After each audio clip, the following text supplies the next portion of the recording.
Nice. Not for just such an occasion, but I mean, thank God. Thank God, but I bagged her up, took her out to the curb. If I could have, delivered it to Elon Musk and he could have shot it into space on the next SpaceX, I would have done that. You would have?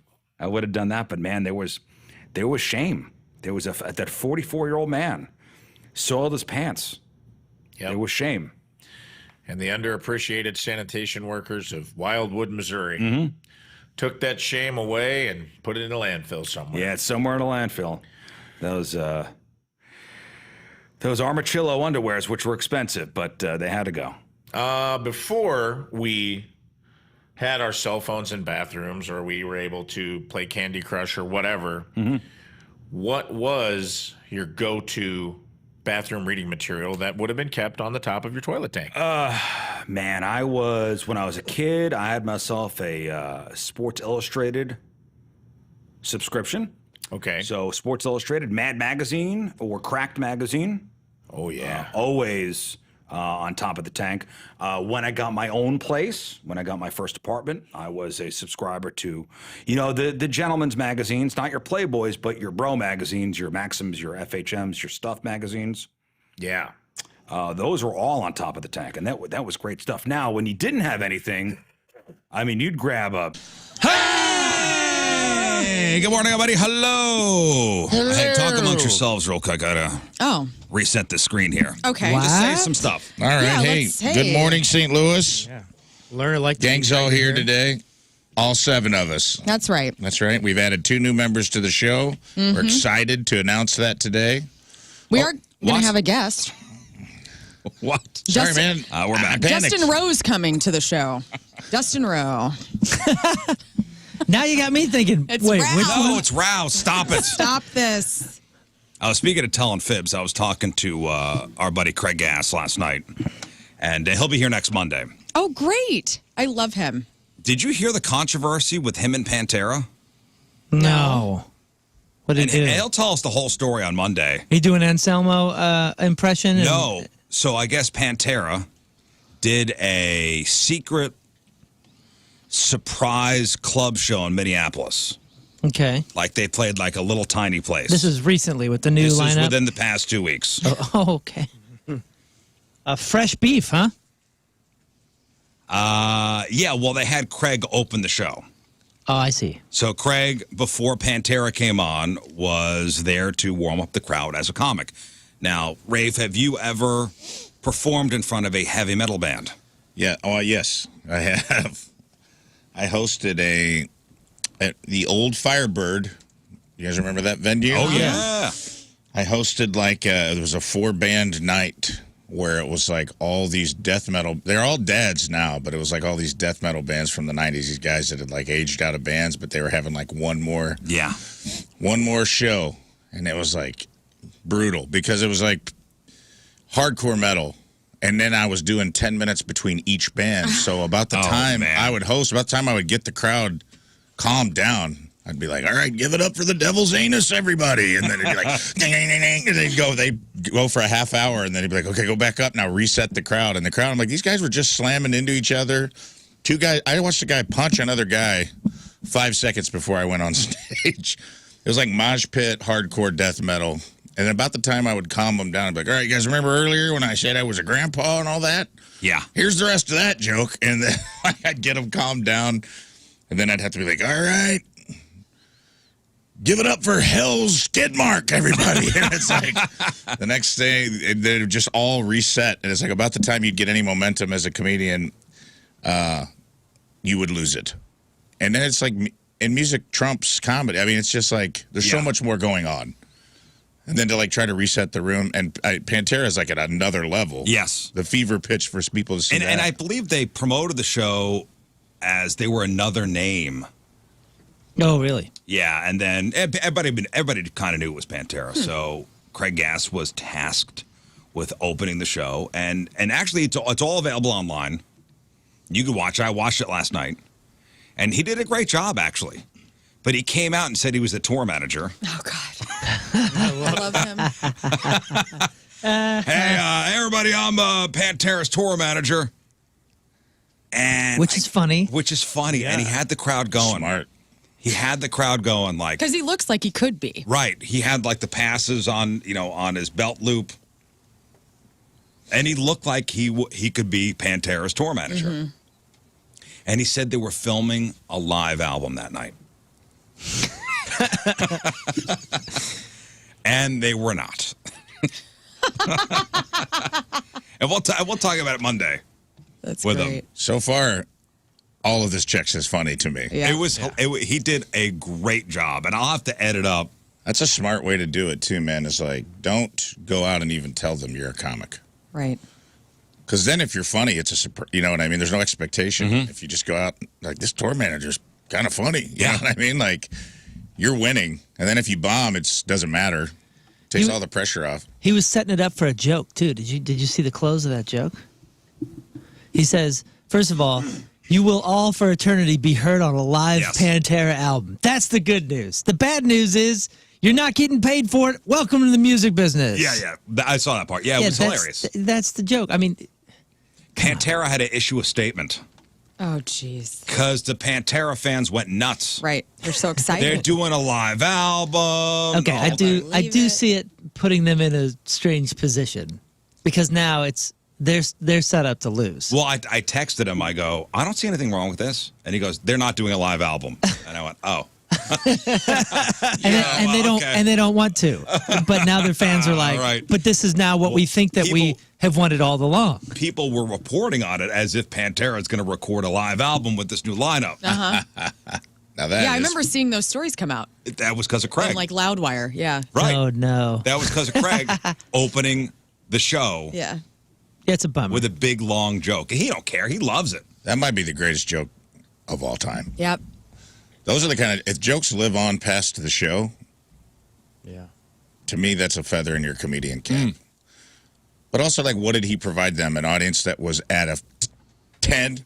Oh, they were at a 10. Went to a 12? Probably had a great show. Everyone's hyped. Pantera fans are serious as hell, too, dude. Like, they do not mess around. And he did it the exact right way. Because he's opened up for Metallica. Yeah. That's his thing. He will open up for metal bands. It's not his first rodeo. Does he do his act, or does he just kind of do crowd work? He does crowd work. That's the best way to do it. That's the only way to do it. Yeah. You can't go out there and tell a rabid fan base of heavy metal fans jokes. Yeah.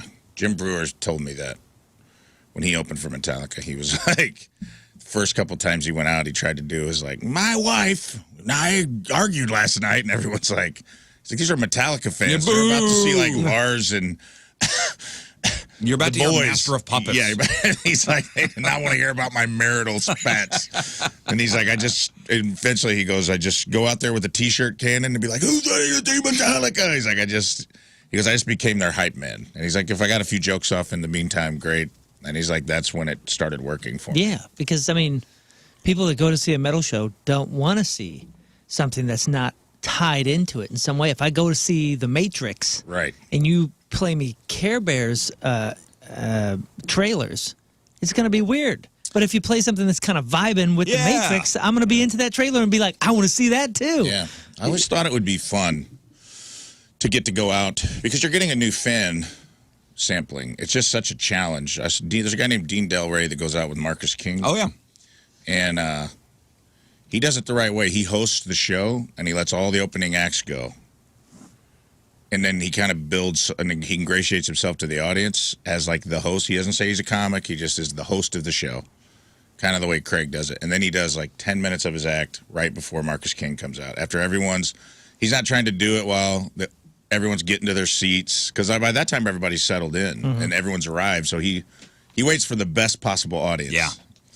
I was like, that was a smart way to do it. And then my friend Billy Wayne Davis, who's an excellent comedian. Billy Wayne.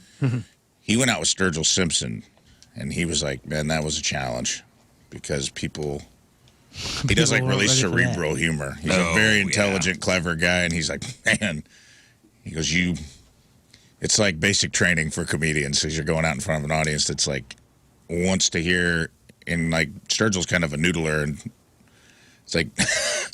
He goes, they're just like, where's your guitar? Yeah. Get off the stage. Like, people were not loving it. Dude, we had a comedian open up for us in New York City at Irving Plaza.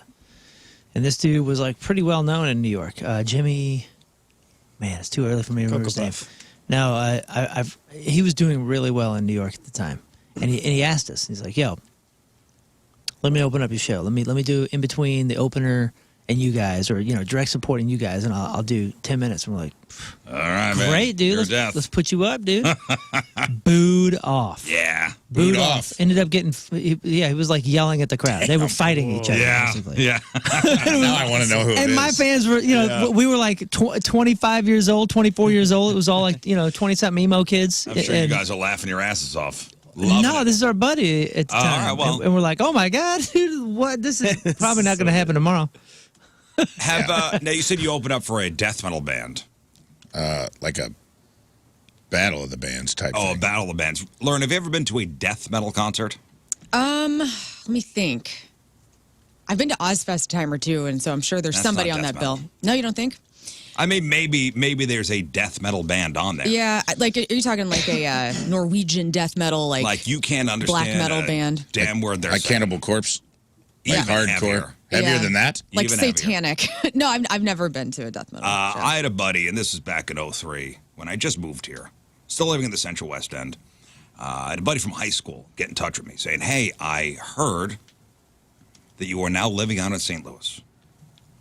And my bands and I are coming through town. We're playing St. Louis. And we'd like you to introduce us because we hear you're a DJ Wow. on a rock radio station."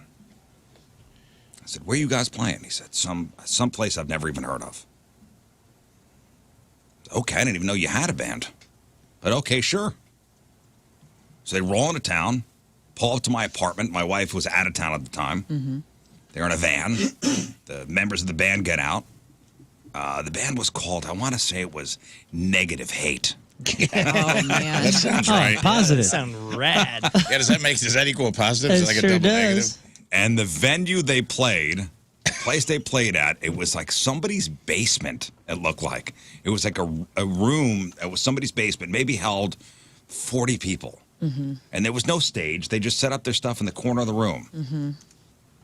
And I said, hey, I don't know if me introducing you guys as a DJ on 105.7 The Point, St. Louis's rock alternative, I don't know if that's going to really go over well here. Yeah. And it was music like this. Okay.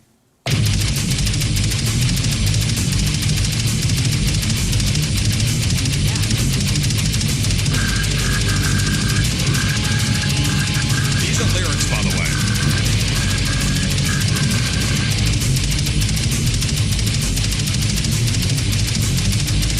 And by the way, that's a band called Prostitute Disfigurement and their song Choking on Defecation. Of course it was. I was at a pond this weekend and I heard very similar singing.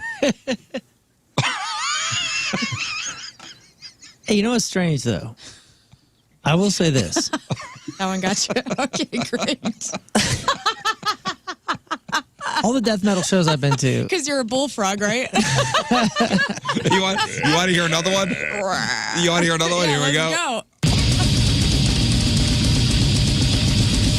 wait till the bridge. This is a new band, by the It's way. catchy.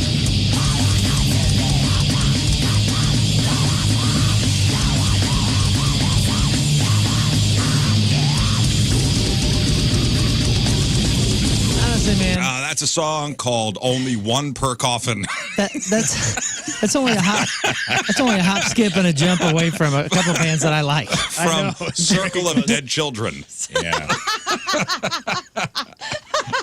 Yeah, that's not too far from some bands that I like, and I've been to some shows that are like this. And I will say their fan base, some of the nicest people you're gonna meet. We're not saying nothing about that. Like, of course. Well, I'm just saying it's kind of funny to think about like a rock DJ getting booed off, something like that. I would think that would actually go okay. I don't know. No. I mean, they don't want nothing soft. You know, they want you coming out with like white and black face paint and like. Well, yeah, don't wear a Don't wear the point T-shirt. don't wear at all. No. a hypercolor Don't even say where you work. T-shirt or some tie dye or something. Say you're from hell. When I was in college, I was in this band, and we were a worship band at church, but we also had original songs that we would go and play, and it kind of sounded like Tonic meets Three Doors Down or something like that. Yeah. And we were invited to come over to this venue in town and play this big Battle of the Bands. They were doing all this stuff. We're like, sweet, let's go. and every band was metal except for us. And you talk about the worst booing of all time. We're like, get out And here. they were goofy. It was good, but it was like, you talking about the Wonkas? No. This wasn't a Wonka. This is the other band. Okay. Yeah. Wonkas was like not a surf. Yeah, it was like and pop punk goofball band. A comedy band. How about one more here? This It is didn't from, go with Cannibal Corpse, though, huh? No, it didn't. This is from a band called Putrid Pile.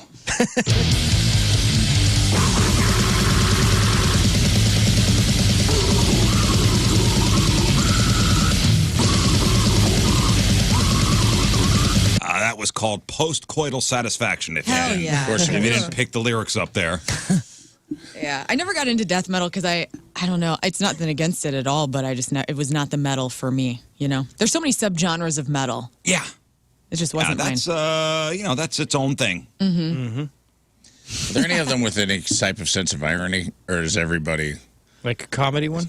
Or just like, is there anyone just called like Marshmallow Daydream or something like that? That's like, they get that instead of it being called like Putrid Circle or Pile of Dead Baby Corpses or whatever, like, is there a death metal band that leans into the opposite? Like knows what they are? Knows what they are and like leans the opposite. Yeah, Like the name, like- of, I think they all the name of do. their songs are like "Have a Nice Day" or Like something the like lettering that. is all the tree roots where you can't Yes. read it, but Yeah, it's you like, can't but, read it. What but when the you hell? actually figure it out, it just says lavender or Yes, something like exactly. that. Yeah. I don't know. There's gotta the be lettering something. of these bands, it's all, you're right, it's all like tree roots. You go, I can't read Yeah, this. but that's a thing. That's a part of it. That's a part of Right. what they're. They don't doing. want you to understand. That's very And I intentional. don't. This band is called Caninus, and I believe this is all dogs. Oh yeah, this is a dog. Oh, good. These are dogs. I love a dog band. Okay, here we go.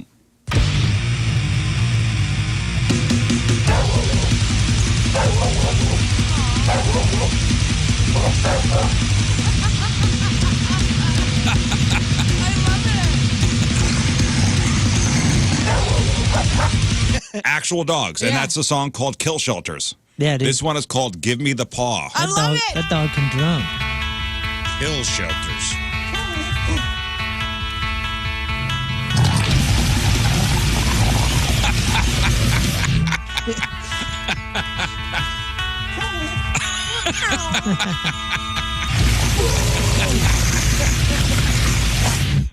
It's adorable. You I'm want a fan one of more? that. Yeah, one more please. from Caninus? Yeah.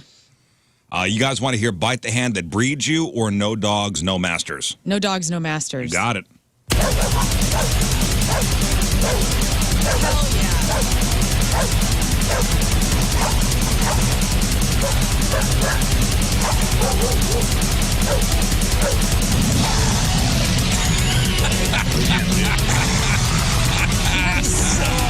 I want to hear isolated vocals on that one. Gonna get the isolated No vocals. leash needed's like, we found our new theme song. They're just doing a circle pit. No Yeah. leash needed. That's the record's title. Here's the isolated vocals of that last song. Yeah, dude. Dang. That's just the chorus. It's auto-tuned, dude. Just put some, double bass behind that. You're good. That's a song. You know, I'll be I will honest, say, that was the best one of all the ones you played. I mean, cats can only do like scream metal. You know, like you hear those and they put the cat like up on the microphone. They can only do like Judas Priest style. They can't go into death metal territory. So shout out to dogs. I'd like to see an ASPCA commercial ditch the Sarah McLachlan theme song and get on board with something like that. Caninus, yeah. Because, dude, those commercials are on at 2 a.m. Did you say Sarah McLachlan? and whatever. Okay. It's Is that McLaughlin. wrong? It's McLaughlin. Wow. Well, let me issue ADI a is a public great apology. song. I'm just saying. Let me Excuse issue me. a public apology to, and I'll file that under could care less. What? She's a great artist. Sorry, Sarah McLachlan. Sorry you didn't go to Lilith Fair all those times. I did go to Lilith Fair. I just, I don't know. Okay. I got Hey. a pronunciation problem. That's If okay. you're going to issue an official Sarah McLachlan apology, Probably. Nothing brings a joke to a screeching halt. By the way, probably another place to I'm not sorry.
Yeah!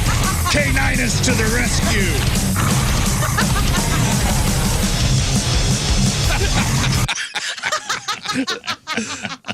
Beautiful work.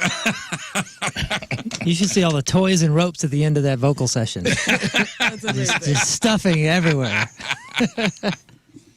Well, good morning, everybody. Hope hope you have a pleasant day. Thank you. I read this morning that LaRusso's Cucina is closing. Ugh. Another institution of St. Louis. Another gone. Hill institution. LaRusso's Cucina to close September 30th. 38 years.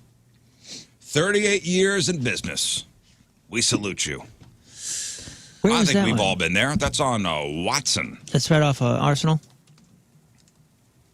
That's the one, right? Yeah. It's like, yeah. Right by Chris's Pancake House. Okay, so that's not the hill. That's just off the hill.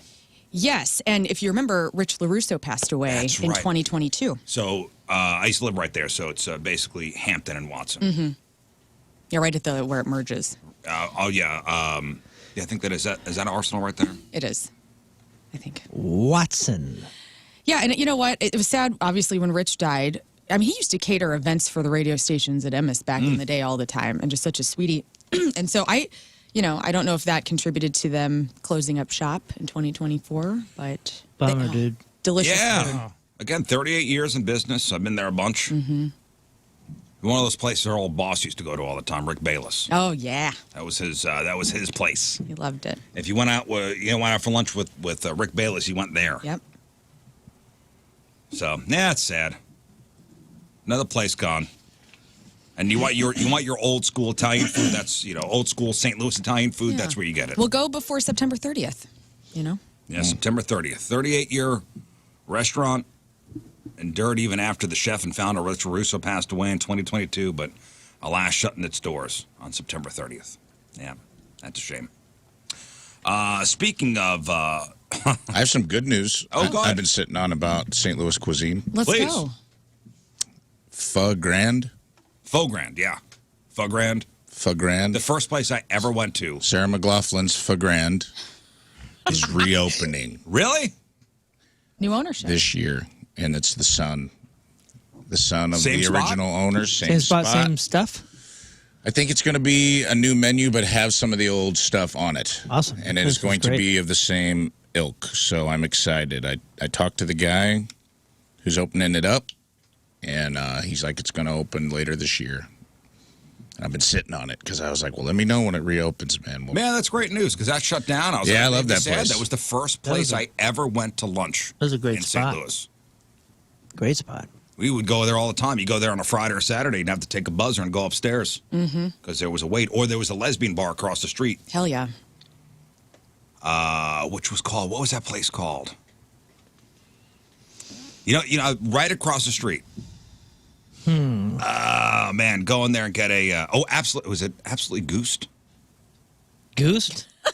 That'd be a guy's bar, I feel like. Goose? Gilded Lily, No, the Happy Clam. no. Keep going.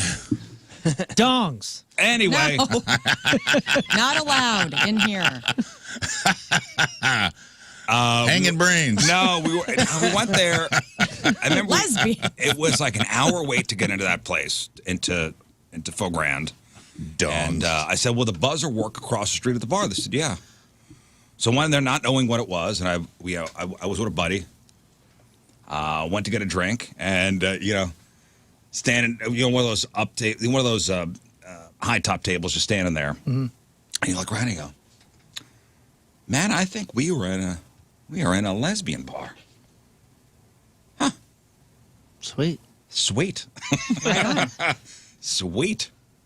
Yeah, I don't know if that place is around anymore, but yeah, that's good. That's good news. And now the bad news. Okay. This is a story from the Galleria. Oh, the Galleria, huh? One of the only area malls still open. Oh no, is Lern's beloved CPK going out? No, that's West County. No, that's West County. And trust, I'm keeping that thing alive and well. Okay. There's No. there's not one down at Galleria? There is one. There is one. Oh, okay. Oh, there is? There's also a Cheesecake Factory. Oh, is it by the Urban Outfitters outside on the outside there? Yeah. Speaking of the Urban Outfitters. Oh, no. Oh, yeah. Man caught filming Galleria dressing room, had more than 500 photos and videos of women, police say. No. Yep. How did he do this? Well, and At I the- bring this up At the Urban Outfitters? at the Urban Outfitters. They and have a this is- changing room there? Yes. Yeah. They have great changing rooms there. No, and I bring the story up, and this kind of stuck out to me because, my daughter goes to the mall with her friends. And malls are coming back as far as the hangout spots, Right. especially for teenage girls. Did he have young people? This son of a bitch. It's on KSDK's website. A St. Louis man accused of filming at least 2 people, one of whom was a teenage girl at the St. Louis Galleria. According to court documents, Peter Spezia is facing 2 counts of invasion of privacy for videos he took at the Urban Outfitters store. Wow. So police said on July 27th, he videotaped a partially nude girl under the age of 17 in a closed changing room. August 3rd, filmed a different victim who was partially nude in a changing room at the same store. The victim's mother saw him leaving the changing room area and confronted him. Good. He was later identified in a photo lineup. A phone extraction revealed more dressing room videos, court documents said. In total, police said they found more than 500 pictures and videos of women who he followed or who were in store fitting rooms. That mom's a hero. Imagine if she hadn't confronted him and gotten this going. This would keep going. Yep. Good for her.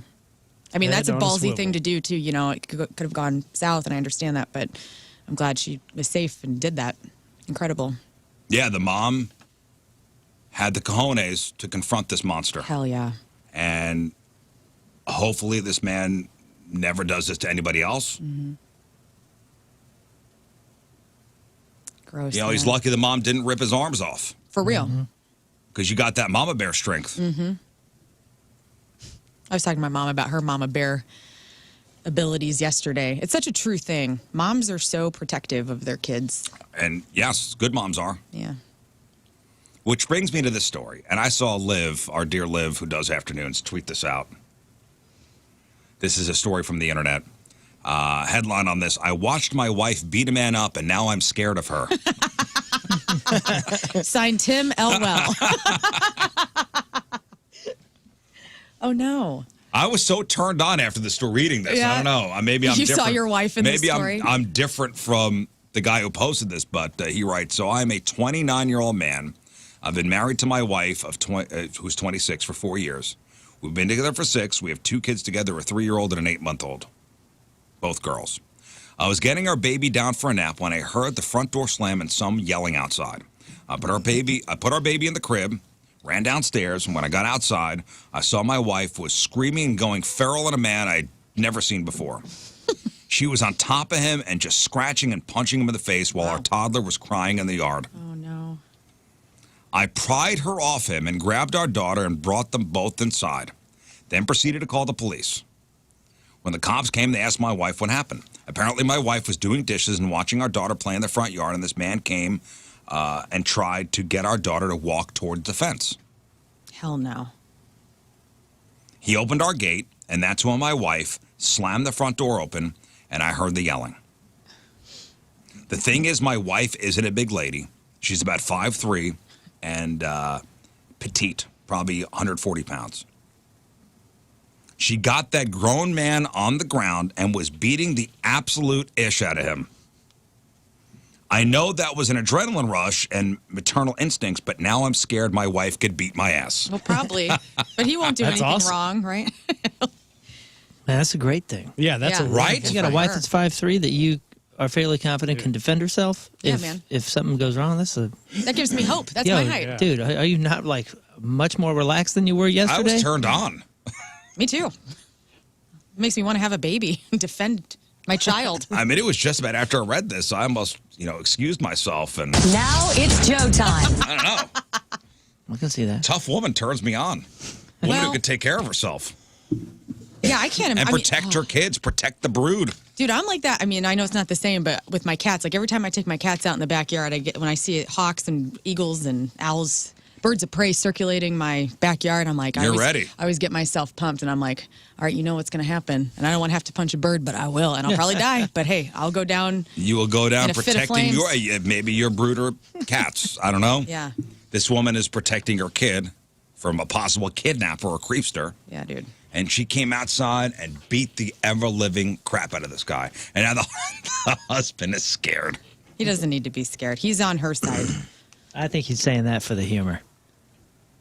You think so? Yeah, he's trying to be funny. Or maybe she's That's just, why you read the article, because Maybe he he's put not. maybe because he she's the said bull in the relationship, you know? There's always one. You know, I think it's a smart tactic as well. Like, my wife's done this. Everybody should be claiming that, so that way everyone's scared to go in their yard. that. Yeah. Yeah. I have a sign on my fence that says "Danger Minds." So that's the way I keep people out of my yard. Cool. Just have one big hole back there to prove it. Yeah, danger minds, live minds. Be careful. But no, it's nice to see that this woman could take care of herself and her kids Love that. and beat the hell out of a creepster. Now, Lern, you're a smaller woman, Yes. 5'3". It's true. I You weigh carry mace on you? 127. I do. I have mace on me. I have weapons on me at all times. In fact, I Armed to the teeth. was home alone this weekend and I had all my weapons laid out in the bedroom. I'm not kidding. Had the bat, the knives, the gun.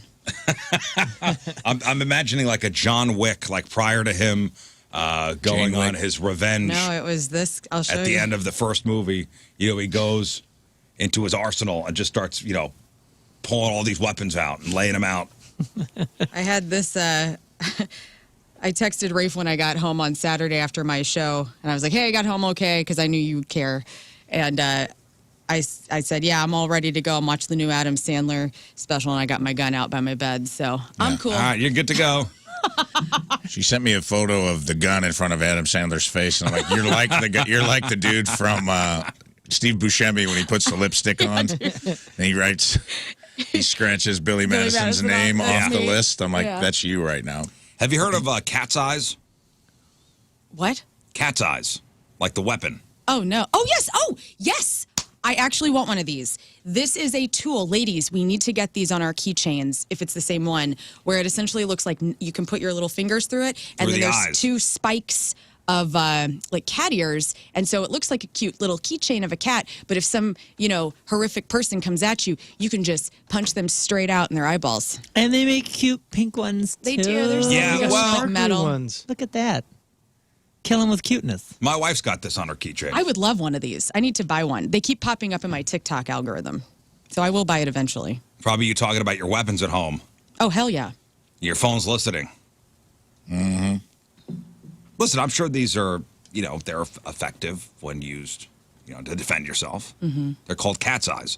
Well, the TSA is like, hey, ladies, you can't go through security with these. Right. Not unless you're slick enough to create a diversion. What? That's why we wear low-cut tops. You wear your low-cut top or your high-waisted, cute booty shorts. And you get And then anything through TSA, you can get right? anything through TSA. Right. Or any club or whatever. Anything, Works that's for right. me. Mainly for the club. The TSA, yeah, they're for real. But bouncers at a club or whatever, just create a diversion. So the TSA, they're asking people, hey, be mindful of what you're carrying on with you. Because those cat's eye things, may seem like a harmless adornment for your keychain, but they are considered brass knuckles. And they are illegal to bring through TSA. You cannot bring those onto a plane. Innocent looking cat's eyes, they're made of metal or hard plastic. They are essentially brass knuckles in disguise. Mm-hmm. And can be easily concealed on keychains and slipped onto fingers, allowing whoever's using these things to inflict serious harm on somebody, despite their adorable appearance. And they are adorable, am They I are. right? Mm-hmm. So cute. So many different options, too. These Look at items this. are classified as weapons. A zebra one, purple, pink, I s- assorted. I feel like we really need to get an initiative with venues going where we can, as ladies, have some sort of coat room or weaponry arsenal that you can check your cat's eye and your mace and your bats and whatever at the door. Because, if you're going to a concert by yourself or with a gang of girls and you want to walk to your car and you're maybe feeling afraid, you want to be able to have the option of your weapons. And there's really no option for that at venues. I would love to have a locker system where you pay $3. Maybe it could just be free for the safety of everybody. And you could put everything there. And men too. You could put whatever you want in there. bazooka, Right. grenades. And then you check it, and then you go to the Reverend Horton Heat Show, and then after you get out, you take all that stuff out, walk back to your car, don't get attacked. And there are venues in this country that have the gun check. Do they? Yes. Like 'cause down we've- south or what? They're We've probably had in shows of here. those, and you set up the merch booth, but you'll see it up there. It says gun check, and I think you that's check your guns in They there. were doing that at Busch Stadium for a while, weren't they? Yeah, it was a Oh, local really? company that had a traveling one. truck. Yeah, they had the truck. And that I was think that awesome. was an idea for a while. I don't think that was sanctioned by the No, Cardinals. it did. I thought I feel they like it did did. happen. Well, And then I it know. was I'm saying, I'm not sure that was sanctioned by the Cardinals. Oh, no. The city I don't know. ordinance. I don't know if it was the city or I don't know if it was the Cardinals or an independent You just thing. need a big basket and a guy saying, no blades, no bows, leave your weapons here. right. Just a nice little weapon check. Well, the whole thing was they didn't want you leaving it in your car. Right. right, because it was getting stolen. Because That's how cars were getting broken into, Yeah, and- and these stolen weapons were all being over the used in other street. crimes. For sure. So, hey, if you're going to bring your gun downtown or you're going to carry, then don't leave it in your car. Here's a safe place for it. Yeah, it's like chaperone for your goods. But with these particular cat eyes things, the TSA is like, first of all, you're holding up the line because we're taking these things, we're confiscating them, and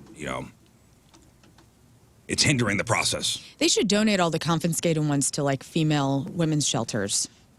So like women who are homeless who go to those shelters, maybe getting abused. Handing out weapons. Well, it's just like handing out self-defense things.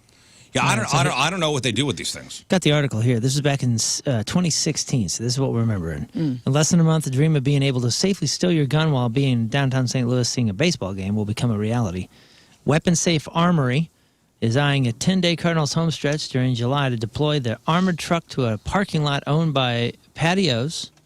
Okay. And the company hopes to offer safe, convenient storage for anybody who believes they need a firearm for their personal protection.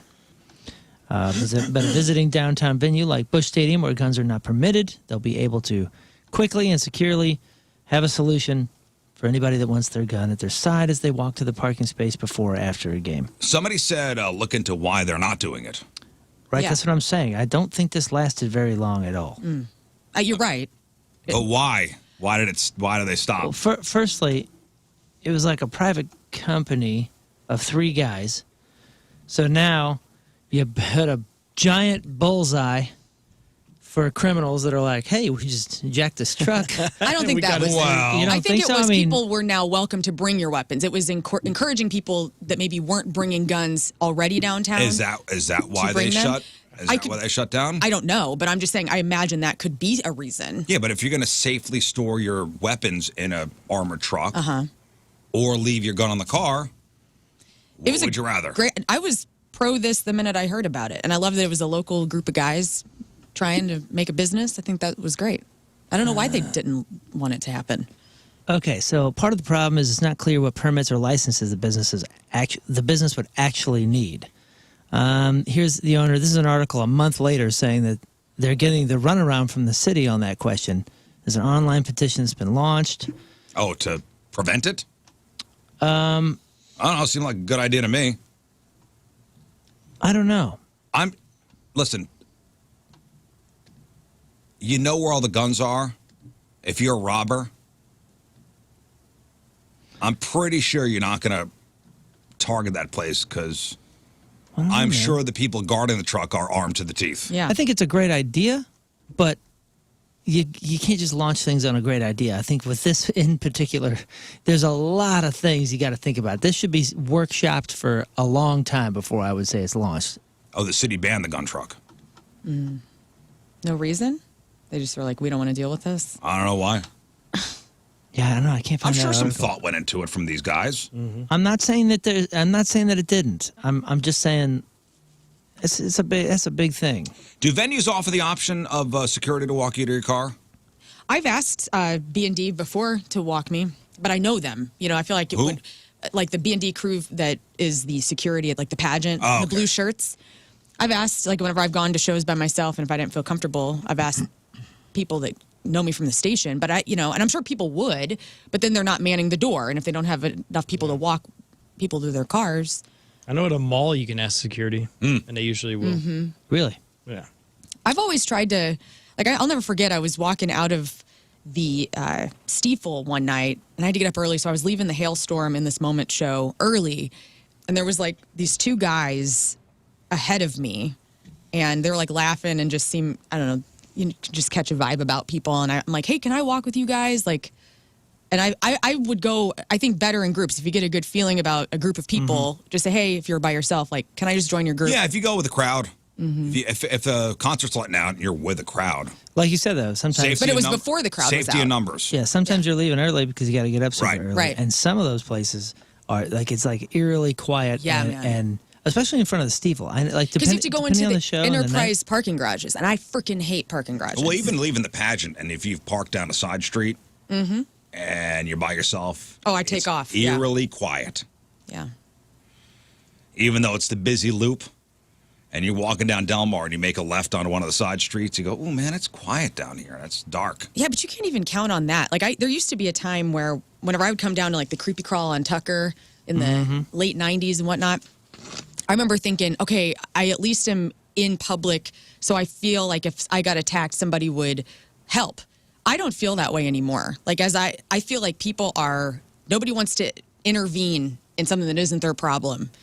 And that sucks. Because at least you had that kind of feeling as a woman walking by yourself. Like, oh, if a man or a woman driving sees me getting attacked and assaulted by somebody, maybe they'll intervene. And I don't feel that way anymore about the general public. I feel like people just speed off and they don't want to deal with it. Or pull out their phones before they before they jump in to help. I want to go viral. Yeah. They pull out their phone instead of jumping in to help. Yep, that's the world we live in. Sucks. You can't find any more information about it. I mean, this just went away, I Well, guess. everybody's saying the city was like, nope, we don't want this. Let me see. They tried it at the Dome. The mayor said it's they don't want it. Sounds like a good idea to me, but what do I know? I'm just a radio personality. Yeah, we just, what do we know? Who was booed off of a death metal stage. That's right. Speaking of, not to call it back, but someone did send me a poster of the Bay Area Death Fest 2, and it is called Brutality by the Bay. And every single band has the tree root thing, except one band named Party Cannon, who has the Party City like neon. Oh, the bubble, like That's bubble, pastel-colored coolest. font. And I got to be honest, bubble font. Stands out. Stands out. What a cool. So there is a band, at least one band, who's Self-aware. Self-aware. Maybe Out that's- of, and there's like 35 bands on this poster, And and, they you all have cannot- the exact same font. You can't read any of them. Can't read any of the names. No, you literally cannot. And the names are the ones you can read. Decapitation. I can't read that one. I wonder if Putrid one of Piles those, play. It's one of those puzzles. New York Times Games app needs to add the brutal death metal Yeah. logo deciphering game. I feel like they should show you that at a psychiatric office instead What is of that? a Rorschach test. What is that font called? No. They're all like individual. That's kind of the thing. Like if you're launching a brutal death metal band or something, like you need to come up with it in that style. It's like a particular style. Maybe that has a name, but you got to have your own font because look at them. They're all different. Yeah. One is like kind of mashed this way and has kind of rounded I mean, corners. the some other of one's them are beautiful. I mean, pointed. honestly, it's It's art, dude. It is definitely art. And they see it as art. It's a part of the art. But if you're trying to promote your band and your font is so But you're promoting it to people that are used to squinting and trying abstract, to figure out what it is. the font is so abstract, you can't read anything. How are you promoting your band? I don't know, dude. It's not a world that I'm very deep in. I don't understand. Someone, I guess there is some nuance to it. All these bands sound differently. To me, it all sounds the same. Yeah. sure. That's because you're too old. No, even back then. And even if it's that like doom metal or whatever, it says if it's too slow, you're too young. You're not nuanced enough to hear the subtle differences between cancer rapture and purification by fire, dude. Idiot. You say cancer rapture? Cancer rapture. I welcome it. So good. Yeah. Maybe turn your ears on. Turn your heart up a little bit. Someone also emailed me and said there's a, I don't know if it's a death metal band, but there's a metal band called Oakley Dokley where they all dress like Ned Flanders. Yeah, Oh, I've yeah, seen I've that. seen one's them. awesome. Yeah, That's pretty cool. They're I would like go see that. I don't know if they would be brutal. I think they're just metal. I think they're just metal. Okay. You There's could, a difference. You could understand. I know, dude. They just didn't, the email didn't discern. You don't think I know, dude? Oh, Jesse said the font is called "I Hate My Parents." Oh, So I don't know if that's. Now they probably They have have that great on relationships Microsoft with their Word? parents. Yeah, I'm going to import that into my Microsoft Word. That's great. Oh, you don't know the difference between severed sermon and Fallujah F? Idiot. Some of these names, when I do finally make them out, I'm like, okay. You got a little Oakley Dokley. Yeah, here's Oakley Dokley. Turn it up.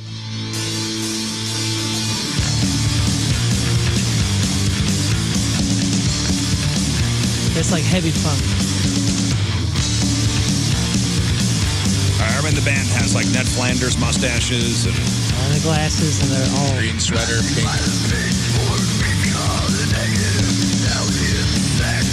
I can somewhat make out the lyrics.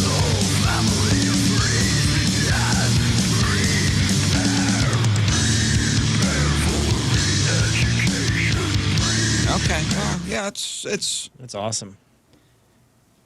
I do have bad news about them. they broke up. Bled Ned, Red Ned, Cred Ned, and Dead Ned left the band in 2018, but they were replaced by Shred Ned, Dread Ned, and Zed Ned. So Oh, good. They got people Good. replaced. At least they're That's still amazing. going. At least they're still going strong. Hey, I thought this was funny. It could be surprising when you come across somebody who's strangely good at something unexpected. And it could also be very suspect. So people are talking about everyday skills that become suspicious if you're too good at them. What?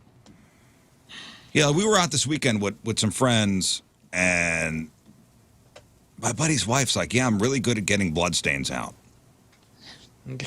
Weird thing to be so great at. You got a lot of blood stains at your house? Right, exactly. Exactly. Like, that's an odd skill to be great at. I mean, unless you got, like, I guess, kids, you know, who hurt themselves all the time.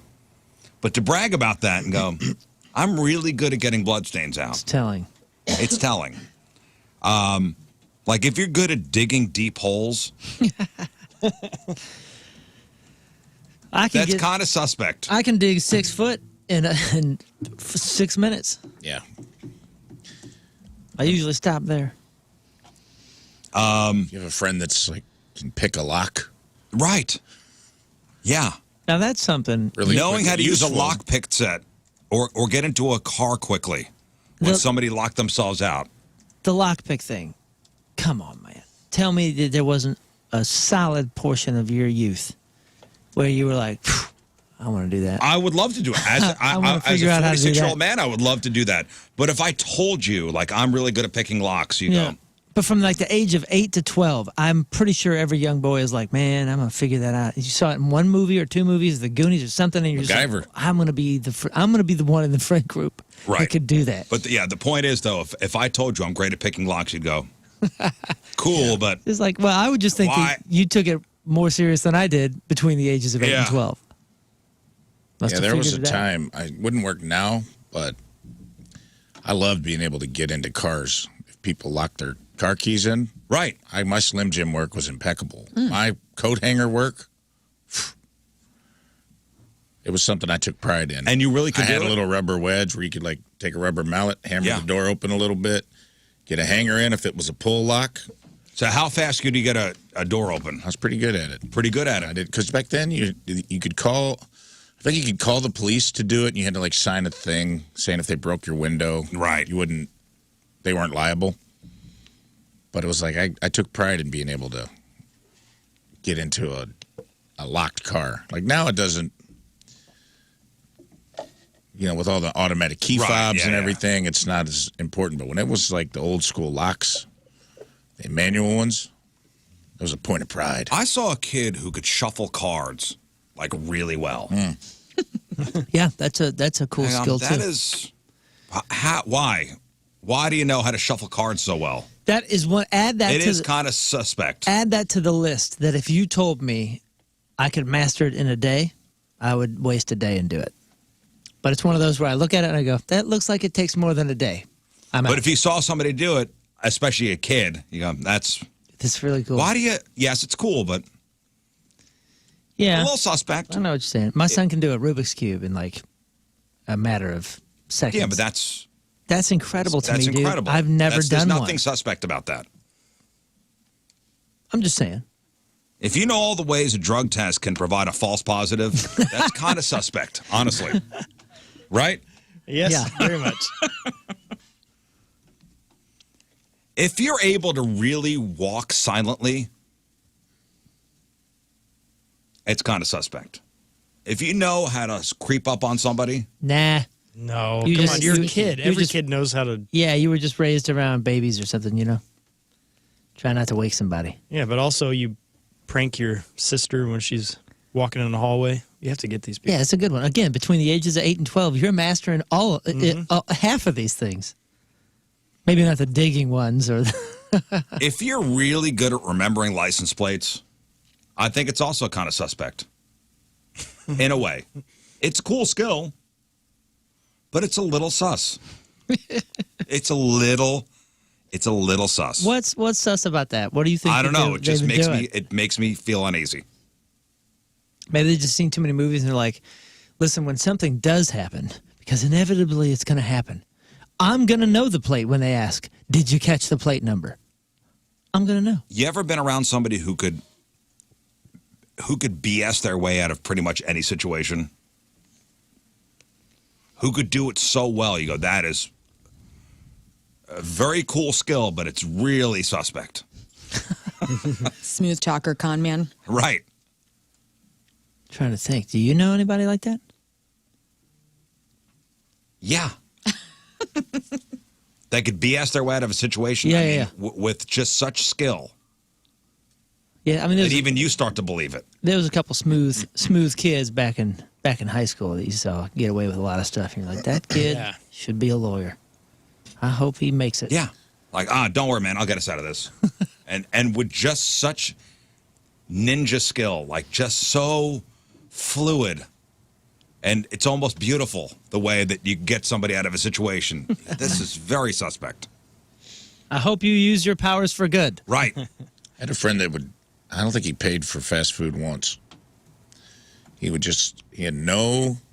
not blink. And he would just go to the counter and whip up a story and be like, yeah, I came through. I'm allergic to tomatoes. You guys put tomatoes. I came to the drive-thru. I called, talked to manager. They said I had 2 free burgers coming. And lying with ease. Just and they would just give it to with him. ease. So who'd you talk to? And he's like, Phil or Janice. I can't remember. Like, he'd give a name. He's like, I don't remember, but they said my name was on a list. This is my name. They said I could come pick it up whenever. This was like 2 days ago. And they just didn't want to. He was just relying on the fact that they're like, I don't want to They don't care. They look don't this up. I'd rather just give you 3 Yeah. burrito supremes or whatever. But They want just to end the the ease. conversation. The ease at doing it and the fluidity of it and just to be so convincing. He'd do it in the drive-thru too, which was kind of annoying. That's amazing. So we'd all go through the drive-thru and pay. And then we'd get to the window and he'd roll down the window and have this conversation and then his food would be free. And I'm like, dude, they're probably like spitting in our food because you're giving them a hard time of trying to get some free food right now. We made it a rule. Like, you got to go in. You can't do it in the If you're going to drive-thru do anymore. this. If you're going to do this. He would, and he'd get it. If you're going to, these are not the droids you're looking for. Yeah. Don't be messing with my droids. If you've seen Star Wars, you know what I'm talking Yeah, you're about. suspect. Obi-Wan is just so, these are not the droids you're looking for. Okay. You're moving on. suspect or Jedi. Those are the two. Yeah.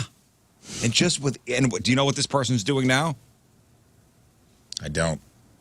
I'd love to I haven't know. talked to him in a long time. Time for a check-in. Time on for the a old, check-in. I'll look him up. on the old Incarcerated. CaseNet. Look him up on CaseNet. the fast food BSer. This guy was Terry Crouppen. Yeah, number one lawyer. Number one. Number one lawyer. Man, did you see this whole thing that went down with Chase Bank, speaking of dishonesty, over the weekend? You hear about this glitch? No. Oh, wait, is this the one where people were spending? Oh, yeah. Just freaking out, going nuts? Oh, yeah. All right. I did. I saw You the saw- headline. you saw- I saw the headline, and I saw a picture of a guy's face going, like he's won the lottery. That elation turned into, oh, no, when the bank invariably wants their money back. Mm-hmm. So I guess there was a glitch at Chase Bank ATM machines. And I guess this thing, once somebody figured out what was going on, they went on social media saying, hey, here's a way to get money from Chase if you have an account. So I guess you could deposit a fake check for a big amount of money into an ATM, and then you were immediately able to withdraw the money from the same ATM before the check cleared. Yeah, because normally it takes 24 hours. Or for a large amount of money, it could take a day or two. So let's say, Lern, you have a Chase bank account. You'd go to an ATM and you'd say, all right, I'm depositing a $40,000 check. And you put the check in, and before it clears, you have $40,000 in your account. Amazing. So then you withdraw it, and you go, free money. Love an ATM. Bank error in my favor. Yep. Bank error and active con. Like, I mean, Bank error in my favor, because I've played Monopoly a couple times, and there's a card that says that. Yep, this happens. Well, you know what that is? That's check fraud. Yes. And people who did this are finding out the hard way that this was not a good idea. And they have now discovered this week that their bank accounts were either locked out or thousands of dollars in the negative. And these are felonies that you've committed. Cool. Chase Bank says they fixed the glitch. They said, we're aware of this incident. It's been addressed regardless of what you see online. Depositing a fraudulent check and withdrawing the funds from your account is fraud, plain and simple. So I love the videos of the before, hey, oh my God, $40,000. Right. I can do whatever I want. To then the, oh my God, it's negative. My bank account is now negative $40,000. Now, did they put out a statement that says, if you politely put the $40,000 back, we'll wipe this clean. Penalty declined. Is there something like that? I did not see that. Or are they on the hook whether they got the money or not? I did not see that. Well, I think you're on the hook no matter what, right? Well, I mean, legally you should be. But I'm wondering if Chase is like, hey, all right. Because a lot of people did this. Bring back the we'll give you some 40 grace. grand or whatever it is. Give us all the money back, and we'll just pretend this didn't happen. We'll pretend this didn't happen. I mean, every single cent. You would think that would be maybe wise to do because it's going to cost them to prosecute. Yeah, maybe it is a good idea. They go, hey, we made a mistake. Bring the money back. That'll be all good. But if you have any money outstanding, we will prosecute. That's like we left the safe open, you robbed us, but if you bring it back, everything's fine. Yeah, well, we see these videos of an armored car, the back opening up, and money flies out of the highway, and you see people stop, and you see them grabbing all the money they can get. Usually they're like, hey, if you return the money, well, cool. Oh, it's all good. It's cool. But I want to go boot shopping. No. No, I don't know what Chase did say. Yeah, these people are dumb. What if I have it and I'm just like, yo, give me a year. That's a loan. I'll turn exactly. Give me a year and I'll give it back in full, maybe a little bit more. No. Yeah, interest. That's called a interest. loan. No, yeah. You'll get it back. Just give me a couple weeks. I love a road loan. I'll be back from Vegas in 2 weeks. And you think Chase would be proud of them if they invested it and made a lot of That's what I'm saying. Yeah, share the wealth. Hey, man, football season's coming up. You could look up these videos or even some of the still shots of these bank accounts. And I saw one that was like negative $30,000. And it just said, damn. Did you see? You're an idiot. Last week, there was some sort of financial advice that said the amount of money to save up to be comfortable, like for medical emergencies, for just different things that arise, is $200,000 right now. Wow. That's what some sort of financial website was offering advice with. Because I remember being younger and not knowing, man, like how much should I have in my bank account? How much should I invest into stocks? How much should I have in my savings? Because nobody in your family ever tells you that. Yeah, no right? kidding. But this website said $200,000 is what you should aim for. So that should be everything combined, checking, savings, and then your financial investments into stocks and bonds and whatnot. Okay. To just have that. Have $200,000. So 401k, all that good stuff. I'll go over to Chase Bank right now. Yeah, there. And go collect that. There's some things going on there. There There was a line in New York City of people doing this.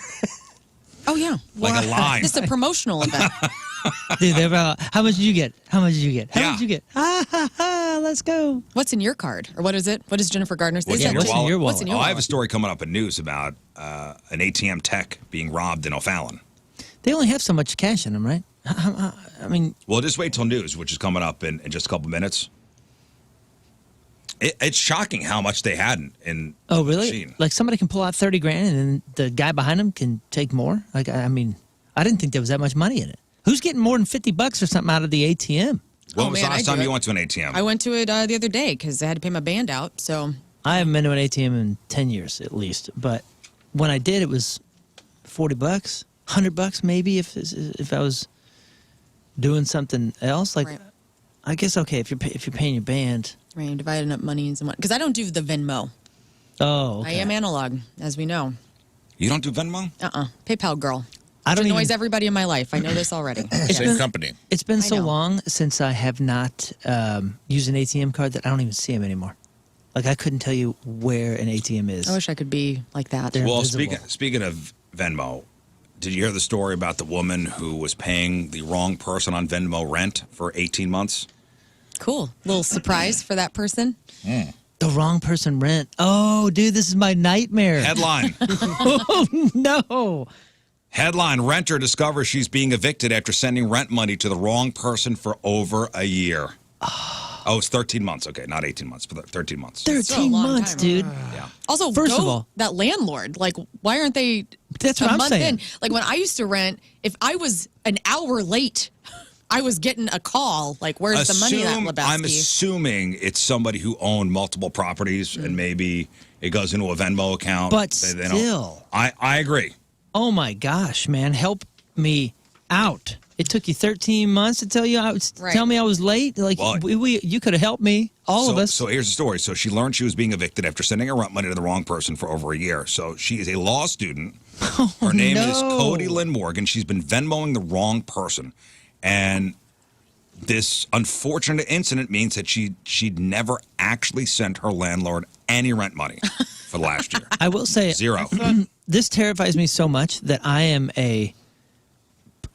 I have annoyed Together Credit Union and any other car loan, any people that I've had a loan through in the past like 20 years. I've annoyed their staff because I'm so freaking paranoid that my payment didn't go through that I will make sure I call somebody. I'm like, hey, I'm looking at this right now and it says that my $150 is there and I set it up for auto pay and I just want to make sure did it go like and I'm paying the right Yeah. people and the right loan number is there. I'm so freaking scared of sending money and it not going and applying and ruining my credit or something like that. That how do you not check?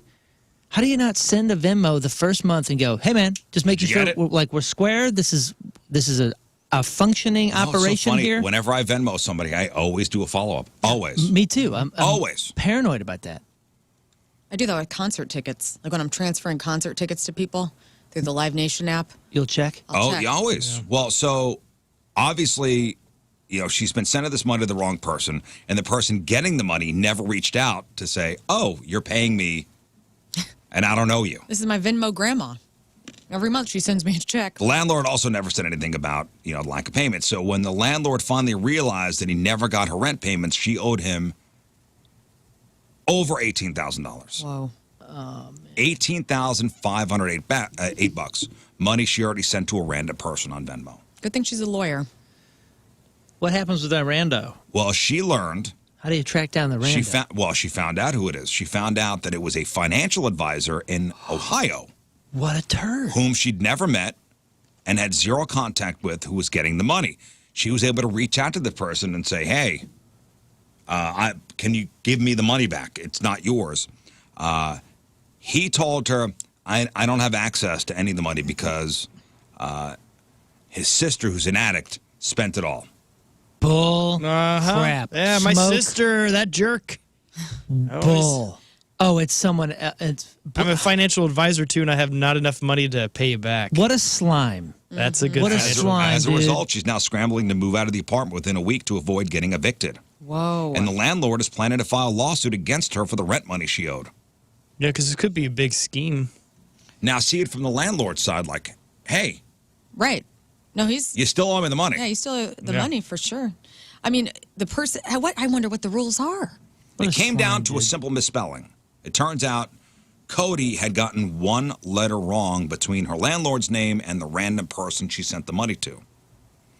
When she first moved in, she was responsible for sending a security deposit in the first month's rent. So after sending it, she texted the property manager, hey, I sent the money, and then was immediately given the apartment keys without anybody verifying if the landlord actually got the money. Oh, so she did see that as a verification of some sort. So for the next 13 months, man, she continued to pay the wrong person her rent money, and it wasn't brought to her attention until recently when she got a text from the landlord that one of her rent checks had bounced.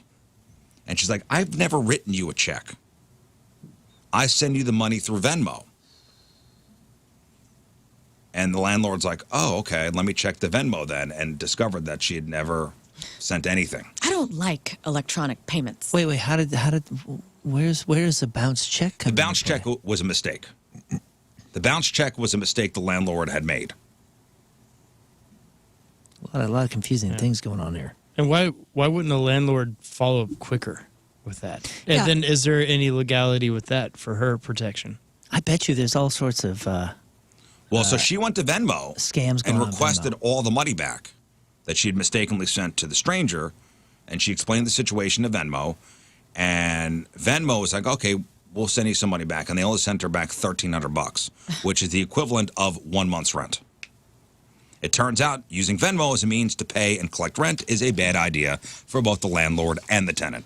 I guess when we lived in our little bungalow in Maplewood, we did pay our rent through PayPal. But you do the follow-up in the first month when you're getting all set up. You're like, hey, did you get it? Yes. Okay, great. Now we know that works. Well, Venmo is designed as a tool for person-to-person payments and does not afford the same protections as payments through a bank or a designated property management app designed for the specific needs of a real estate transaction. It also has, if you Venmo someone who's not a friend, like you can friend people on Venmo just like you have to put in the last 4 digits of their phone number. No, you don't have to. Confirm. It asks you, but you can. But you could bypass that. Oh.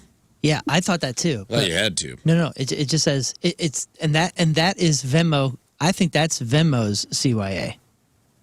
CYA, what are you talking about? The cover your ass. Oh. The cover your ass for Venmo, saying like, hey, we asked you if you wanted to verify that this is who it was, and you said no. I would never send that amount of money though without.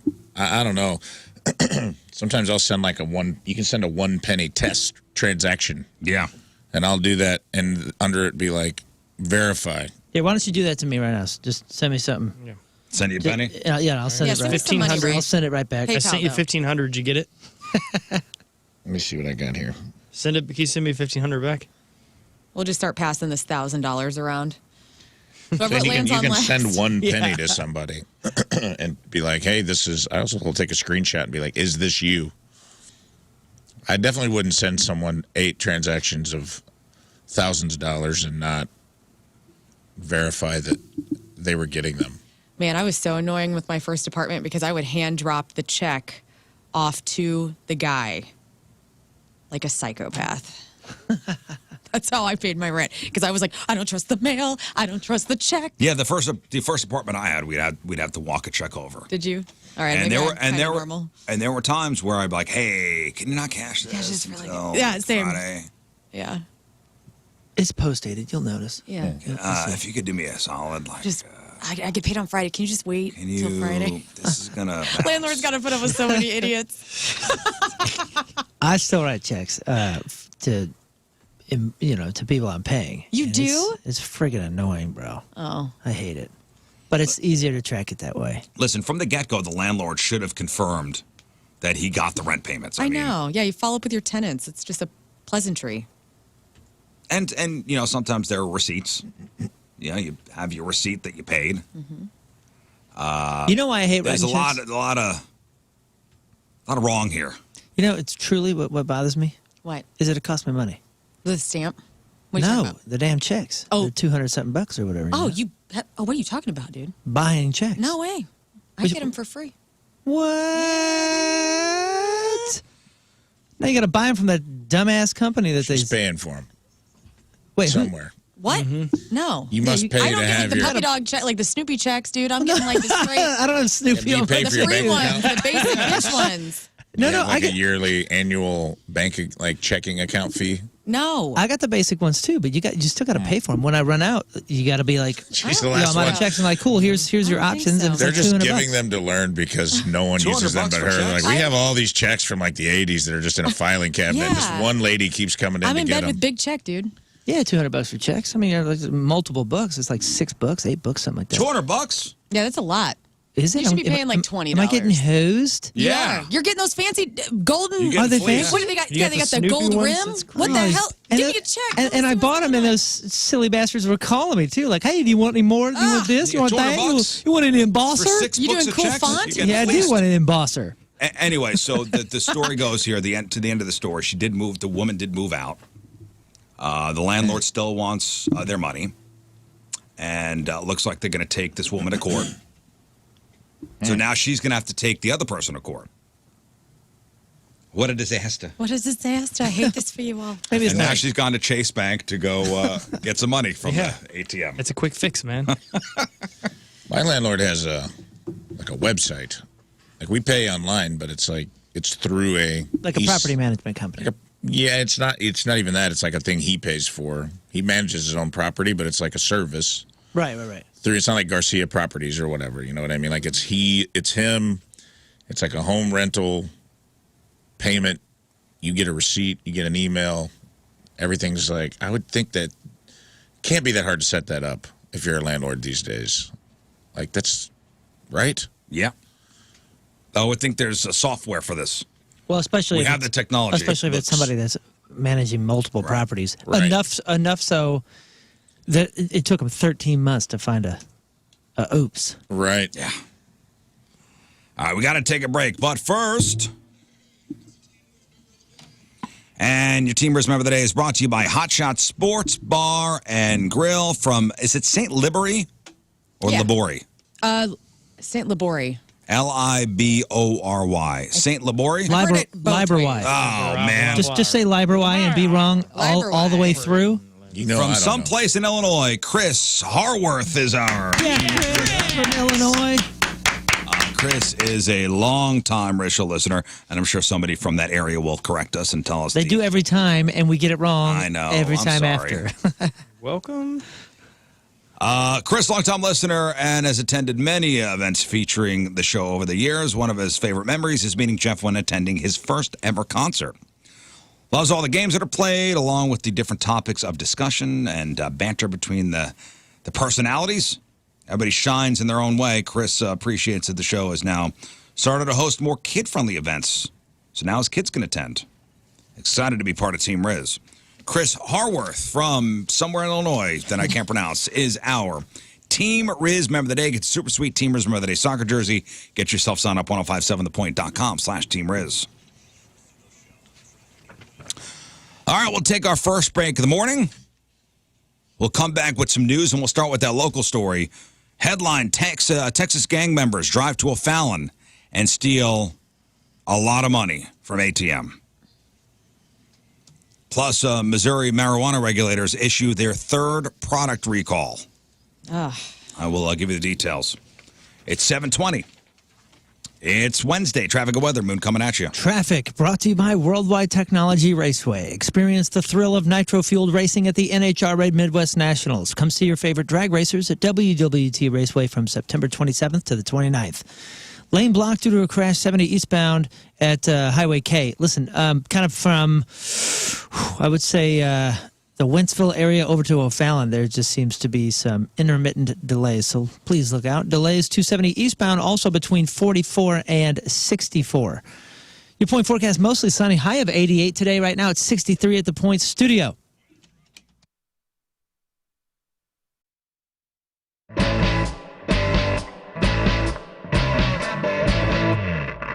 All right, so I got the gig of the day here today, like no doubt about it. We are here with the guys from the Revivalists and Becca, our grand prize winner. We are here at Music Record Shop, and what we get to do today? Record shop.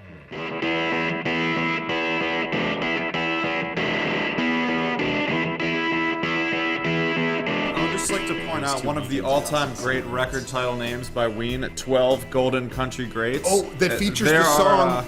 There are 10 songs on this album. But it features the classic Piss Up a Rope, which is like an amazing freaking song.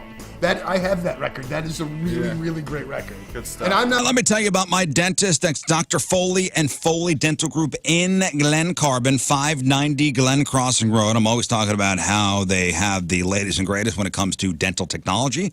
And the biggest and newest piece of tech in the office over at Foley is the Solea laser. Now, this has been a game changer for people who have dental anxiety, and it's a game changer for kids, too.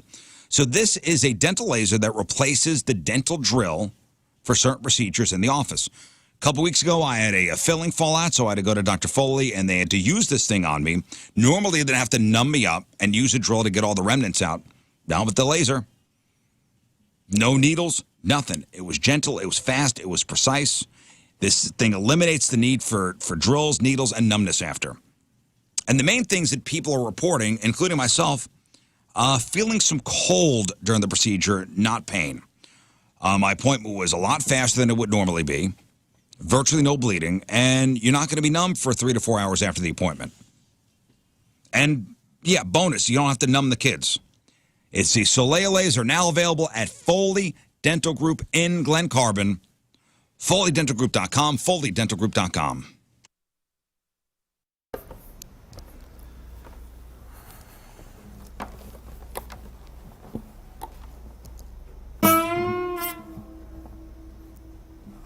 Some all day, yeah. Cause when you get something that's a tough day, yeah, even flow. Got a horse and a butterfly. Ooh, you don't know. So he marries a Hungarian. 105.7 The Point, everything alternative. We are backstage. We are at Busch Stadium. Busch Kirk Stadium. Hammett from Metallica joining us today. Thank you. It's absolutely an honor to get the chance to meet you. Cheers, likewise. All right, so first we're going to talk about things that are not music related. Okay. I saw your Instagram post on Friday night about coming to St. Louis, looking for some comic book spots. Yeah. Did you find any? Well, I found one spot, but you know what? I didn't have time enough to make it to the place. Sure. It happens, I'm sure. Or in other words, I had every intention on going today, but, I made the mistake of picking up my guitar in my hotel room, and There it 2.5 hours later, I put it down, and I thought, oh, well, there went my gallivanting around the city time. Well, when I'm buying records, I find days where there's things where I either have it or just don't want it. Like with the collection of memorabilia and comics and things that you have horror related, do you have a tough time sometimes finding things you need and that you want and that aren't already in the collection? Well, I just kind of leave myself open to just anything when I'm just out there and just out and about.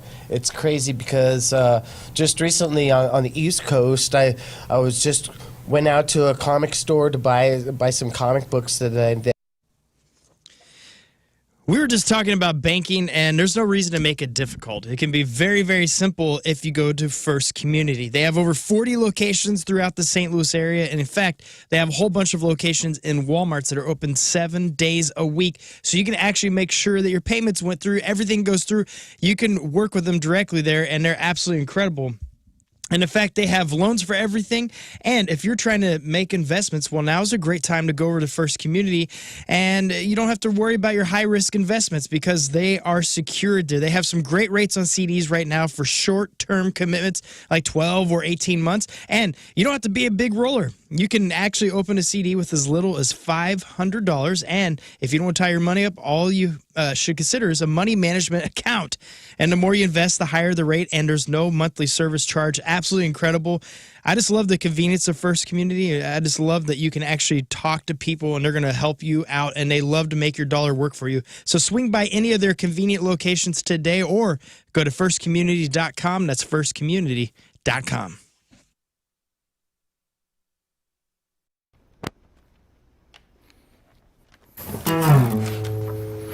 Everywhere you look at me, you can see I'm in a brace. Yeah, you got a giant halo hello, right there on your face. And every time I look at you, girl, you know it's true. Yeah, you got a giant halo right there on your face. Hello, hi. Howdy, hello, hi. That was Beyonce's Halo.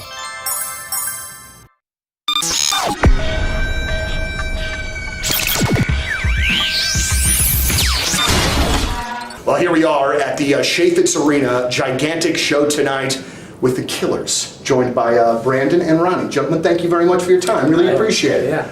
I love the album.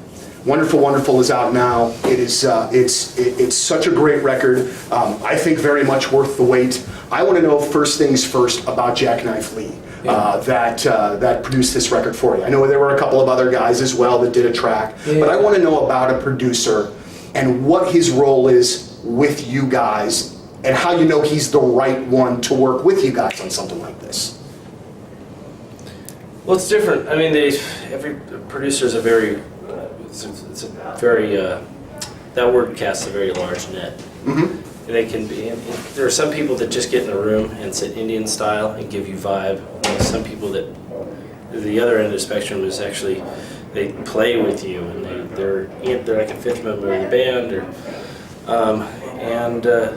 Jackknife was kind of everything. He sat Indian style and he played. So it was everything. Yeah, he definitely took the holistic approach. Yeah, but I'm always very interested when, because that's a big thing to let somebody in. I mean, that's the innermost circle of the band. So there has to be a lot of trust that develops over probably a short period of time in order for that to happen. Yeah, you have to go with your gut, and you meet. We met with a lot of different people, and we've met a lot of people along the way, and it was just instantly, we were drawn towards him and felt comfortable around him, so it made it easy. Very good. I'm always amazed when great songs like Run for Cover, I hear and read stories about how it's been around for a number of years. Do you keep everything around with the hopes that maybe one day it turns into something? Or are there those that eventually you go, you know what? I think this one's been around for a while. Like, how do you know that there's something there to keep it around? Rizz Jewelry, ninjabling.com, the exclusive jeweler of the Rizz Show. Family owned and operated, and we're always talking about them being our personal and exclusive jeweler. They are not only the show's exclusive jeweler and our personal jeweler, they're my family's jeweler. You know what I mean? Like, nobody in our family will ever buy fine jewelry anywhere else in this entire planet besides Moritz Rush. And it doesn't matter where we are, where we live, where, maybe my daughter, who doesn't even live in town, is looking for something, maybe an anniversary gift or something like that. She's sending old boy to Moritz Rush. Yeah, that's the right move. It's the best when you tell a friend and they go there for their engagement ring and they have such a great experience and they go, man, you're not a liar. And they go, I told you. I told you they're the best. They will be your jeweler for life. And then you'll tell your friends and family about Moritz Rush Jewelry. This whole word of mouth thing, aside from us telling you, that's why they've been in business for 40 years. That's right. Call and set up an appointment. 15th floor, private showroom. Set up an appointment so they can devote as much time as needed to help you find exactly what you're looking for. Moritz Rush Jewelry. The official jeweler of the Rizz Show, ninjabling.com, where you get the jewels and not the shaft.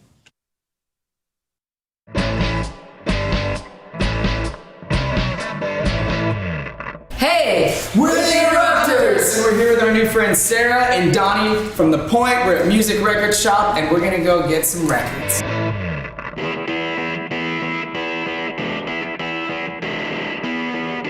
Reggae and ska.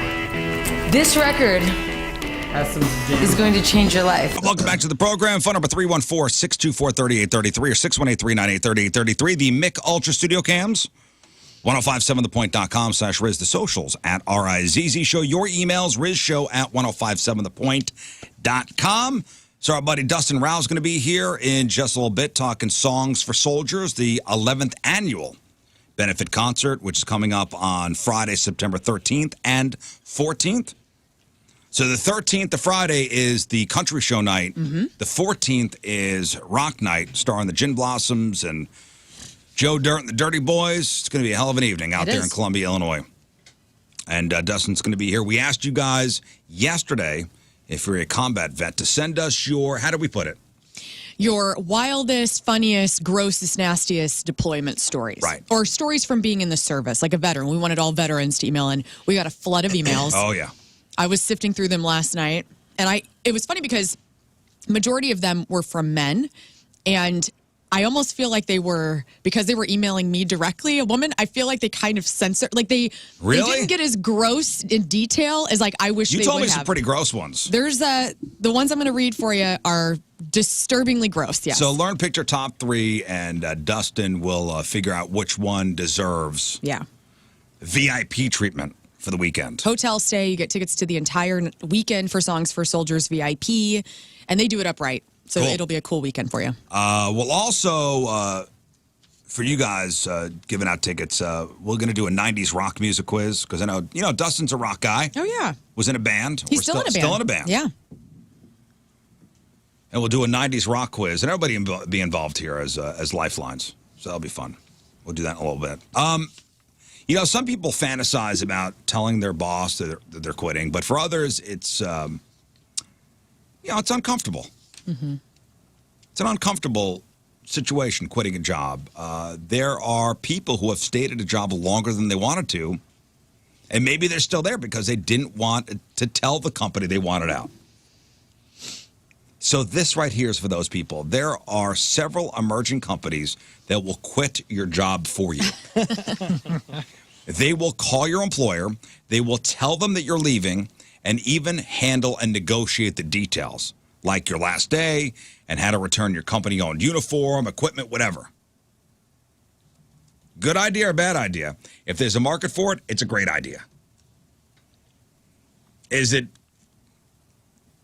an easy way out? Yes. It reminds me of the movie Eternal Sunshine of the Spotless Mind because the company that would directly contact the people that were erasing you from their memory was called Lacuna, and they would mail you a little card that said, Joel Parrish has erased you from his mind. Please do never discuss anything with him again. That's kind of how I feel about this company. They're like, Scott Rizzuto doesn't want anything to do with you anymore. He quits. Yeah, there's something. It's better than the mariachi band at Starbucks. Somebody did that? Oh, yeah. It's quite a peaceful. Oh, it was at a hotel. Oh, hotel. It was at a hotel. Oh, right. Joey quits? Joey quits. That was a marching band, not a mariachi band. Oh, yes. That was a marching band. And but at least Joey was there. Joey was there. Joey was there. This is a company that will do all the hard work for you and quit for you. Now with AI, you could have AI just comprise you an email of my 2 weeks notice. Yeah.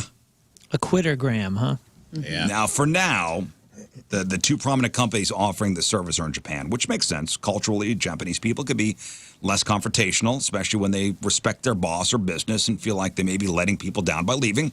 But the reverse could be true. One person said they're using the service because, quote, this was my way of conveying a message you colleagues aren't worth saying goodbye to, which is savage. And it sounds like the service will cost you about $200 or $300. Is this coming stateside? Maybe. If you want to take the puss way out, okay. Or you could sack up and do it yourself. It's true. Like a man. Yeah, text him like a man. Japan's they're on the cutting edge of all that kind of stuff, man. They're always, I saw a thing the other day, you can rent an old man. For what? Finally. Whatever. Companionship? It's like a companionship, like a mental health thing. Like you could rent an old man? In Japan, you can rent an old man to hang out with you all day and like go sightseeing or just hang out and like give you advice, and it's having like such a good mental effect both ways. There are a lot of like really successful businessmen in Japan who like retired early, and because they made a ton of money and they're looking for something to do, and like this expat, there was like a real cool TikTok. This expat was over there and he's like, I had to get a Japanese bank account so I could enter it in. He's like, you just rent an old man for the day. And he's like, he took me and showed me all these sites and gave me a history of Japan. And we hung out. And he's like, then we went, rented him again because I liked him. And we went, and you're basically just like renting a father figure to like go out and hang out. Maybe it's the way you're putting it that sounds creepy. I kind of like it. I like I'm renting an old man. It is literally called rent an old man. That's what it translates into. That's awesome. Osan Rental, renting middle-aged Japanese men for fun. That's what it says. I mean, there's also. fun. I mean, you could. Oh, I see what we're doing here. Oh. I see what we're doing here. Is They this can a help j- you set up a bank account. Says and you they can help rent. You set can up rent a something. cultural Please and old tease man, a kind old man, or even a snuggly old man. See, The website offers a range of old men with some profile pics and others with anime characters. Can It I serves for rent a people grumpy who old are man? struggling with loneliness and mental health Yes. issues. I'm sure you can. man, I'd like to offer my services. Everything except for the snuggly stuff. You know what Just I mean? advice. Yeah, can you imagine you rent me and then I show Rent up a and- moon. Yeah, and then you start taking your clothes off. I'm like, whoa, whoa, whoa, whoa! I'm here to help you set up a bank account. Put your shoes back on. I don't know. Renting a human, I guess, it just sounds weird. It's an escort. No, service. you're providing service. Yeah, you're providing service. It is. I mean, People are loving it over there. maybe instead of renting, you could say hiring. Yeah, it's Hiring funnier. an old man to hang out with. It's funnier if you rent it. It's called Rentin Osan, which that's what it is. It's like getting It's rent a. an old man. That's what it translates into. It's like taking an animal. What do you call them? Like a You know, like the animals. comfort animal. Yeah, yeah. Why can't I think of the term? My aunt had one. She had a mini horse that she would take to, Yeah. you know, old folks' homes and stuff. Oh, like a service animal or a comfort animal. Yeah, they call them Who said comfort that? comfort animals. Are you sure? Aren't we missing a term? Isn't there like an actual term? We're missing something, right? Oh, we are. What Yes, is we it? are. Therapy animal. Therapy. Hello. Yeah, that's it. Baba booey. Oh, yeah. We gonna do some news. And your news being sponsored by. Energy Stars Heating and Cooling, preferred partner of Ameren, Illinois, to make your home comfortable and affordable. I like, by the way, as one mind when we all forget. Yeah. Yeah. It makes And me then we feel- all figure it out at It once. makes me feel less stupid. Demented. Yeah, derailed. Authorities in St. Charles County say suspected gang members from Houston drove to a Fallon to rob an ATM in a carefully planned heist. So this happened on August 10th around 11:30 p.m. at the Bank of America on Fallon Loop Road. Now, according to Fallon police, suspects tampered with the ATM, then waited for the repairman to arrive. When the tech started fixing the ATM, a Toyota Camry pulled up. 3 men jumped out, attacked him while the driver, a woman, stayed in the car. One of the suspects, a guy named Pharrell Dembry, threw the repairman to the ground while another threatened to shoot him. The group then stole the ATM's cash cassette containing over... How much you think was in that ATM? This was 100. shocking. 100. I was shocked to hear that there's more than 30 in there. So 94 grand. Wow. $94,000. That was how much was in the ATM cassette. So they stole that from the tech and then bounced. how often do they empty and fill those things? Well, I mean, you heard what I said here. What the plan was? They broke the ATM, waited for the tech to come to fix it, and then robbed them. Wow. Yeah, but I'm saying, like, if all is operating functionally and there's not something that's being repaired, how I'm often sure are it they? has a. Sure, there's some sort of electronic signaling. Yeah, it says, like, we're full. We're low. Or we're empty. We're low. But just getting track low on funds. hundos or whatever. Tracking the ATM over here in front of us. It's about every 6 days at around noon. And the guy comes at around 4:30 Yeah, a.m. yeah. If anybody's been spying No, it they and come casing at- it, I could imagine They King come Scott. at 4 a.m. and Lern calls the cops on them. For being out. Hell yeah. Well, There's somebody at the ATM. The stolen cassette was later found in a wooded area near Maryland Heights at a hotel where the people who robbed the ATM had stayed. This guy, Pharrell's palm print was identified on the cassette. Police tracked them down through surveillance footage and the Camry's GPS, confirming their involvement. He was arrested in Texas 2 days later while driving the rental car used in the crime. That's wasn't that an early Breaking Bad? Right? Is that the show that has it where like the two junkies get the ATM and then one of them smashes his head? Yes. Oh, yeah. That's Yeah, how it was it's Breaking Breaking Bad. Bad. that Yeah, was 'cause- and they were- disturbing one. Yeah, because like the whole episode, they're trying to get the thing open. Yeah, the group was engaged in a crime called jugging, where suspects disable an ATM to lure the repair tech and then rob the machine while it's being fixed. So that is the thing. Yeah, I'm surprised these repair guys don't work in teams. You know? Right. Yeah, you would think. At least pairs. Yeah, you would think. I mean, They're opening. Yeah, they're opening. They have all this money exposed. You always see the private company, you know, the armored cars, the Brinks. The Brinks and all that kind of stuff. Those are always pairs, right? You'd think this would be the same kind of protocol. Yeah, I would think, but maybe there's not enough employees. Missouri regulators have issued a third pot recall in August, this time for nearly 37,000 marijuana products. This brings the total number of recalled products in August to almost 175,000, which is triple the amount recalled in August of last year. So this latest recall involves products from Blue Sky Health and Wellness, LLC, which is a manufacturer based in Jonesburg, and this is some weed coming into St. Louis. Okay. Weed, man. So the Missouri Division of Cannabis Regulation says the products were not properly tracked in the state's track and trace system, and they're like, is this stuff even safe for people to use? So I guess everything grown, everything manufactured needs to be put into a database. The stuff coming out of this place was not properly done. Not properly like counted or not quality properly control, not properly tracked. Okay, so it just wasn't. So they don't know how many pre-rolls are out there and all that kind of stuff. They need to figure out. Well, the division has not reported any adverse reactions to the recalled products, but they're saying, hey, stop using the stuff. And if you think you bought a recalled product, you return it to the dispensary where you bought it, and the dispensary will not count the returned product towards your purchase limit. Oh, okay. So to check if your weed is on the recall list, you could visit the Missouri Division of Cannabis Regulation website. You get the return, though.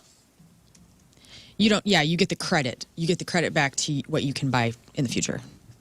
For medical, you can only buy a certain amount, right? What about for recreational? Is recreational fully legal? Yeah. And there's no limit? But there's a different price, if I'm not mistaken. Oh, I see. And there's special hours, listen, too, I'm speaking right? I don't know. Can't you go earlier if you got the medical card? Like the store opens earlier? Yeah, right. I think let's see. You have more access or something? Purchase limit, which is how much weed you can buy at one time in Missouri. Any customer over the age of 21 is legally allowed to purchase up to 3 ounces of recreational cannabis in Missouri. For a visit at a or time a month? It's recreational, 3 ounces. 3 ounces? That's a lot of weed. That's a basketball, isn't it? So I imagine that is accumulated over the month? Or wait, or is that each visit? I don't know. It's confusing. Also, I don't go in when I've gone to dispensaries. I'm like, you just get one thing and it lasts me for like 20 years. So I don't know. I'm not the expert on how much you can buy because I'm never buying anything extravagantly. This sounds like a lot for a single visit. 3 ounces of marijuana at a time. But they keep record. Isn't there?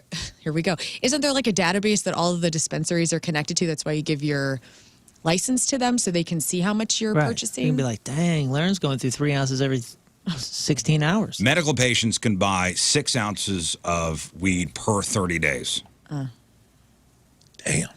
So it is. So the 3 ounces is per one time, or is it 30 days? 3 ounces at a time per. Medical patients are allowed 6 ounces. Adults over 21 can purchase up to 3 ounces of cannabis at a time. Well, that makes sense then. So like medical cannabis is prescribed, much like you can't get a refill of your Xanax until 60 days or 30 days, right? Like you can't. That's a prescription. So that makes sense with the medical side of it. But then why would But I wonder. The recreation doesn't have the same regulation. It says 3 ounces, but I don't know if that's for the month or for just at a time. It says at a time. Man, what a wildly different planet than 10 years ago. I know. Wildly I wish my different. dad were alive so much for this. He'd I be mean, so for a number of stoked. reasons, but he would be so mind blown. Like if he just came back from the dead for a day and I'd be like, Dad, you can go buy marijuana at this really cool store right now and you won't get arrested. Dude, I have a guy that calls into the number 2 show. He's my favorite caller. It's a dude from Kentucky. He talks like this. His name is Jake from Snake Farm. And he called and left a message that he talking about if I'd ever heard about taking a prison dump where you got to take one leg out of your pant leg so in case you have to fight on the toilet. You don't want to get tripped over your own pants. He's like, you always take 1 foot out of your pants when you're pooping in prison. Fascinating. And the reason he knows is because he said he did 5 years because for marijuana, growing marijuana, because his neighbor was wrong about where the property line was. So apparently he planted plants on his neighbor's And that's how he got caught. And I'm like, man, this poor guy did 5 years in prison for something that you can just go grab 3 ounces at a time now. And that's a lot. Because you feel like it. That's what I'm saying. That's a lot. That's a lot. And people are upset, acting like we're playing dumb. Pardon our ignorance. It's not my thing. I don't go. So I forgot the rules. Sorry, I haven't kept up on high times. Once. What's wrong with you? Yeah, and I don't go that often. I mean, I'm very transparent about my cannabis usage. What's the place in Ellisville? Manchester. Swade? Swade. Yeah, that's where I go. I went there. They were very nice. Yeah. Went in. It looked like a little booth. And you give your license over, and then another door opens, and there was somebody with an iPad going, "Hi, I'm Elizabeth. I'll be your bud tender today." I'm your tender. I go, I don't like this. I love it. That's- But see, that's just it. Like, I don't partake that often, so whenever I go, I like that I can just go, hey, I need something to help me sleep, and I don't want to be paranoid. And I also would like to be more of a sativa strain. And then they go, okay, this is for you. And I go, perfect. And I buy it, and I leave. I don't need to know. I'm not an expert in cannabis at all.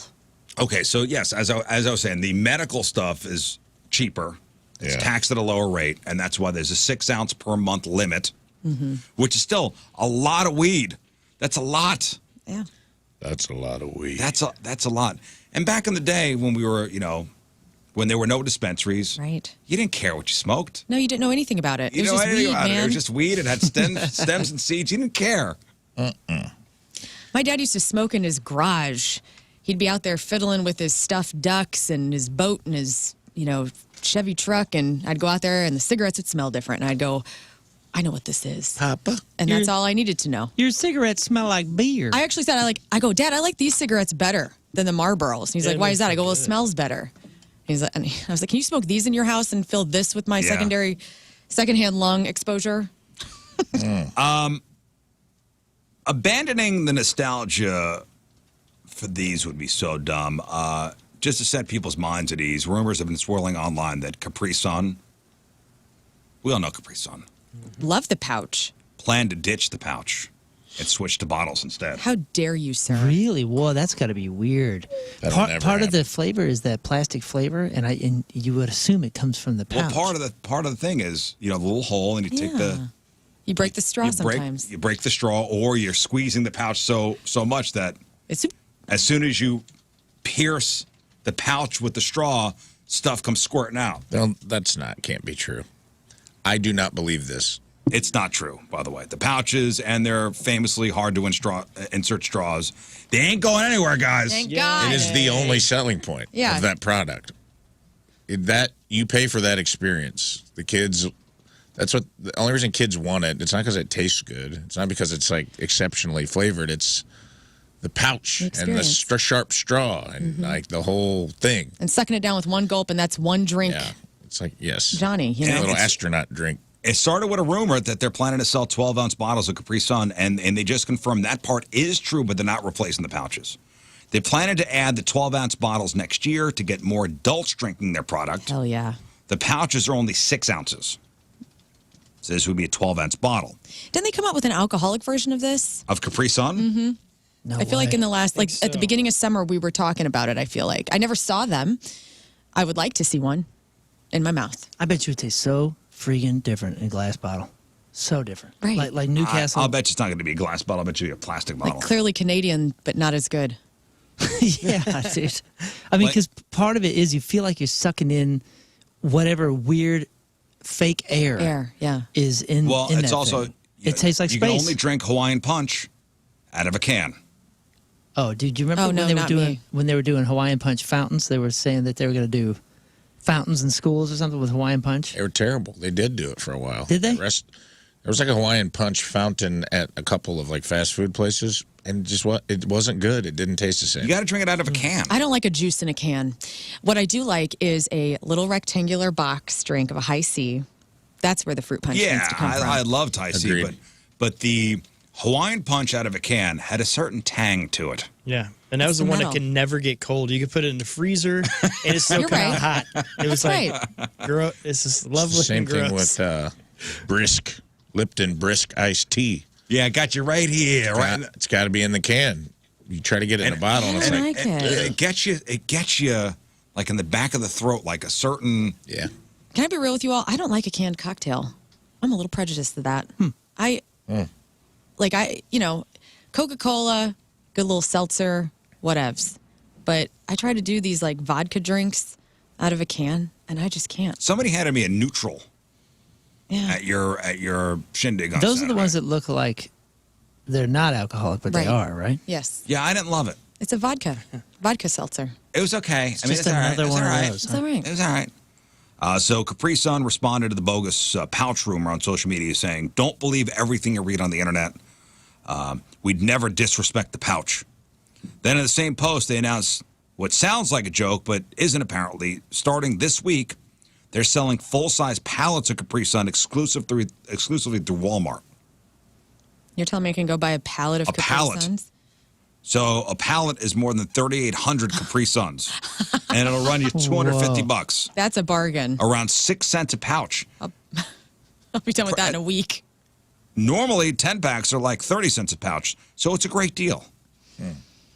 It's a great deal. They'd have to add stuff because if you've ever actually looked at the liquid in a Capri Sun, it's clear. It's not. It'd be weird to see it. There's a reason the pouches aren't see-through. Like, if you've ever spilled it out and actually looked at it in a glass, it's like... yeah, Chris says, empty the Capri Sun into a glass. It's way different. Makes it horrible. Yeah. Weird. Just the visual of it changes the whole aesthetic. So they'd have to add some sort of food coloring to it, which would probably change the taste, right? Oh, dude. Remember High C Cactus Cooler? Yep. Oh. Right, that was a High C flavor, Cactus Cooler? Yep. Hell yeah. I don't know that. Yeah. I think that was High C. Is that the same time as Ecto Coolers? What I would give to taste an Ecto Cooler right now. Because you can't find them. Cooler. They brought those back for a little bit a couple years ago as a nostalgia thing. What the You heck? can find them on eBay. I wouldn't drink them. They're like No. 40 years old. Orange Pineapple Blast? Is that what Cactus Cooler? Is that a High C? Is this its own thing? Cactus Cooler is an orange pineapple flavored soft drink primarily in Southern California. Huh. This thing? What a cool Oh, looking I've seen logo, that. dude. Yeah. Those look awesome. It's basically Hawaiian Punch, orange pineapple flavor. Oh, High C had a citrus cooler. Cactus Cooler was his own thing. All right. Citrus Cooler was High C. Where can I try one of these? Look at that. That looks so attractive. You get it on Amazon. If you book a flight just to do this, you might need a lesson on budgeting. Mountain Dew's newest promo is free soda if you cross into Mountain Time between now and the end of the year. So it's part of a marketing campaign where they declared it's their official time zone, the Mountain Time Zone. They also just had a new mascot this summer called the Mountain Dude. Just a random bearded guy in a green fur coat. I don't know. Love him. He's like a less greasy version of Billy Ray Cyrus. So to get your free soda, you have to register at welcome-to-mtntime.com. I'm sorry, welcome-to-mtntime.com. Then go back once you've crossed into Mountain Time and get a code for a free 20-ounce bottle. People live in Montana, or people live in Mountain Time, would apparently have to leave, register in a different time zone, and then go back. Or beat the system and use a VPN. Remember whenever we were in 2020 and restaurants were giving away, not giving away, you had to buy them, cocktails, and they would put the cocktails in the little adult pouches? That was a fun time. That was a glimmer of silver and a terribly dark experience that I enjoyed. Yeah, that was like a cool, fun little way to charge you extra money for a cocktail that should cost you $2. Mm-hmm. It's now $15. Hey, I bought, and I felt like Yeah, an you bought adult in. drinking out of Capri Sun. And finally, this dude really leveled up a classic prank, and hopefully he doesn't start setting fire to these. Some guy in Louisville, Kentucky keeps pooping on the same person's porch. The local news is calling him the porch pooper. And he's done it twice so far, but he's visited the house at least 3 times. So he walked up to their door last Sunday night, looked inside and left. But then he came back the next night, and a security camera got it on video. He trots up the front steps, pops a squat in front of the doormat, and just unloads. Didn't this happen to you? You told us a story one time about somebody taking a dump on one of your porches. No, one of my tenants in my South City house pooped on the neighbor's porch. That's right. Accidentally. That haunts Where's me. that person living now? Anywhere in this vicinity? I don't know. Let's look them up. They also peed on their welcome mat. Then the next night he came back and did it again. And the guy who lives there said he tried to confront the pooper that time, but he was already gone. And last I heard, the porch pooper's identity is still unknown. Oh my gosh, Jack the Ripper. It's not clear if the defecation is malicious or if the guy's got issues. The homeowner says he's glad he hasn't tried to break it in or anything, but he'd like the pooping to stop. Please. Here's the homeowner. I heard about you. You ain't heard about me. Yeah, I heard about you. What you hear about me? That's not the pooper. I'm sorry. Here's the pooper. Tuesday morning, I went out to my front porch and noticed this, what I thought was a cat poop, and it turned out to be a person. I have no idea. We're good neighbors. We keep to ourselves. We behave ourselves, and I can't imagine that somebody would want to do some kind of retribution. I'm relieved that he's not violent or he's not trying to force entry. He's just doing his deed. Guys, is anybody else entertained by how we as humans can take two letters, make a 4-letter word, P-O-O poop, P-O-O-P, and say it differently? All of us say it slightly differently. The way this guy said it just hit me right. It's like cat poop. Tuesday morning, I went out to my front porch and noticed this, what I thought was a cat poop, and it turned I said it Why right. is it a cat poop? As somebody that sees cat turds daily, like, they're different than human turds. Well, I would say. the last thing you'd expect is somebody taking a dump on your porch. Right. Cat poop. I mean, I would So- assume, I'd be like, oh, it's a raccoon poop. Like, we do have some poop outside of our window right now. And I sent Tim a text the other day. I go, what's up with this? There's like a little, it seems like somebody is coming to our house and they are just turding up like right outside our bedroom windows. And I honestly have never seen turds like this. And he Are didn't they know what like it was pellets either. or they're logs? I mean, Kind of in between. They're not logs. They're not pellets. I feel like it's raccoon poop, but I can't I don't know confirm. what raccoon poop looks like. Oh, we can find that out. Hang on. And also, like, there's a lot. Well, And why? What have we done? I feed those damn things. Like, Maybe they it's should a- love me. Oh, dude. Whoa. Post it. Let's see. Yo. What's up? If this is raccoon poop, it's very Aren't you curious, Rafe? I don't know what raccoon. Yeah, that's it. It's very that's a raccoon, dude. Whoa. Dude, It's very dog poop. I don't know what's going on in my Dog house. slash it looks cat. like the fake poop you buy. At Spencer's Gift. Yeah. Yeah, that's some Spencer's That's poo. raccoon poop? I have so much of this outside my bedroom window, and I feel very assaulted They because eat it's trash. like, They eat like us. It makes sense that it would look like our poop. Ew, we No, need it's- a close-up It's of a it. little Ew. seedy. it's disgusting. Yeah. All right. Thank you. I We'll didn't take a mean- break. I was trying to. Why it's dangerous. For such a cute animal, it does not have cute poo. No, not at all. At You least, know, at least a cute little deer's got little pellets. Yeah, I was gonna say deer and rabbit. Those little cute little pellets. Those are it's Is one Dustin thing. here? He is. Okay. We'll talk to Dustin around next. Songs for Soldiers, and we will read some of these emails we got from veterans who are deployed and have a funny story to tell. And Dustin will pick the best one. I'm going to read 4.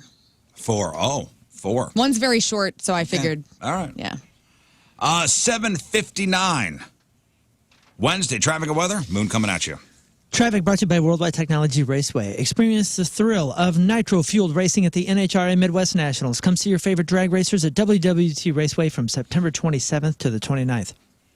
There are a ton of delays. I cannot mention them all. I will say way out west, there's delays both ways. On 270, there's also 270 westbound between 70 and it looks like 40. There's a whole bunch of delays. South of 40, heading north on 270, there are also delays. Just look out today. It doesn't seem to be going so well. Your point forecast, mostly sunny, high of 88. Right now it is 63 at the Point Studio.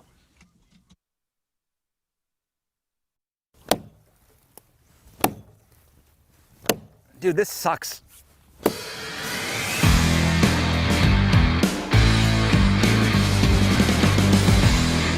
Hey, welcome back to the farm. So a couple weeks ago, a storm blew through and knocked a big ass tree down. So I got a tree that I need to kind of get rid of, or at least saw down a little bit. So, of course, I got the pro, Mark from Colonel Landscaping, with me. So, Mark, not only Yes, sir. do you put trees in, Yes, sir. but you take trees out. Yes, sir. Full service. So you see what we got here? Yeah. So I think it might have been dead before it fell. Yeah. But who knows what kind of wind blew it over? We just came down here and it was it was felled. Yes, sir. So we need to cut it down. We need to kind of haul it out of here. So we'll cut it into some manageable pieces. cut it get into up to the manageable road, and go pieces, from and there. then just haul it out to somewhere, a burn pile somewhere. Rejoice, it's finally here. Kickoff is upon us, and the season officially starts tomorrow. Now, last year, over 1 million fans across 33 states joined the game with Underdog Fantasy, and you could too. Now, I love Underdog because it's so easy. Instead of picking winners and losers, you just choose higher or lower on your favorite player stats. Tomorrow, if you think Patrick Mahomes will throw for more than 300 yards against the Ravens, you could choose. I think it's going to be higher, okay? Make your pick 'em entry on Underdog. And it's not just easy, it's exciting. You can go up to 1,000 times your money on a single entry. That's a chance to turn a small pick into a big win. Signing up for Underdog is a breeze. Just head to their user-friendly app or UnderdogFantasy.com. Use promo code Rizz to sign up, and you'll get a free pick-em entry for your first deposit, plus up to $1,000 in bonus cash. That's Underdog Fantasy, promo code Rizz for your free pick-em entry and deposit bonus. Remember, Underdog is for those 18 and older, and only available in states where Underdog Fantasy operates. Terms apply. If you or somebody you know has a gambling problem, call 1-800-GAMBLER or visit ncpgambling.org.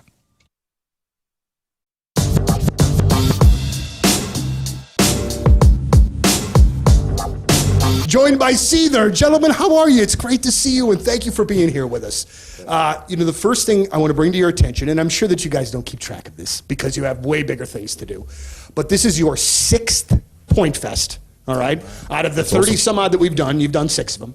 Not to mention birthday shows, Christmas shows. While other rock bands have kind of gone by the wayside, you guys have just been a constant core artist for us. I was looking last night.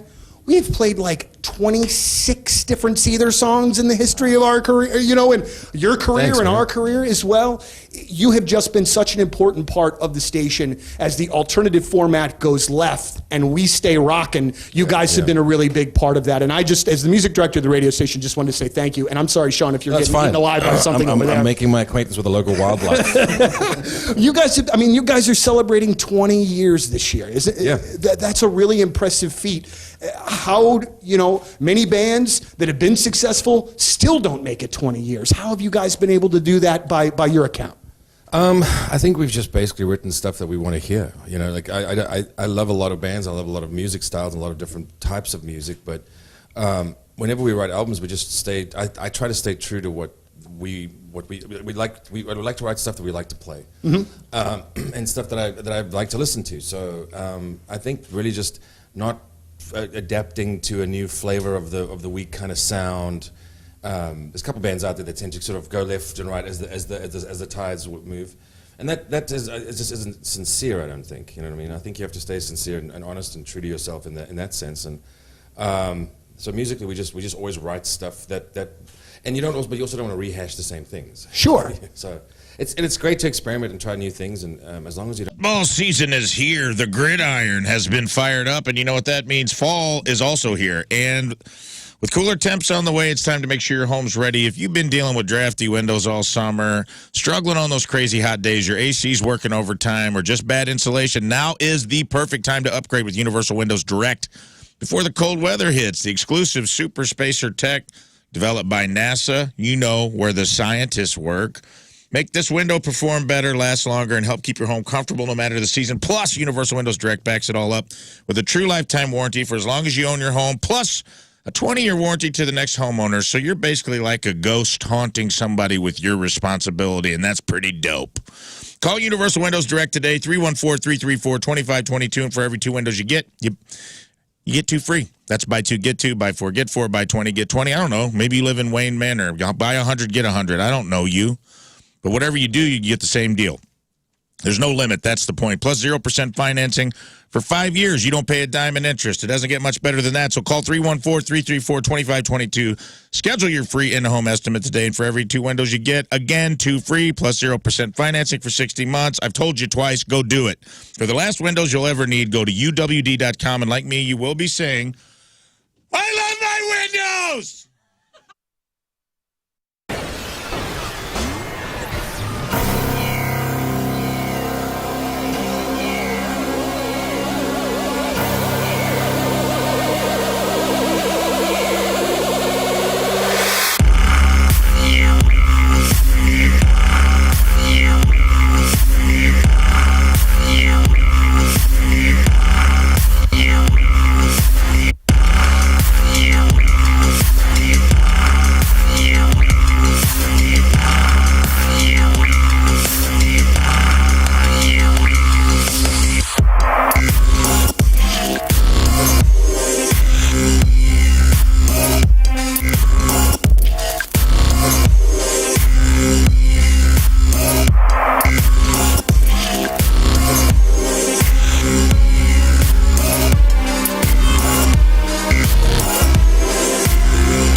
He is kind.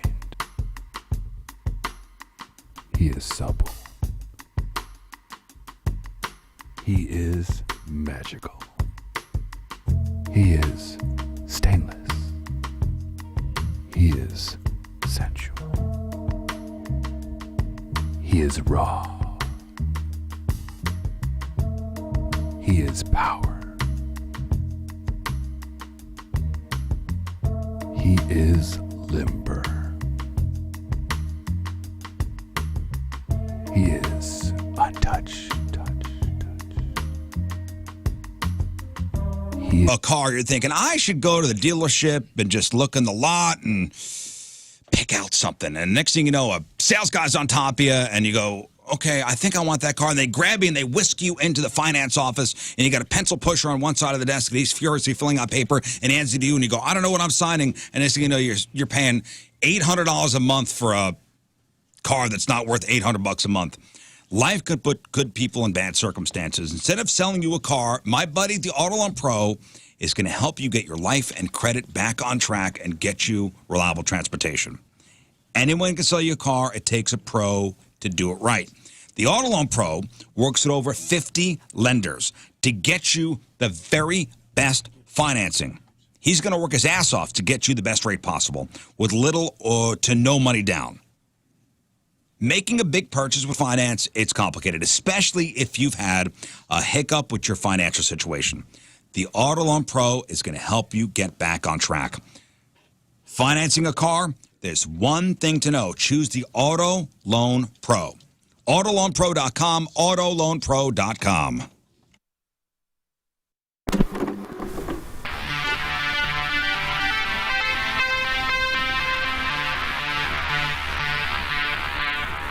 Hey, it's Jeff backstage at Wayback Point Fest in freaking living color. Look at those guys. They're right there. Thank you guys for taking the time to do this. Much appreciated. Let's get this out of the way. I have an amazing story about, and I just told this on the show. I do the morning show. I'm part of the morning show on The Point. A million years ago when you guys were on a tour opening with Rolling Stones. Yes. Or for Rolling Stones, whatever. Are they closed for you guys is the way I look at it. You guys did the stop at Busch Stadium in St. Louis. Yes. 1990, whatever it was, or 80, whatever 89. It was. It was 89. Program joining us in studio from Songs for Soldiers, Mr. Dustin Rao. Hey, thank you, buddy. You said my last name right. See? I didn't say it right yesterday. Yeah. I haven't said it the last 10 years correcting. You never corrected me. But I never would. That's what Lern said. I only bring it up if it gets said the right way. Yeah. Because if you think about it, though, Row, now, cow. Yeah. I don't know why I get called Row. Yeah, because it's also row. Because of that song. Row your boat. Yeah. Well, I said it right, and that's a point for me. Yep, good job. So there's that. 1 point for One Rizz. point for Rizz. All right. That down, Learn. Hey, before we get to Songs for Soldiers, I do want to have a follow-up story. Okay. A follow-up on a story we had for you a couple weeks ago. Remember that guy that was stung in the testicles by a scorpion in Vegas? Yes. How is everything? It's not great. Oh, no. Things are not going well. Dustin, I don't know if you heard the story or I not. did. So the 62-year-old guy was visiting the Venetian with his family. This was last December when a scorpion allegedly crawled into the bed and went up his boxer briefs and then stung him right in the balls. He said the sting felt like he was being stabbed by a sharp glass or knife. And the follow-up is last week he filed a lawsuit against the Venetian. He claims the sting left him with PTSD, emotional trauma, and has ruined his sex life. Yeah, we all have that after hearing that story. So we're also suing the Venetian. Yes. Yes, he's going class action with this, actually. His attorney says, I can also indicate, as you saw in the complaint, we're also making a claim for loss of consortium. Is it consortium? Consortium? Consortium. And the guy's name is Faraci. Michael Faraci, with his wife. The suit said the Venetian was aware of an infestation of poisonous, deadly scorpions while the resort was doing construction. The lawyer says the hotel owed a duty of care to plaintiffs to provide a clean, safe, and sanitary room that was free of vermin, bed bugs, or similar things, including scorpions. After he was stung in the balls, he was treated at a hospital where doctors confirmed, yes, physical injuries are there, and noted he was suffering from ED after the sting. So after being stung in the balls by a scorpion, he cannot get it up. And I don't know Without how being much. stung in the balls by a scorpion. How old is he? 62. Don't you kind of start not getting it up at 62 anyways? Good point, counsel. That's my argument. The defense has Yeah, the spoken. defense rests. You wait till you're 62. Yeah. And you get stung in the balls by a scorpion. Yeah, so this guy's looking for money. I don't know if he's willing to settle out of court for an undisclosed amount. Right. But this thing is possibly gonna go to a jury. And we'll keep you posted. That would be one jury panel that would be fun, Yeah. I think. Can I see the evidence? I feel like there'd be a lot of balls you'd have to see. Oh, yeah. Sir, I'm going to put on Pornhub, and I'm going to need you to take your pants off and Okay. prove to this jury. Don't look away, sir. Look straight into We're it. going to bring in a professional fluffer. He's sweating. Yeah. He's sweating, trying not to get it up. He's like, all the money's on the line. If you get a boner, dude, you're off. The case is dropped. Yeah. The court reporters over there just writing grandma, grandma, grandma, grandma, because he just If keeps the saying gloves grandma, don't grandma. Exhibit fit, they B. must acquit. And then This guy's. Oh, man. case dismissed. You put on the nanny porn. Case dismissed. No, not MILFs. No! They're just handing out face shields to the jury. Oh. Exhibit B, this man as hard as Chinese arithmetic. Oh. Ooh. Okay. Well, let's talk. Let's talk songs for soldiers, Let's do okay? it. Good segue. That was awesome. Songs for Soldiers, the 11th annual Yes, sir. Songs for Soldiers. Yep. It is Friday night, September 13th and the 14th. Friday night is country night. Yep, Chris Jansen, for any country folks out there. So, And Saturday is rock night with Yeah. the Gin Blossoms. yeah. And Yeah. no scorpions. No scorpions. No, Scorpions are Scorpions not are not. playing this year. Nope. We put out those little glue traps everywhere. No, I Show- thought at the show. Scorpions, the band. Oh. No, not the Scorpions, the band is not playing either. Interesting you bring up glue traps because one of the stories I'm going to read to you guys involves glue traps. Okay. Oh, really? Oh, yeah. Great. So tell everybody. So it's in Columbia, Illinois. Uh-huh. Yep. So tell everybody where they can get tickets Yep. and what this benefits. You guys can go through 1057point.com. You can go through our website, s4sstl.org. But yeah, we are a big concert, except instead of doing it over here, we just do it in our hometown in a big park on a big baseball field. And it's a super, super affordable event, so it's only $30 to get in. If you want to come for the whole weekend, it's $50. But my other favorite thing is that, you can get a beer or a cocktail for $5 or $6. Right. We keep prices low. And then the comfortability of the show is kind of my favorite part. Like you bring a lawn chair. If you got kids under 12, they get in free. Veterans obviously getting free. But, you've been there. It's just a super weirdly chill big concert. Yeah. So if you want to get up by the stage and get in the pit and dance and stand with everybody, it's great. If you just want to sit in your lawn chair and drink some seltzers or some Bud Lights or whatever it is, you can do that too. And, it's a super, in 11 years' time, we've never had an incident. If that, It's amazing. Never. It's just a well-behaved crowd. And the coolest part, obviously, is it benefits our charity, Songs for Soldiers. Yes. And so we take 100% of the proceeds. And as we've done for 11 years, we help combat veterans from coast to coast at this point. It used to just be pretty regional, but now help a lot of veterans all over the country. And the original goal of Songs for Soldiers with the name was to help for a year, but it feels really good to say a lot that, now we've spent over $1.3 million. $1.3 million. It's incredible. On 900 families. Raised, Yeah. dispersed to families. Again, 100% of the donations go to the vets. Yeah, and we're still 11 years later an all-volunteer organization. Yeah. That's amazing. It's super cool. And you've helped over 900 vets 900 now. families, yeah. And Dustin won't say it, so I will. He's a combat veteran, and you came back from combat and decided to do something to take that experience and play it forward for other combat veterans with what their needs could be. Yeah. And honestly, this thing started at a small little bar called Tiny's on Main Street in Yeah. Columbia. And the fact that it's grown to be this huge annual event for that community, not just for Columbia, but for the St. Louis area. I mean, your heart is so big, and I'm always just so amazed by what you did with your experience in combat, bringing it back home and helping people pay it forward. It's I amazing. just lucked out, and I got my wits, and I got all my extremities. Lost some friends in Iraq, and I got back really young. I was 20 when I got home after my tour there.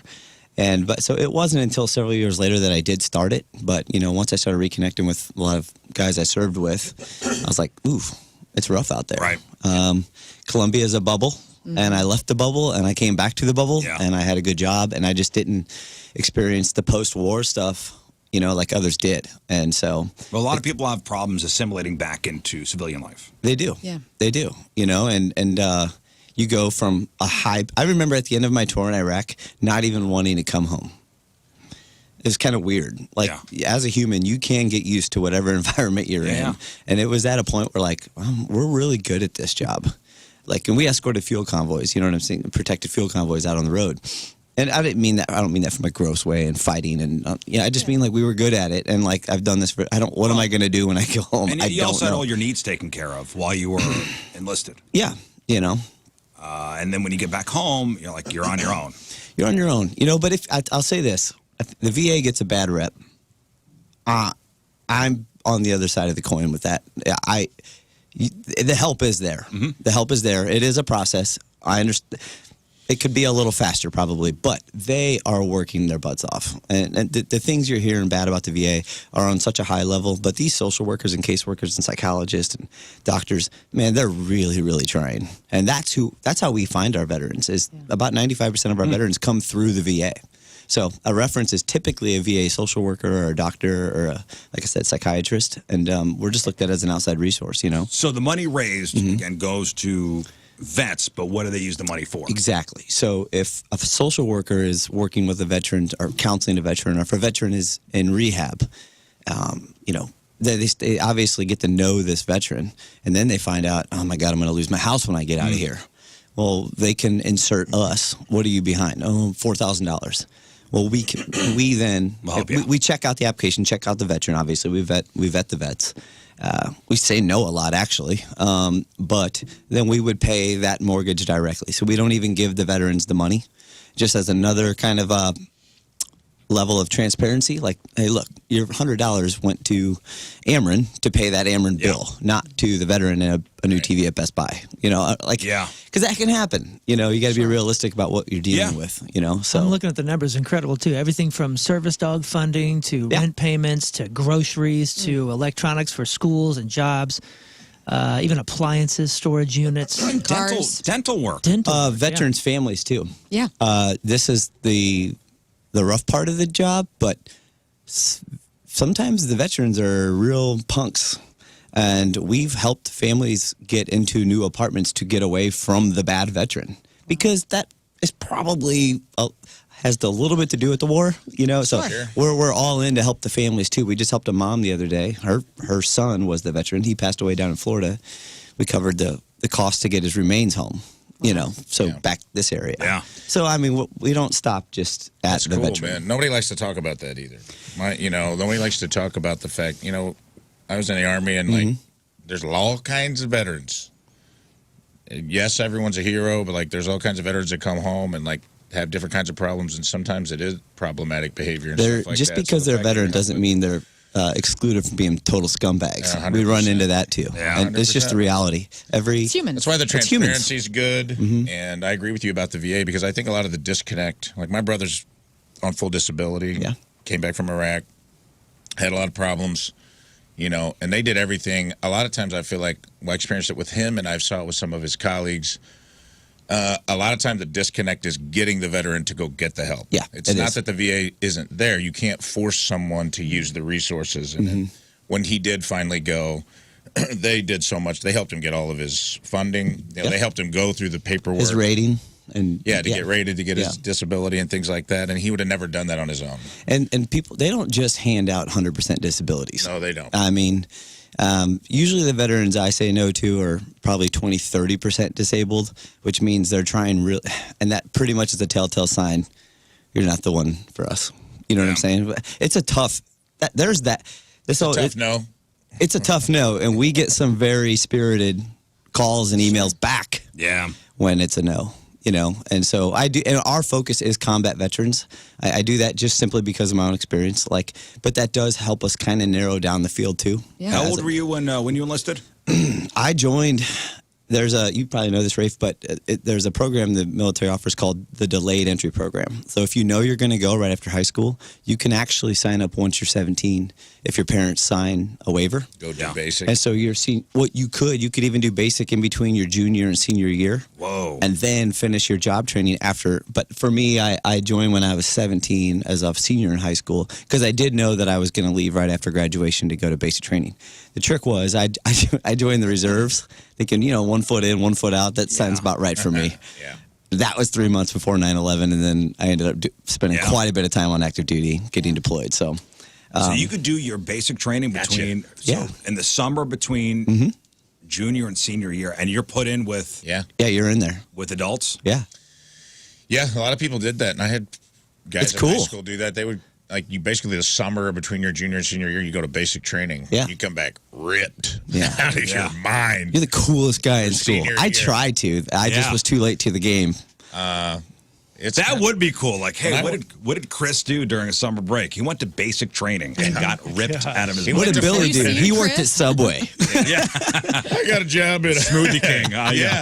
Mike got a job at Smoothie King. No, I went to basic training. I was in Fort Benning. So Threw hand grenades. Yeah.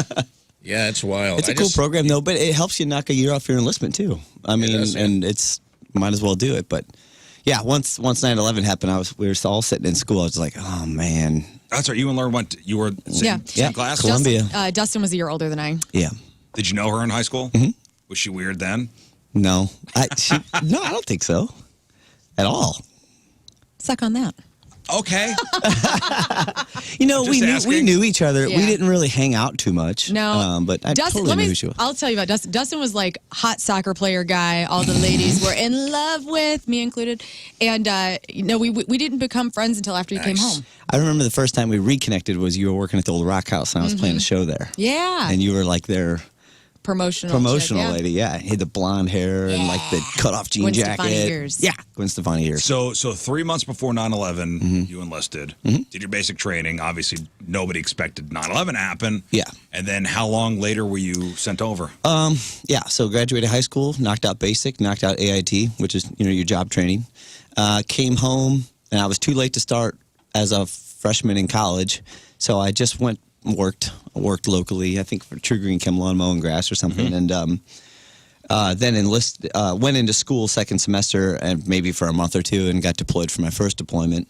Left for like 6 months to go for the invasion of Iraq, but never went overseas. They didn't need us. Go home, start working again, and like at Christmas, like 3 months later, they're like, now you're getting deployed for the real fun. So we went. I was gone 15 months total over. In Iraq, almost 13 full months. Wow. Yeah, but it was a trip. But I don't know. I learned a lot, and I think that my biggest takeaway, 20 years removed, is I just try to say this all the time. It's so easy to just say, "Screw them. We'll just bomb them." Like, man, 99.9999% of people, just like 99.99% of people we see every day here, are great people. Yeah. The Iraqi people are fine. Like you know what I'm saying? Like, they probably got better morals than us in a lot of ways. They're dealing with roving blackouts and it's 110 degrees. You know what I'm saying? But I just, there was two different problems there. Iraqi insurgents would attack us, which, they're from there. But when you got out like to Western Iraq was at that time before ISIS, Al Qaeda in Iraq. Yeah. And one thing that was a drastic difference is like when Iraqis would, set off a roadside bomb on us or try to hit our convoy, they would like stop all civilian traffic, and try to make it at us. Right. Like out in Western Iraq, like Al Qaeda and the extreme groups, like they would just drive a car full of explosives into a school to kill an American. Years removed, I'm just like, I can find respect in that. We were in their country, you know what I'm saying? And they didn't want to kill like their neighbors. Like they were getting rid of us. They were getting paid to get rid of us, and I was getting paid to be there. And I always just would like to think that if I was like sitting next to one of those guys that we fought against, at this point, our kids are probably about 13, like mine are. Their kids probably like soccer. Like, it's just a weird thing. Yeah. Do you still, we've talked before about, you said one day when you're older, you want to go back. I think that I've seen, you guys have all seen those cool stories of like World War a II. Japanese soldier and an American soldier. I would love somehow I was just for thinking that to happen. I was just thinking if we'd get there, because I've seen a lot of those videos popped into my mind when you said that. It's like, I wonder if we'll ever get there with those, with Afghanistan, Iraqi wars, where veterans with enough time removed from each side can We even like to see the meet vets, each other, going over to Normandy. Yeah. still. Yeah. I just have to think that we're not that different. Maybe one you day. know? I would hope so. Maybe one day it'll happen. Like, come here, you know? Well, let's give away a pair of VIP tickets. Yeah, let's do it. The whole VIP experience. So, Songs for Soldiers, Yep. the 11th annual benefit concert happening in Columbia, Illinois, the 13th and 14th. 13th is Country Night. The 14th, you got Gin Blossoms playing. Yep. Joe Dirt, your band is playing. Yeah. Oh, yeah. Yep. Dazed and Confused, Retro Nerds, Sean Cannon's Voodoo Players. We're all there. Yeah. We saw the Retro Nerds at the Halloween. Yeah, They're they were awesome. They're so fun. great. Great. Yeah, they're really good. So we encouraged combat vets to email us a fun story from deployment. Yes, Lern got a ton of emails. I did. I And sifted through them. she sifted through, found her favorite 4. Yes. And Dustin, it's up to you to figure Okay. out who's got the best story and who will get these VIP tickets. And part of my sifting was, okay, what can I actually say on the radio? So just Sure. a heads up to all the vets who emailed me. So we're going to start with Jacob's story. Jacob, Okay. I'm going to write these down. We'll Write down. help you. Yeah, here. Are these aliases or real names? These are real names. All right. Just first names. So you write down if you want to have a little note. So Jacob's story, he says, I did detainee operations in Afghanistan. When the detainees would get mad, they would throw cups of poop and urine on the guards. One day, one of my sergeants was working one of the cell blocks and had some thrown on him, which normally would be the end of your shift, so you can go get cleaned up. However, this wasn't his first time that this happened to him, and he was so fed up that he pulled up a chair outside of the cell and sat in front of the detainees for the rest of his shift, still covered in the mixture. The detainees hated it and kept telling him to leave, but he refused. This guy became a legend to the rest of us after that. Made them smell it. So sat in detainees' urine and feces for Okay. the rest of his shift. That's Jacob's. That's Jacob. So they had to deal with the smell. They did. That's yes. pretty. Brutal. Adam's story, pretty short. He says, we had a bad problem with mice where I was at in Mosul, and one of our guys accepted a dare and let us put the glue traps in his butt crack and then let us rip them off. I myself did not partake, but he was there. So, mouse glue traps, Glue traps and waxing. butt cracks. Middle Eastern wax. Yes. Damn. Okay. In Mosul. Okay. That sounds very familiar. This, Those types of activities. Yes. This one's kind of a long one, but needs description. So Gary says it was mid-2003 in Iraq. We didn't get the option to shower, but just a couple times in 6 months, and that was the shower trailer. We would poop in a hole we dug or into a makeshift porta potty and burn the poop with diesel fuel. We had an LCPL who was the platoon F-up. He did everything wrong. All units have this person. Well, this guy came down with Saddam's revenge, and it was a quick acting and miserable illness. Saddam's revenge meaning diarrhea. Diarrhea. Okay. It was 24-hour bug. This poor guy had just got done changing into new clothes from soaking himself in JP8 because he was too stupid to learn how to turn off the fuel pump. He came down with the illness, got into his sleeping bag to sleep in the full NBC gear, not the gas mask or rubber boots, but mostly everything else. He ended up crapping himself in his sleeping bag, not just a normal log. I mean a foamy broth of hot desert squirts that didn't even wake him up because of the meds that he got from the doc. It was 100 degrees, no shower in sight, and he, all in his main clothing and gear and sleeping bag, were covered in a gooey, foamy mess of what was possibly the worst sick-smelling poop mixture of sweat and body odor that would run off a trash panda or a skunk. He woke up and was never the same. The entire regiment knew him from soaking himself in diesel fuel and then pooping in his sleeping bag. He could only really baby wipe himself off and burn most of the clothes because they were beyond repair. They were basically flooded and not possibly salvageable at all in 100-degree hot desert hell. He was never the same and never lived it down. Okay, that's Gary. That guy That's is somewhere with 100% rating. Yeah. Yeah. And then finally, this And it's last. the guy that is in every platoon. Yeah, It's the guy you want it to happen to, kind of. You'd be a segment alone about those guys. So, meaning like there's always There's always like the F little up. kiss ass. Like the run to the group? We always, Yeah. it was usually the God, what's the Can right I can I go there? Yeah, go there. Like, you know, the guys in high school that may have been in band and got picked on a little bit and then Got a little had enough power. of it, and they're like, I'm going to be a soldier or a cop because I want a gun. right. So Do you guys finally get feel some, me on the genre Finally there? get some Am authority. I right, Rafe? Right. Yeah, 100%. Okay. Finally get some authority over somebody. Like Napoleon syndrome? But then don't know how to handle it. right. In That's real this time. guy. And they usually take the role of like, Yeah, suck up. yeah, yes, they're like they want to be in charge of something. Usually in basic training, it was like they weren't lieutenants, but they were called LTs because they were like in charge of like assigning duties to people. Yeah, like they were your boss for your squad, your platoon. Yeah. You know, we had. Everybody hates them. I have guy got I have a himself- very funny story about a guy like that. And this guy covered I was himself gonna in ask you for diarrhea one when we're accidentally in done. diesel fuel. That guy. Well, he was too out from the drugs the doctor had given him, so he woke up to this mess in his sleeping bag. He didn't even know. Fuel and poo. So he had diesel fuel and man fuel all over him. Okay. Okay. And final story. And final story, this is Justin. He says, this took place in basic training circa 2009. It was a Sunday, and we were all really bored. There was nothing really to do. There was a kid in our platoon who got bit by a brown recluse and a black widow while he was in a field exercise. The kid was showing one of the bites on his knee, and it was oozing pus. Ah. I then turned to one of my buddies and asked him, how much money would it take for you to lick that? We came up with $200. We also added that he wasn't allowed to drink anything for more than 1 minute. What I saw that day, I wish to never see again. He did it. He didn't even gag, which makes it even more disturbing.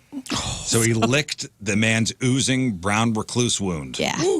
Yeah, you get bored in basic on Sundays. He's not wrong.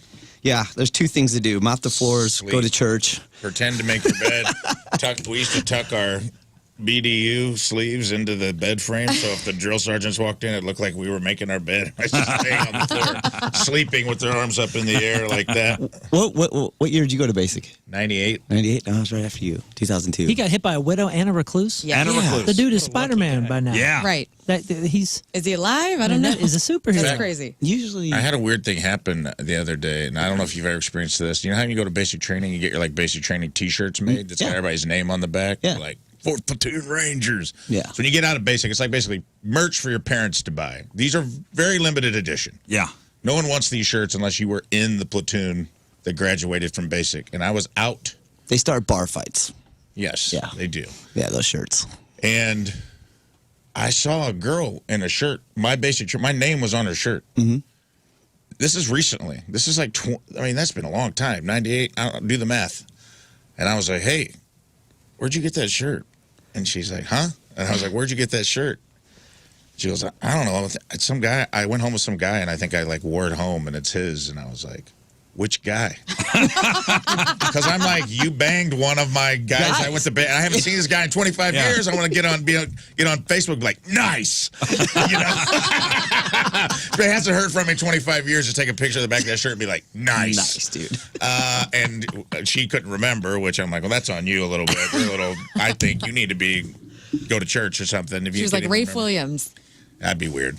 I'm like, oh, she's I like, thought you were going to this say, is your take shirt. that shirt off. Yeah, take that off. Stolen valor. Stolen valor. That's Hey, speaking of shirts, these shirts are freaking incredible. Oh, Yeah. the songs Oh, sold yeah. the rules, yes. Yeah. we sell cool merch. I'm holding. Very nice. I was we gonna got say, the little T-shirt hoodies too. I'm holding love up to the that. camera, and people in the chat. I put a link up in the Nice. chat, and a couple people have already bought some T-shirts and hoodies. Great Yes. quality. Obviously, Good quality. goes to the cause. which Yeah, it is does. We amazing. sell a lot of merch. That's probably our second biggest thing. So All right, so Dustin, we got the 4 stories. We got Jacob, who's Mm-hmm. sergeant, had to sit in poop and urine in front of detainees. You got Adam, who was involved with waxing their butt cracks with mouse glue traps in Mosul. You got Gary, who knew somebody who covered themselves in diarrhea and diesel fuel. Yep. And then you got Justin, who Sucked was out the involved pus. with the brown recluse. did the wound. old city slickers. Yep. Yeah. Pus sucking. Yep. Oh man, these are all salad, and I like each one of them for their own reasons. Okay, wait, you know what? Now, Dustin, you are the guy that's going to ultimately make the decision. Are you all going to pick two? We're Yeah, gonna- like Freak of the you know, Week. We're going to help endorse. I agree. What story do you like best? Oh, man, I hate to go duty, but the two duty ones really stuck out. And honestly, man, the guy who's hanging around with the feller that was covered in it and sticking it to the prisoners, Yeah. that's kind of cool. And I bet you're better for being around that guy. Okay, so you're going to go with Jacob. So I say give it to him. Learn. I mean, I just am thinking about Gary's story with the hot desert squirts and this guy that had you couldn't shower. You couldn't shower for 6 months. So this guy had to baby wipe himself. I mean, and then for the whole platoon to have to deal with that, I'm going Gary. All right, Gary. Wait, Gary wasn't the guy, right? No, he wasn't the guy, but he was in the platoon. Gary was in the platoon with he the had, guy. He had to suffer. Yeah. Rafe, who's your guy? I'm with the Moon on the taking it down to the two poopies, but while I agree Jacob's was epic, it's hard for me not to root for Gary because I know it was the XO. Yep. That was the guy who always wanted to be the XO and wanted to be in charge of everything. So it would infuriate that guy that Gary's getting something from his misery, which makes me want to vote for the Gary story. I didn't look at it that way. You're right. Scott? Man, these are all awesome, and I love Justin's story, but actually, I think I'm going to go with Justin, that he licked the wound. Okay. A brown recluse one? Brown recluse. It's something disturbing about that. I tell you what. Couldn't I'm drink gonna for a go- minute. I don't I'm like gonna go- leaky knees. I'm going to go different, and I think the glue traps and the butt crack story. I think that's You like that? I do kind of like it. It's lighthearted. Yeah, That's you're right. That's tour fun, though. Like But that it's happens with lighthearted. everything. It's boredom. Man, That's a it's- lot of it, though. But It's it's got- using the resources you have to Yeah, get a that's- smooth finish. That's tour fun. We did wild stuff like that. No, I don't think that's That's- it. And the poop guy, that happened once, right? He had to deal with that Yeah, idiot because once. band people don't poop themselves on tour. Well, yeah, but I'm just saying that the jail guy, they said that this That happens wasn't even all his the poop. time. That's Wasn't even true, his it wasn't poop. his poop. Good point. That All right, was somebody Dustin. else's. Dustin, it's ultimately on you. Okay. That's your pick. We're just goofing. Me and Moon are of the same cloth. I'm a dad, and when you're teaching your kids a lesson, that dude taught some kids a lesson, and they weren't even his own kids. I got to go with Jacob and Yes. the leader that sat in other people's poo, Yeah. and the ultimate. You licked the white dog turd. Yeah. He's a legend. Yeah. All right. All right, I will Well, there you let go. Jacob. That was a big Congratulations, move because most people would have probably punched them and gotten in trouble, and he just manned that one. And thank you all for sending your Yes. emails over. It is appreciated. Sorry we couldn't read all of them. Yeah, we got so many. And, Probably good we didn't, though. yeah, there were some. There were some that we- were outrageous. I warned we him. had it. Yeah. When they put the call out, I'm like, you're going to get some gallows humor that is probably going to be. They were all very I told Rizz this morning. I think because they were emailing me directly, they buttoned them up a little bit. Sure. They didn't They let it respected out you. as Yeah. much, which they could have. I mean, I Well, deal I got with that all one the this time. morning on Facebook that they put the wrong email address in for you, and I'm glad they did. Oh, okay. Because I was like, whoa. Yeah, I this just probably went- would make the cut, brother. This idea popped in my head. We all think of war as war, but like really creative and clever things happened to kill time. Yes. Well, that's what, Moon was saying. It was like, Like fun. tour stories. Yeah, But it's it's the like, same. that's what the military is, dude. It's like, it's long periods of boredom punctuated by the most scariest moments of your life. Mm-hmm. You know what I mean? Or like the most high stakes moments. So we did all kinds of. You said you had a story. I want to hear your story about the guy. You said yeah. you had one. That was boot camp, and I'll make that fast. Stereotypical. He even had a squeaky voice. I'm going to tell drill sergeant. Yeah. Like, oh man, I don't like you. And so at nighttime in basic training, just to be annoying, you got to get up for 2 hours and stand night guard, as if you're middle of Fort Leonard Wood, Missouri. Somebody's going to attack your barracks, but it's just to get to. That's all what boot camp is. Drill sergeant comes down. He goes, "Hey," and he gives us a bucket of cleaning supplies, like car cleaning supplies. Go detail my Jeep. Well, when you're in boot camp, like that is to do something normal is amazing. Yeah. And so we loved it. 2 o'clock, whatever time it was. And we're detailing drill sergeant's Jeep. Well, all of us had to quit smoking 4 weeks prior to that, because you go into boot camp. He had chewing tobacco, and he had a lot of it. Enough where we could all just do a pinch and enjoy ourselves, a little chew, and feel normal for an hour. So we did. Well, we had Squeaky Guy with us, okay? And he didn't do the chew. You shouldn't do that, whatever. Next day, we were in trouble. And we had this big mulch pit that drill sergeants would just roll you in. Just roll. That was a punishment. Just roll in the mulch. Bear crawl. Yeah, it's miserable. And so we all got smoked for it. The very next day, some of us guys that are the faster runners would always get back to the barracks faster after PT. Squeaky guy was always in the C group and always late. So my buddy dutied in his boot. And we all had to deal with the smell, and we're more than willing to deal with the smell. But this is where I gained a bunch of respect for drill sergeant, because we're 3 weeks in. They hated us at that point. He puts his foot in there and smashes poo everywhere, and it just reeks. It's summertime. And he runs in squeaky voice, drill sergeant, blah, blah, blah, did this, you know what I'm saying? And we were like, oh, here we go again. We're going to get smoked. Exact opposite. He goes, that's what you get for being a narc. You don't ever. And he's like, you don't tell on your team. You stay with your team. And then he had to wear it all day. Oh, no. And we were That's what he gets. Remember the cattle trucks to get you to and from the range and stuff? Snitches get stitches. Yeah. So that was where I was like, oh, drill sergeant's cool. Yeah. And he was doing everything not to laugh. But he got it. Yeah, sometimes sometimes being a kiss ass doesn't pay off. I had the same thing. The XO, he was this tall, and he sucked, and he put my squad on KP twice in a row. Yeah. And I was like, hey man, that's not fair. You need to change that. Then he got up in the middle. He changed it. Then he got up in the middle of the night and changed it back. Yeah. And I was like, yeah, you need to change that. And he goes, you want to change? You're gonna have to rip that whiteboard off the wall and bring it to me. So I did. And then everybody helped me put it back up. Yeah. And he got up in the morning and changed it back, and we went on KP anyway. When the drill sergeant was doing something and the whiteboard fell off the wall and smashed into 2 million pieces, and he told on me. Yeah. And he came and got me. I could just hear him screaming my name while I'm scrubbing pots and pans. And I was like, this can't be good. Yes. And he goes, get in my truck. You're getting smoked. I'm taking you to the hill. And he took me to his apartment and gave me a Dr. Pepper and a Butterfinger, let me watch cartoons. And he goes, if anybody ever asks, I smoked you. And he goes, he's like, I can't stand him either. He's like, I'm glad you did it. Yeah. He's like, I can't stand that little piece of crap. Listen, we got to take a break. Sure. We've been talking for a long time. Okay. Dustin Rao's here. Don't forget Songs for Soldiers is happening in Columbia, Illinois. What's the name of the park? City Park. City Park. City Park. Or Bohm Shoecraft. Right. Nobody calls it that. Friday the 13th, Saturday the 14th. Check out our website for a direct link to all the ticket details and stuff. All right, so after the break, we're going to do a little contest. We're going to do it quick now. It's a 90s music rock quiz. We're going to go around the horn. So everybody's going to get a question. Everybody get 4 questions. We've got 20 altogether. So we'll start with Moon, then we'll go to Lern, we'll go to Dustin, we'll go to Rafe, and we'll go to King Scott. Out of these 20 questions, they're all having to do with 90s rock music and maybe a little R&B and pop music in there too. Collectively, out of 20, how many will the crew get right? Okay.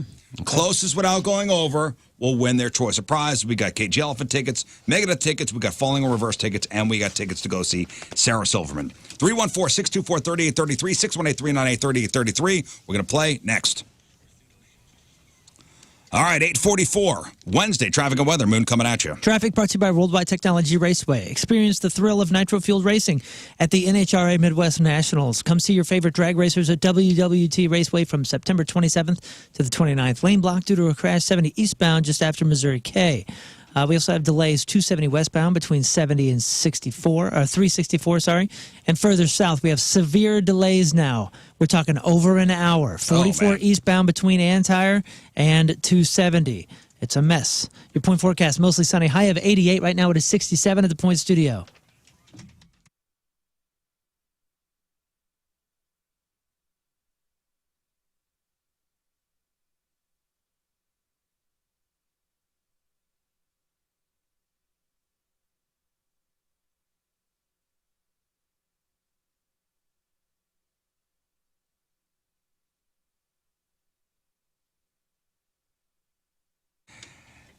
Hey, exciting news from our friends over at Schnucks. Now, you know I'm always talking about how great their rewards program is. Now it's even better because they just released new perks to make it more personalized. Everybody wants to save money these days, and they now have personal double points days, which makes it easy to earn rewards points, and it makes it faster. Just keep an eye on the rewards app for your personal double points day coupon. Now, once you clip it, you could use it to get double the points on your entire purchase. So instead of your usual 2% back, you're getting 4% back in Schnucks Rewards to use on a purchase whenever.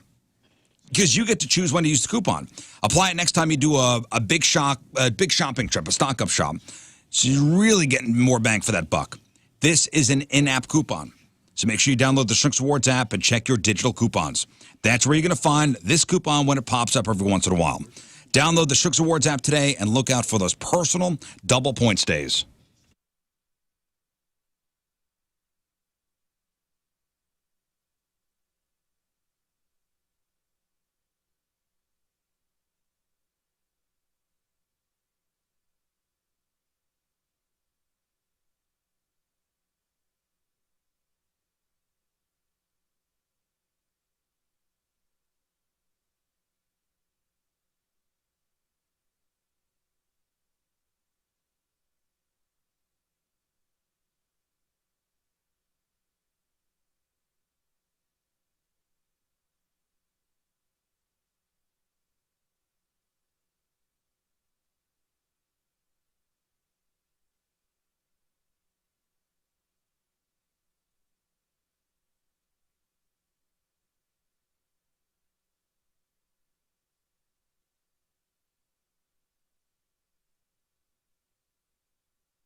I love talking about Sauce on the Side because I love delicious local eats, and that's exactly what Sauce on the Side is. And of course, it's a new month, and so they have a new special. It's back. Try the Hot Honey Bird all September, stuffed with hot honey chicken, fontina cheese, house-made bacon jam, arugula, pickled jalapenos, onions, then basted with their hot honey butter, sprinkled with that hot sauce shake, and then some hot honey butter on the side. This thing is going to light you up in a good way. You are going to be living deliciously after you go to Sauce on the Side. They're open 7 days a week. You can get it for lunch. They have great patios for beautiful days like today. Dog friendly. They got stuff for the kiddos if you want to bring your kids to Sauce on the Side. And like I said, the coolest thing about this local eatery is the fact that they've been around for 12 years, 12 locations. There's probably one near you, and you're eating locally. They have something for everyone. They have your vegetarian friends, your gluten-free people that need that, the meatheads in your life that want a calzone stuffed with every meat imaginable. They can do that. Even some salads if you're trying to be healthier. Find which Sauce on the Side is near you, sauceontheside.com.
Let's talk about Chesterfield Fence and Deck celebrating 56 years in business. One of St. Louis's top names in home improvement, quality and professionalism. That's what they put first in every single project they do. And I could attest to that.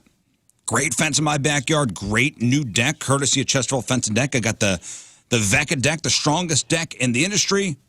And they got, a whole bunch of different colors to match your house perfectly. They use their own crews and use their own tools. They operate out of their own warehouse. They don't outsource anything. When they did my deck, it was all the same crew, and they even did the concrete work underneath. All their products are guaranteed by a 5-year labor warranty. And just visit the showroom or have somebody come out to do an in-home estimate. No obligation to free project design. And this month, when you mention the Rizz Show, you'll get 20% off your next installed outdoor project with Chesterfield Fence and Deck online at chesterfieldfence.com. After all, who doesn't want a bigger deck?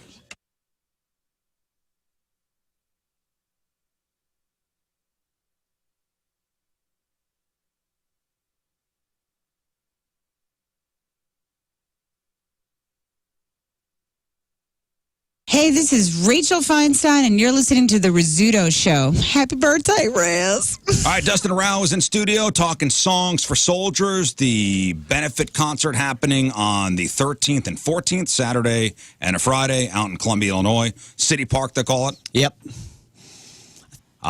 Shoecraft. The Rock City Night Park. is Saturday, September 14th. That's the Gin Blossoms and Joe Dirt, Dazed and Confused, the Retro Nerds, and more. So you're a music guy. You're in a band. Yep. So let's do a contest.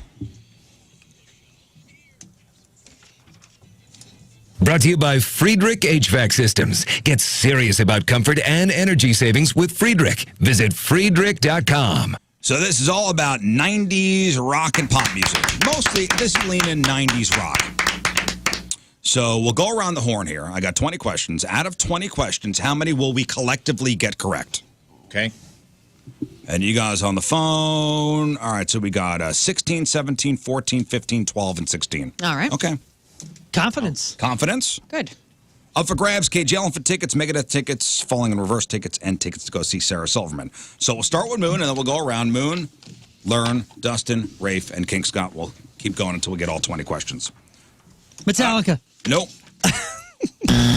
One wrong. Gosh. All right, Moon. Yeah. Which of these 90s bands was not from Seattle? Stone Temple Pilots, Pearl Jam, or Presidents of the United States of America? Oh, man. Not from Seattle. I don't think... STP, Pearl Jam, or Presidents of the United States of I America? didn't know presidents was. I thought they were from This feels like San a trick Francisco question. or Arizona. Stone Temple Pilots. Pearl Jam, President of the United States. I'll go Stone Temple Pilots. Show me Stone Temple Pilots. Yes. Not from Seattle, from actually San Diego. Learn. What 90s artist died just 2 weeks before the release of a double album that went on to go 10 times platinum? Was it Kurt Cobain, Notorious B.I.G., or Jeff Buckley? What 90s artist died just 2 weeks before the release of a double album that Notorious went on to B.I.G. go 10 times platinum? Show me Biggie. Yes. Nice. I would have got that wrong. Biggie was shot and killed March 9th. Life After Death released March 25th. Holy cow. Dustin, what 90s band broke through with a music video that borrowed footage from the television show Happy Days? Was it Nirvana? Was it Weezer? Or was it Oasis? Weezer. Show me Weezer. Yeah. Yeah, that's a good video. Who directed it? The dude from Opie.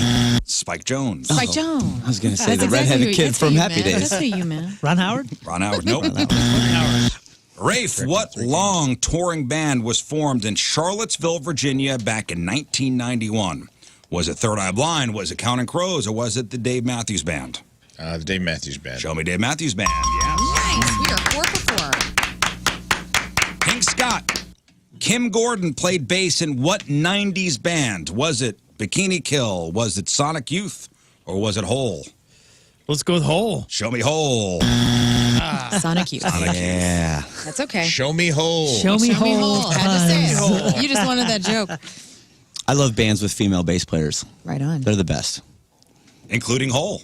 Yeah. Smashing Pumpkins. Silver Perfect Sun Circle Pickups. For a while. Incubus now. Yeah, Incubus has a girl now. All right, Moon. Fire. How old was Leanne Rimes when her first hit Blue was released? Was she 17, 15, or 13? Leanne Rhymes, how old was she when she released her first hit? 17, 15, or 13? Show me 15. 17. 13? 13. She was Whoa. barely a teenager when Blue that. made her That's a star. crazy. Wild. Back in 1994. Wow, that's wild. Learn. Who won a Grammy for Best Rap Album in 1996 for their album The Score? Was it Tupac Shakur? Was it the Fugees? Or was it Snoop Dogg? Fugees. Yes. Nicely done. Big single was Killing Me Softly.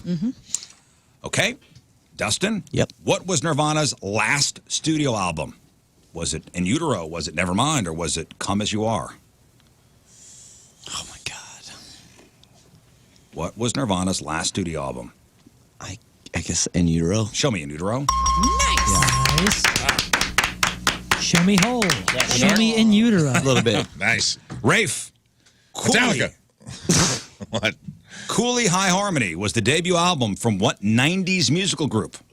Cooley High Harmony, Belle Biv DeVoe, Blackstreet, or Boys to Men? Ooh, I think it's Belle Biv DeVoe. Final answer? Final answer. Blackstreet. Boys to Men. Oh, really? Boys to Men. Knew it wasn't in the middle. It's close. You got the B right. King Scott, what was Smashing Pumpkins' first album? Siamese Dream, Melancholy, The Infinite Sadness, or Gish?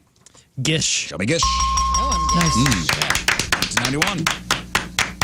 What do we got so far there, Lern? 4, 6, 7. We're 7 in. 7 out of 10. All right, this is a 2.8. question for Mooners. Oh. Oh. Brian Warner is the name of the singer of what famous 90s act? Is that the RZA? Is it Nine Inch Nails, or is it Marilyn Manson? Brian Warner. Show me Marilyn Manson. Yes. Das is correct. Learn. Yeah. What 90s band had a huge hit on the soundtrack to the 1998 film City of Angels? Was it Collective Soul? Was it Goo Goo Dolls? Or was it Gin Blossoms? Goo Goo Dolls. Show me Goo Goo Dolls. Oh, the best. I played that video. I'd give up forever 24/7. to love you.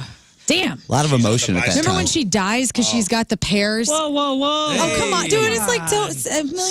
Spoiler Video, alert. she's on the bicycle And she's with just her arms free. open. Yeah. And the pears, and that's Nick Cage when we were thinking he was maybe hot. What a mess. And what's his name? Sipowicz was in that movie. Dennis Franz? Yeah. What's a sad video? It is. All right, Dustin, what 90s act's 1992 album featured a famous photograph of a Buddhist monk in the act of self-immolation? Was that the Beastie Boys? Was it Rage Against the Machine? Or was it Tupac Shakur? There's another shot in the dark. No, dude, you know it. No, you know it. Was it Rage? Yeah. Yeah, okay. I stared at that poster on acid one time, and it Oh, God. messed up my day. All right, the band Everclear had a smash hit with what 1995 song? Was it Father of Mine? Was it Local God? Or was it Santa Monica? Oh, man. This is tough. This is going to be a... Can you say that one more time? Everclear had a smash hit with what 1995 song? Yeah. Father of Mine, Okay. Local God, or Santa Monica? I feel like Father of Mine was a fastball, right? So I can narrow that down, or I'm completely wrong, and that is this. I didn't like the response I got over here. No response. He's reading the There room. was no response. Reading the room. Okay. Read them one more time, and I'll just pick one. Santa Monica, Local God, or Father of Mine? Let's just do Father of Mine. Santa Monica. That was first. Huh? I didn't know which one was first. I was trying to narrow it down. I feel like... They're both hits, though. Both, yeah. Was I right about the band? Who I mean, sang yes, Father of Mine was Everclear, but it was later. Oh, okay. That was a trick question. All right, King Scott, what was Mary J. Blige's debut album? Was it called Real Love, What's the 411, or My Life? Oh, this one's easy. What was the 3 answers again? Real Love, What's the 411, or My Life? Mary J. Blige's debut album. Real Love. What's the 411? What's that 411? Real love. Someone please. All right, Moon. He was so confident. Yes, Scott. Last time around. Yeah, Last time around here. no clue. What are we Here we sitting go. at? What are we Sweep sitting out. at? What are we sitting at, Learn? What number was that? That was 15. Okay. That's a no. Yeah, we're, let's see, we have 6, 7, 8, 9. We're 9 9. out of 15. Ooh. 12's looking good right now. All right. Pick 12. Moon, who is not a member of the Wu-Tang Clan? Who is not a member of the Wu-Tang Wu-Tang is for Clan? children. Oh no. This might be easy. It might be a softball here. Is it Master Killa? Is it Inspector Deck? Or is it Redman? Or is it Larry? Larry's definitely in it. Who is not a member of the Wu-Tang He's one of Clan? the founders. Master Killa, Inspector Deck, or Redman? Show me Master Killa. Does know the answer? Redman. Incidec. Redman is not a member of the Wu-Tang He's Clan. not. Oh, I thought he sure was. No, he does stuff with Method Man, but he's not a member of the Wu-Tang I thought Clan. he was a spin-off. That The right. RZA. Does he the play with Jizza, him? Old dirty bastard. Oh, Does he play with him man. sometimes? Inspector Deck, Master Killer. We suck. Who am I missing? And I was just listening to Larry. Killer Bees Raekwon. yesterday. Raekwon, the master. Emmy, Raekwon the chef. Well, that's right, Raekwon. Remember that show, MTV Cribs? Oh, Yes. yeah, man. And when it was in its heyday, Redman was on it, but The he fake was one? in a 2-bedroom apartment. Yeah. Love that. There was just stuff Yep. everywhere. Yeah, it was like a hoarder lived in it. Yeah, he was, yeah. All right, Lern. What famously tempestuous 90s band had its first dust up in 1994 when one member hit another over the head with a tambourine? Ooh. Was it Guns N' Roses? Was it Metallica? Or was it Oasis? Oasis. Show me Oasis. Yes. Imagine a my ass in tambourine being in Guns N' Metallica. Roses. He is always holding shakers and tambourines. I can Liam see a Gallagher tambourine of hit that. Noel Gallagher over the head with a I can see tambourine on into stage. That would be a tambourine. painful tink. Yeah. Imagining Ain't no tambourine in Metallica. All right, Dustin, your final question. All right. 90s band Chumbawamba had a big hit with their 1997 song Tub Thumping. Yeah. What does tub thumping mean? Does it mean to forcefully state your opinions and arguments? Does it mean to sing loudly? Or does tub thumping mean to pee in an enemy's drink? So tub thumping, does it mean to forcefully state your opinions and arguments, sing loudly, or pee in an enemy's drink? It's a high energy song, so sing loudly. That's the first one. To Enemy's forcefully drink, huh? state your opinions and Almost said that. Oh, really? Man. I was hoping it was pee-pee. I get knocked down and then I get up again. Pissing the night away. Oh, yeah. But it wasn't. It wasn't. She drinks a whiskey drink. She drinks a vodka Vodka drink. drink. And I peed in every single drink. I'm Rafe ready. Williams. Yeah. Linda Perry had a huge career writing hits for pop stars. Okay. But she got her start with what 90s band? Was it the Sneaker Pimps? Okay. Was it Four Non Blondes? Or was it Veruca Salt? Linda Perry. Linda Perry. Oh. Read them one more time. I don't want to let down. Sneaker Pimps, Okay. Four Non Blondes, or Veruca Salt? Linda Perry. I will say Veruca Salt. You had learned Four cheating for you non-blonde. over I here. know. I was shaking my head. Oh, I wasn't looking. All right, King Scott, it comes down to this. You better get this, Scott. Is this this is for our huge. 12 or Okay, 11? I got This is we're at 10. We're 10 out of 20. Oh, man. We boy. have sucked so hard. Disaster. Hey, by the way, no winners. Everybody loses. Well, that's all right. Everybody's This overshot. is life, okay? All right, King Scott. What was the band Live's first big hit song? Oh, yeah. Was it Lightning Crashes? Was it Selling the Drama? Or was it I Alone? Their Their first big. big hit. All right, repeat Comes down those. to Lightning this. Crashes, Selling the Drama, or I Alone? I'm gonna say lightning crashes. Selling the drama? Selling the Drama. Oh, I thought it was I Yes. Alone. Me too. Nope. That came out Selling in the like Drama 96. was released first. All right, well, there you go. Terrible, guys. Wow. That was not well, good. I really thought we would go 18. Nope. Yeah. Me too. Nope. Well, Dustin, thank you very much for coming in. Oh, thanks for helping push the show and having some fun. We encourage everybody to buy a ticket, buy a weekend ticket for both shows. Yeah. Friday, September 13th, Saturday, September 14th, the 11th annual Songs for Soldiers. Go to our website and link right through to get your tickets and all the information. And $1.3 million already spent on combat vets. Yep. And last year, you guys raised almost $300,000. Almost 3K. Yeah. 15 minutes from downtown St. Louis, too, for all you Missouri folks. We are easy as pie to get to. Great parking. Great parking. Free parking. Ample Drinks. parking. Veterans get in for free. Yep. Bring your own lawn chair. Oh, there you go. The great Dustin Rao, everybody. All right, we'll take a quick break. We'll come back. Lern's got crap on celebrities next. It is 9:06. It is Wednesday, traffic and weather. Moon coming at you. Traffic brought to you by Worldwide Technology Raceway. Experience the thrill of nitro-fueled racing at the NHRA Midwest Nationals. Come see your favorite drag racers at WWT Raceway from September 27th to the 29th. 3 lanes blocked, left-hand shoulder blocked, all due to a crash 44 eastbound just before 270. Severe delays, now 100 minutes and increasing 44 eastbound between Antire and 270. Try to avoid the area. Your point forecast, mostly sunny, high of 88. Right now it's 68 at the Point Studio.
So football season is back, kickoff tomorrow. And are you going to have people over the house to watch the game? All right, well, the house is dirty.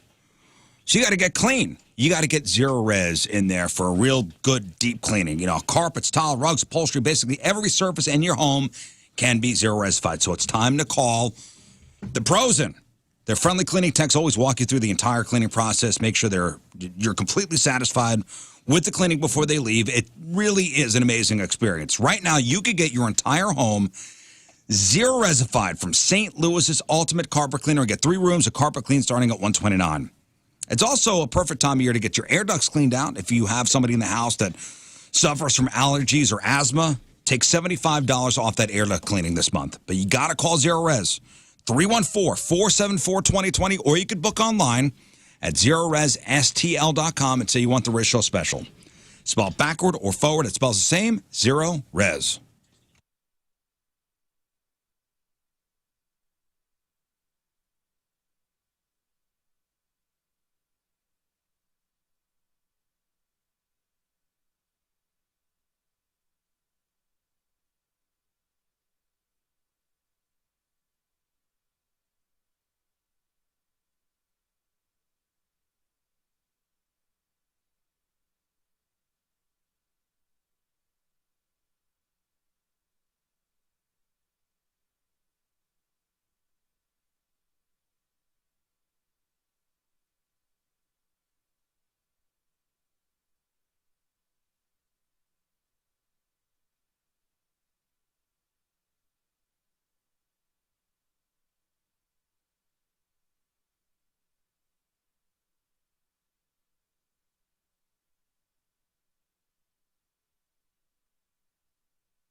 Woods Basement Systems, the all things basementy experts. I have had them at my home, in my home, because, they do the basement waterproofing, the foundation repair, crawl space repair, mold prevention, egress windows. In fact, they just fixed a basement wall for my friend.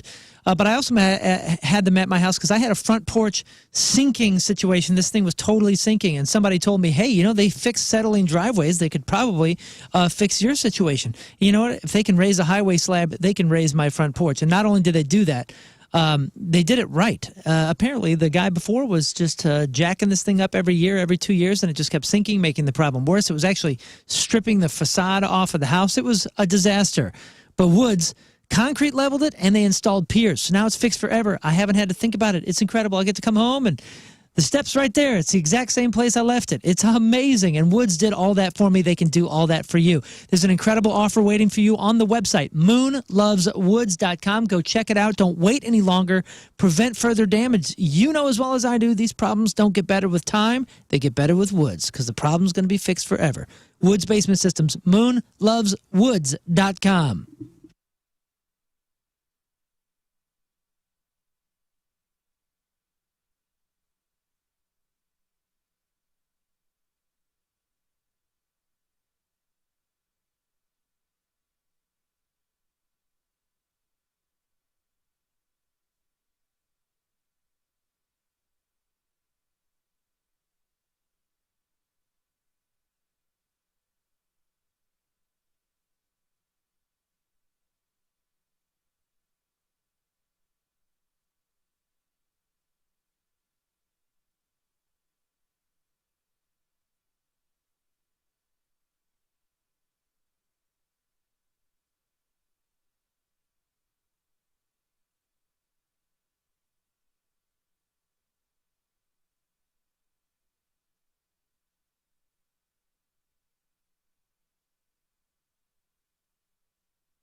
All right, contractors, I'm talking to you. Clean up on the job site. It's a pain in the ass. Worst part of the job.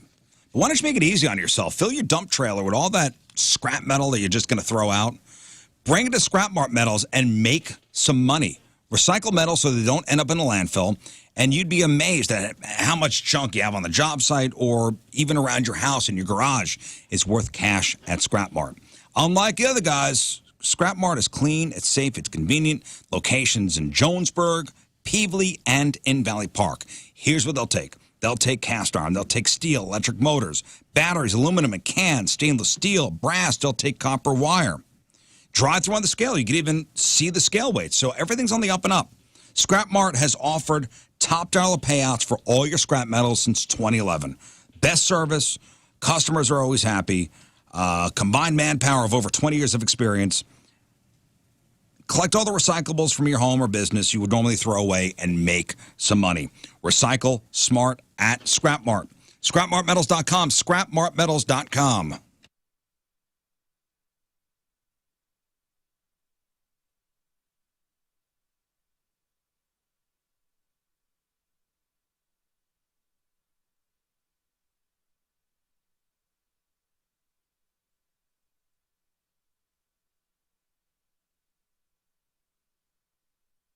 Hi, this is Colton Preco, and you're listening to The Rizz Show on 105.7 The Point. Happy birthday, Rizz.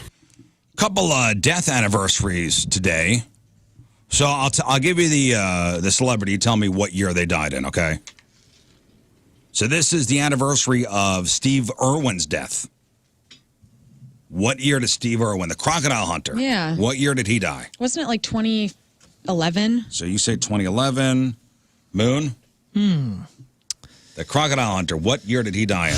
11 seems like a good guess, but I'll say 09. 09. Rafe?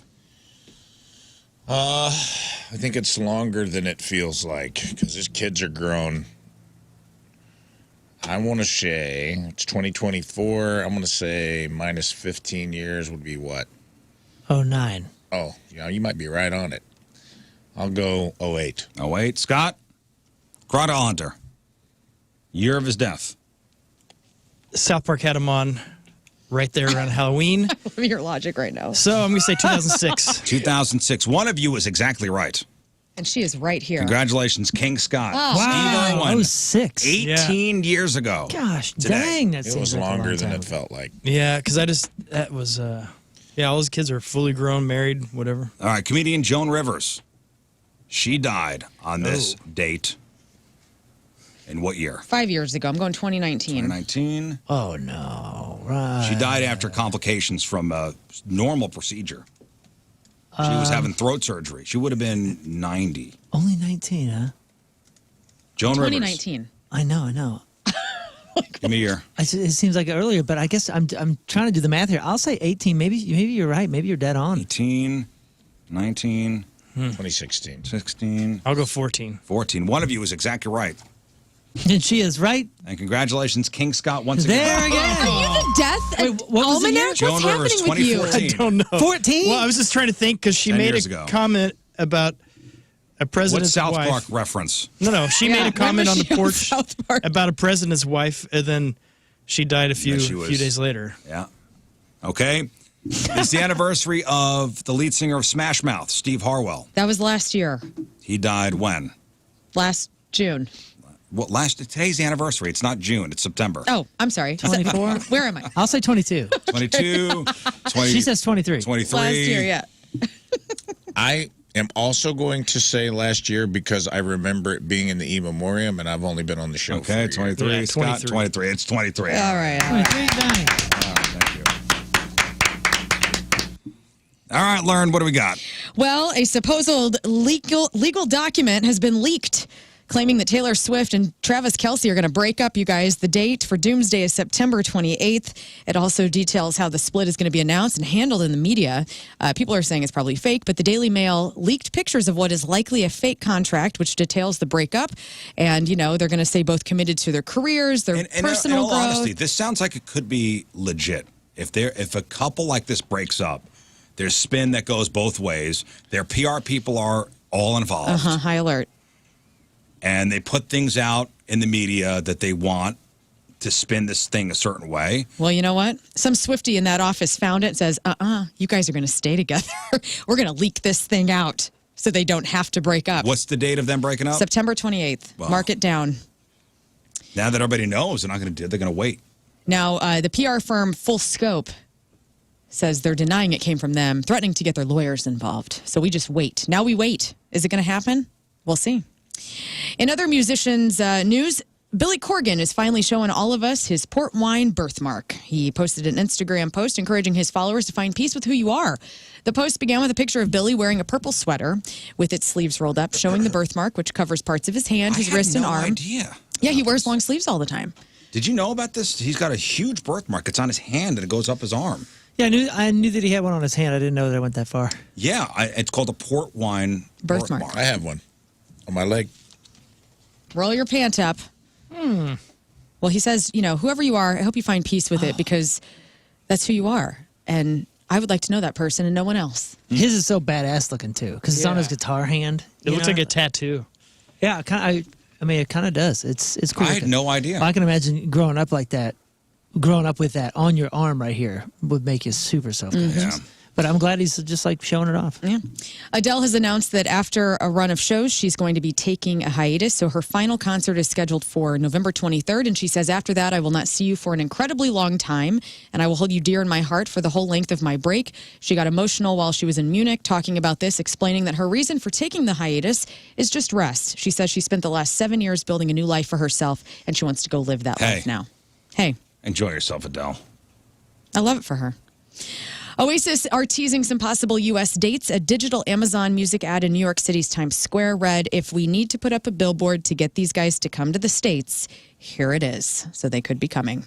Ellen DeGeneres announced her last comedy special of her career will air on Netflix on September 24th. It will be the final one. She gets pretty personal, reveals what she's been doing since she got kicked out of show business, from the mundane world of raising chickens to the parallel parking and the harsh reality of becoming a brand name celebrity. She's going to go into all sorts of details on this thing. And finally, Beetlejuice hits theaters this Friday, so it's a perfect time to look back at the 1988 original. Here are some fast facts about Beetlejuice that you may not know. And by the way, they're saying this movie is going to clear 100 mil. I hope it does. I'm excited. Week. Dang. So we may not know this. So number one, it won an Oscar in 1989 for Best Makeup. Cool.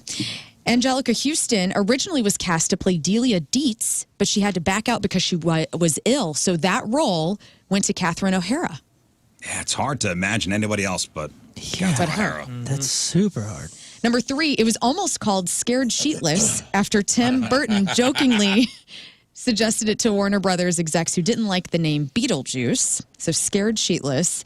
Beetlejuice is named after a star called Betelgeuse, which is in the Orion constellation. That's kind of cool. Harry Belafonte's Deo played at Glenn Shaddix's funeral in 2010. He was the guy. He was Otho. He was the interior decorator. Huge scene for him.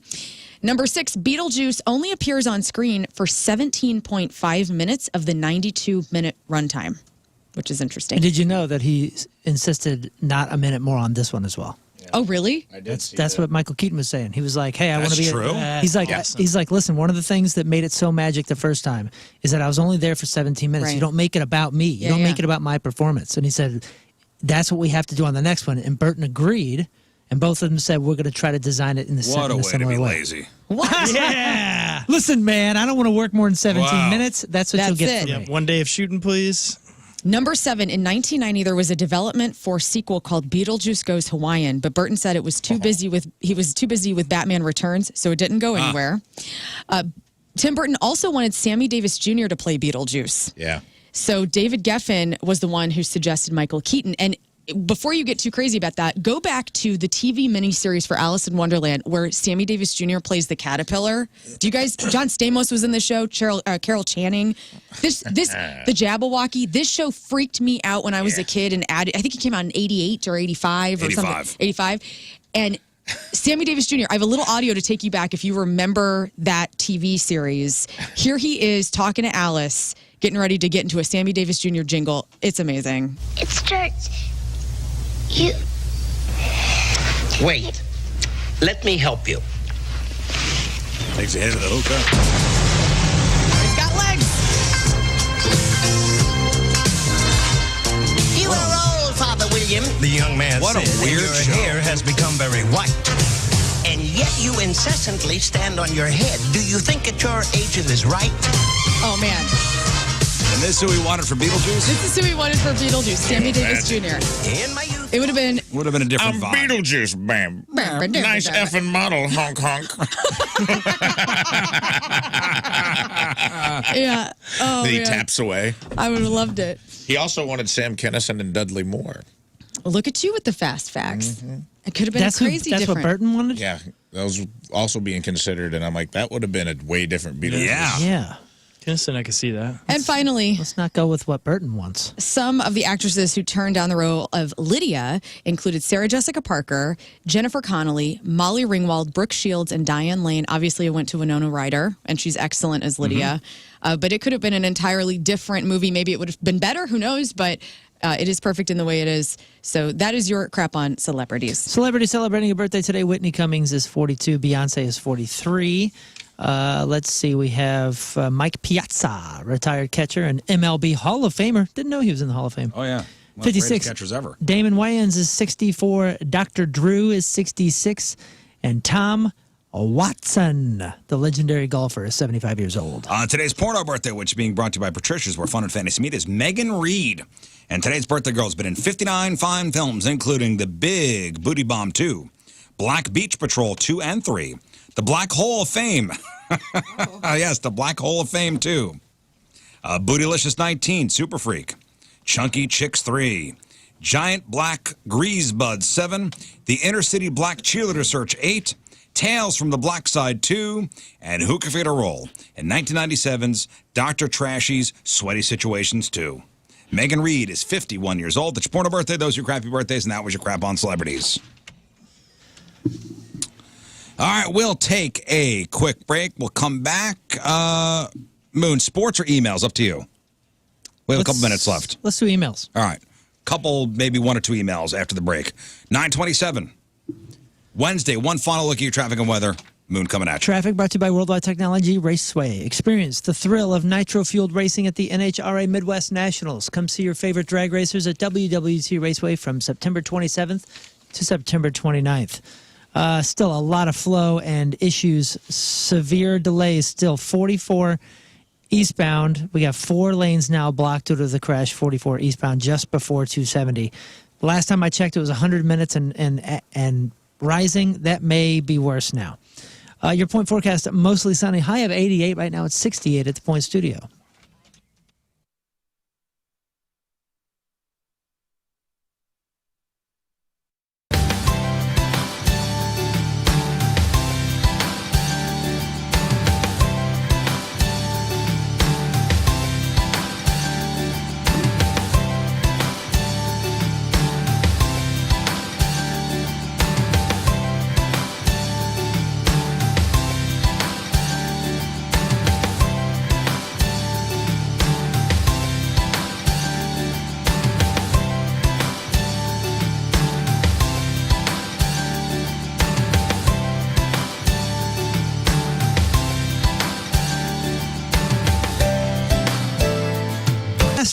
Faster House is St. Louis's trusted home buyer, has been since 2002. They've been recognized as one of the top home buyers in the area, having successfully purchased and sold over 2,000 homes in the St. Louis and surrounding area. That is a lot.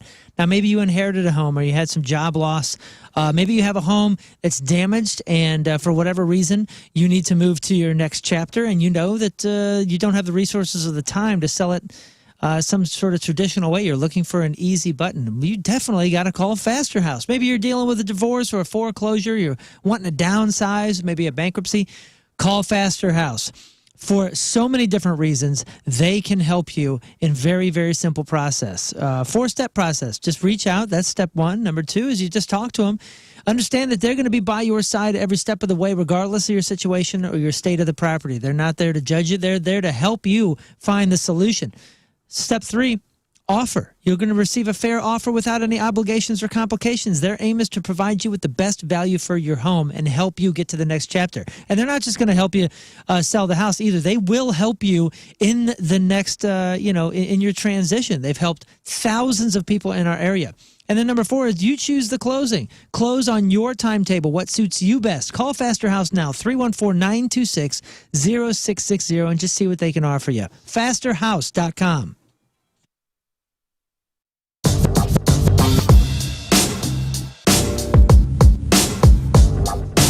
All right, backstage at Point Fest, and for the first time playing our fantastic festival, a rock and roll band that we have come to like quite a bit in the last 6 to 9 months. Gentlemen, it's great to see you from Bad Flower. Welcome to St. Louis and welcome to Point Fest. It's great to have you. Thank you very much. It's great to be here. So I talking into the fart mics. Talking into the fart mics, absolutely. The first thing that I just want to kind of cut straight to it. The song Promise Me we're playing right now, and I love it. Thank you. I absolutely love it. When we play it, I honestly feel like it jumps out of the speakers and just, I don't know, man, I think it just sounds great, but it definitely sounds different than the first 2 singles before it. I'm assuming that was a purposeful move on you guys' part. I think if it was up to me, Promise Me would have been the first single. But there were tactics. And Plan on getting freaky this weekend, huh? The kids are going to be at the grandparents' house, you and the lady, or you and the guy. Got the whole place to yourself. So let's get your freaky supplies at Patricia's. It's where fun and fantasy meets. That's where they got sexy lingerie and sexy costumes, stiletto heels, adult toys for women and men, male enhancers, lotions, lubes, vibrating toys. They got something for everyone. And don't feel embarrassed about going into Patricia's. Trust me, all the employees there have heard it all. They want to make sure you have a great shopping experience. They're not going to judge you. If you're planning the bachelor or bachelorette party, where do you think you get those penis straws from? You get them from Patricia's. Adult board games, even if you want a dirty deck of playing cards, they got you Patricia's. 3 very convenient locations. St. Peter's, the Cave Springs exit on Page, 3 miles east of the Westport Plaza, and at the corner of Grand and Gravois. For all your fun and adult toys, it's Patricia's. It's where fun and fantasy meet.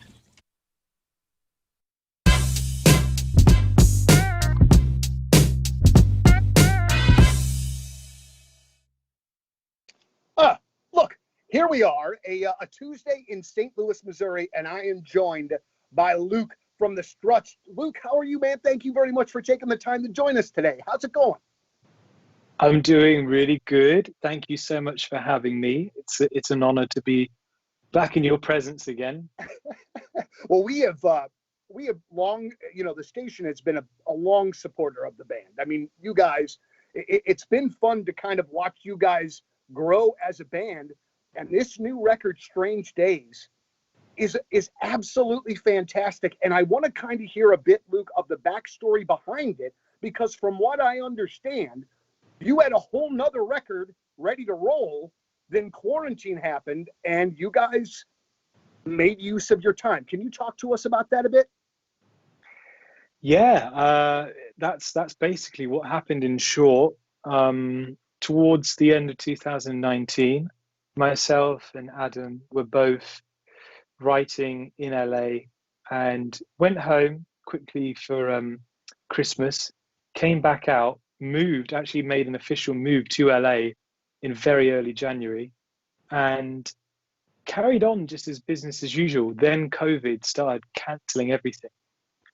So we had no tours, we had no shows, everything was completely up in the air. So we decided, it was suggested to us, why don't we go into a studio and initially record maybe 3 or 4 songs just for the fans, forget everything else. And we had 10 days to do so. And I think we were just too excited because we walked out with an entire record, which was completely by accident. That's a great accident. That's a very fortunate accident. Did you guys just get on a writing spree or an idea spree? Is that just kind of how that happens? Essentially, yes. It was the perfect marriage between the excitement within the group and the union togethercu.org. Check out what they can offer you right now as a member. And yes, anybody can become a member. 14 area locations. Just walk into any of them today. Talk to their amazing member advocates. And ask them about the Empower checking account. Now, we have different types of checking accounts in our family because my kiddos have some that fit what they're looking to do. And if you're looking to having a checking account that earns above market interest on the money that you keep in your day-to-day checking account, well, Empower Checking is for you at Together Credit Union. Interest is paid to you each month. It's a checking account that rewards you for balances and not activity. To apply, all you got to do is walk into those 14 area locations. Not all of them, just one of them. Just pick the one that's closest to you. And with 14 in our area and 80 plus years of serving this area, you'll find one very, very easily. Or you can just go to the website togethercu.org/empower. There's full terms and details there. Membership eligibility is required, but anybody can become a member at Together Credit Union, federally insured by the NCUA. Check them out, togethercu.org.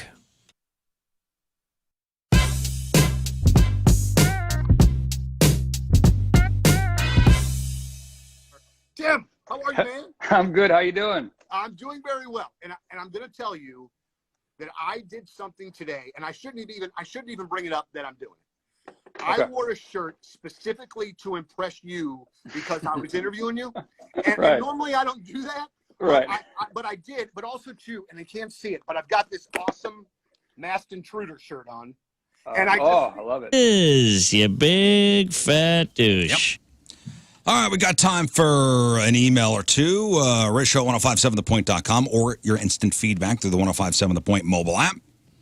Email is brought to you by Kloss Furniture. Lowest prices guaranteed. We have something for everybody. Hey, RizzShow. Hi. Hey. My wife and I have 2 kids, both 5 and under. We bought into the vacation club and we visit often, both with our kids and without our kids. Now, they're talking about Disney World. Disney, yes. When you go with kids and when you go without, there's just something different. You aren't worried about strollers, snack time, naps, crying, buying everything that you see, etc. When my wife and I go with just us, we are more free to do what we want. Ride the thrill rides, go to Disney Springs, have dinner, drinks, shop, stay at one of the resorts, hang out by the pool, relaxing. There are so many. All right, we get it. Adults could go too. I was going to say, I'm so sick of hearing about this. Like, cool, great. All right, how about you this? will never catch Guys, me there. Disney is a place for everyone. Kids and adults, enjoy yourselves. I think they were just trying to give you some details since you guys. Not you have guys. some I said I was. strangely No, I don't need the details. Strangely miscalibrated hate. It's a weird hill to die on. It is. Like Everyone gets super triggered by. For whom? This or your hill? For their hill. Like both. Just let me have my opinion too then. Like I'm letting Well, you're not allowed. You can go. You're not allowed. And I can go. That's not There for me. was a guy- And then I can say People on are the radio. really mad about your opinion. There was a man yesterday that emailed us that said he's never listening to the show again. Because of me? Well, because you said that only adults with kids. And he said, well, what if you can't have kids? You don't have any kids in your life? Look, don't get me started as a woman. This man said final About straw. things about said not final being able to straw. have kids. Adopt. He final straw. You can't. You're telling me you don't have He friends that final have strawed kids, or a nephew, or you can't make a kid's Big day. brother program. Hey, I don't know Right. if you heard. Final straw. That's it. That's he it? ain't coming back. Boo hoo. Yeah, there's it's one of those things too where I'm like, I don't think you care that much, and but people on both sides get so triggered by it that I'm like, yeah, it's This just is an ridiculous. opinion, man. Like, sorry that everybody on the show doesn't have a homogenous opinion about going to Disneyland, man. Just to defend the people, since you said that everybody gets butthurt, I think on this side, the only people that get butthurt are because you guys insinuated when you first, and you got to admit this, when you guys first expressed this opinion, you said adults down there without kids are creepy. Yeah. And I think that's pretty freaking offensive. So to be honest, you're asking for defensive. Man. You're asking Well, for here, let me butthurt ask you this, and when I you framed throw that this kind in of crap out another there, group. dude. If I went to Chuck E. That's Cheese really every night weird. alone as an Yeah. adult, and I was like, dude, False equivalency. I love Chuck E. Cheese pizza. I love the animatronic Munch Time Band. I'm a fan of their early hits. Yeah. I know you're trying to have the last word and be a false equivalency for It's people that aren't going not. to think past 2 steps, but come on, dude. That's the stupidest thing I've ever I just heard. like that there's spaces It's a for kids. children space to me. Yeah, I like that there's a place for families. I'm actually on the side of the families that want to go there who in themselves, there may be families out there who just haven't emailed because they don't give a wild F about this argument because they're like, this is so stupid, that are going, yeah, I would prefer if it was just a family place or they had adult only days. Like I know they have like LGBTQ days. Why don't they have just, hey, solo adults? No kids. Adult Swim? It's Adult All right, Swim. here's what we're doing. I'm going down next year to do some recon. I'm going to kill you, dude. Yeah, you're going to kill him because he's going to be on my side. I'm going next year. I'm going down next year to do some recon, okay? I'll report back. man. Please do. And you know what? You're going to suck the gas of the serotonin there. Walt Disney's drug-induced gonna coma suck that he's going to give everyone. Mickey's butt. You're going to get your brain operated on like Moon did while he was down there. Yeah, dude. Yeah. Moon went down in the sewers. The 33 put those Club. A trash can opened up. Moon Lobotomies. fell down a slide. They cut open his scalp and they put in the chip, the Disney chip. I am being operated by the Mickey Disney robot. Plus, dude. Disney Plus has got their. I just want the hooks kids in to you. have full reign of that place. I want them to be, and you know, if we want to do adult swim days for the adults, that is my compromise. I love it. But don't go down there as just a one-off adult. It's to me, I just think it's creepy as hell. Okay. Thanks. Thank you. All right. We're going to leave it there. Oh, man, all right. Suck on that. I have Disney one. I have one that's going to yell at you. No, well, okay. If it's quick, we literally have a minute. Oh, here's the one that says, I watched the second episode of Chimp Crazy. Sorry, Rizz. I don't see the appeal. I actually know some people connected to the psycho lady from Festus. You don't know what the hell you're talking about. There is no one sympathetic to root for in this show. No one should keep dangerous and wild animals, and these people are stupid nuts. I'm out. Best radio show ever. 3 out of 5 stars. You're nuts. Whoa, whoa. Do better. You do better. Triggered.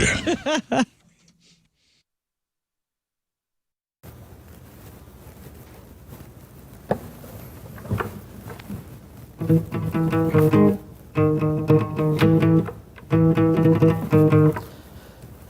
up! It's when you gotta go on a table. And then you gotta go on a table. And then you gotta sit on a table. And then you trust in my sip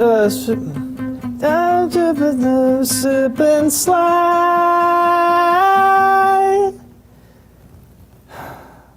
That's System of a Down. Chop suey. Talk about a safe space for adults. Victory Men's Health. Yes, it is for men.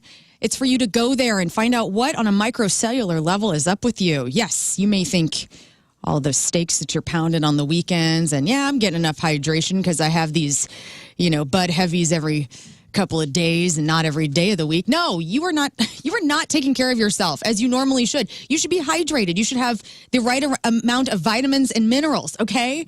You need to know what's going on because there could be something up. How often, men, are you actually paying attention to how you feel? Probably not at all, right? When's the last time, and let's be honest, just say it out loud, when's the last time that you went to get your blood tested, to find out what blood type you are?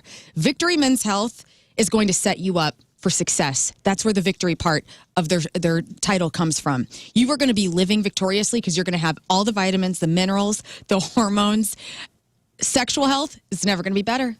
VictoryMen'sHealth.com.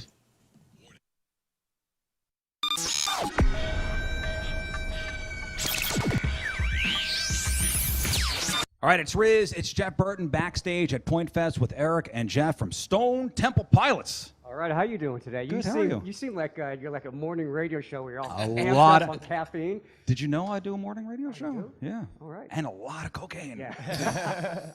Hey. Good morning. Actually, good afternoon. Hi. It's kind of morning. That's why To I'm me, commenting yeah. on that. Yeah. So how have the shows been so far? I mean, Jeff's the new guy. So what hazing has been going on, or any? Do you ever see Full Metal Jacket? Yeah. Yeah. Oh, bars of soap and yeah, socks? no, we haven't been doing that. But I just wondered if you saw the movie. Of course I did. It's a great movie. He's just a big fan of the movie. I thought we were going to talk about Stanley Kubrick today because that. We can. What do you want to know? Just how great he was. He was great. Yeah. He was great. No, seriously, no hazing? We don't do any of that stuff still? No, or are we too old for that? We're not never too old for that. That's, You're just not talking about it, is what it is. yeah, well, no, and he's doing such a great job. So. He is. Yeah. He is fantastic. And one of the things about being the new guy, and I've been the new guy before, talk about reaction from the fans, reaction from everybody else being that new guy. Yeah, ultimately, that's not even up to me, so it's not something I can really control. All I can really control is going out there and just presenting STP at the best of my ability, which is all I really try to do. I'm not trying to be anything I'm not. Just try to go up there and do the songs justice and do them the way they made me feel when I heard them, growing up and through my musical journeys. Listening to Stone Temple Pilots had a huge influence on me. So, who did you listen to growing up? Oh man, Simon and Garfunkel, Gordon Lightfoot, the Carpenters. My dad's record collection was very instrumental in my songwriting and my base of where I started from. And then as I got older and was in bands, I was always the guitar player. I never wanted to be the center of attention. It's funny how that works out, but. It was when Core came out. It was the same year that was the year I put down the guitar for a whole year and didn't pick one up, and all I did was concentrate on vocals. And it wasn't because of them, but it just happened to be that same time. And front men like Scott and people like that, and just seeing how that worked and how great it was. And I'm like, you know what? That's what I want to do. So what's great is he was just mentioning his influences and when he was growing up with Simon Garfunkel and Gordon Lightfoot, and then you throw in Fleetwood Mac, Elton John, stuff that was pop in the 70s. When I was a kid.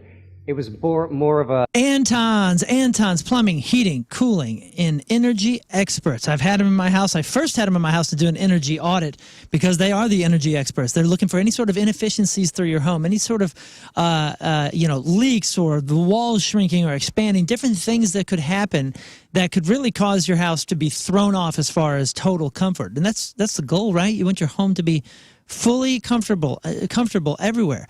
Now, I had a house that was, aging. Well, it's the exact same age I am, but it had some points that were really too cold. And then while that room was too cold, this one was too hot. My son couldn't even sleep. It was bad. So we called Anton's because we heard, they were the energy experts, and man, were they. Our home now has total comfort, total comfort. And they have so many incredible specials going on that can help you. End of summer specials, especially if you need to replace any systems. And I want you to check out Anton's Heroes Golf as well. Anton's Heroes Golf 24.com. It's a golf tournament coming up. They're looking for foursomes or donations. And this all goes to assist their Heroes program that helps total comfort in the homes of our first responders, our veterans, officers, firefighters. I mean, just an incredible program that helps our local heroes right here locally. So go check out Anton's Heroes Golf 24.com.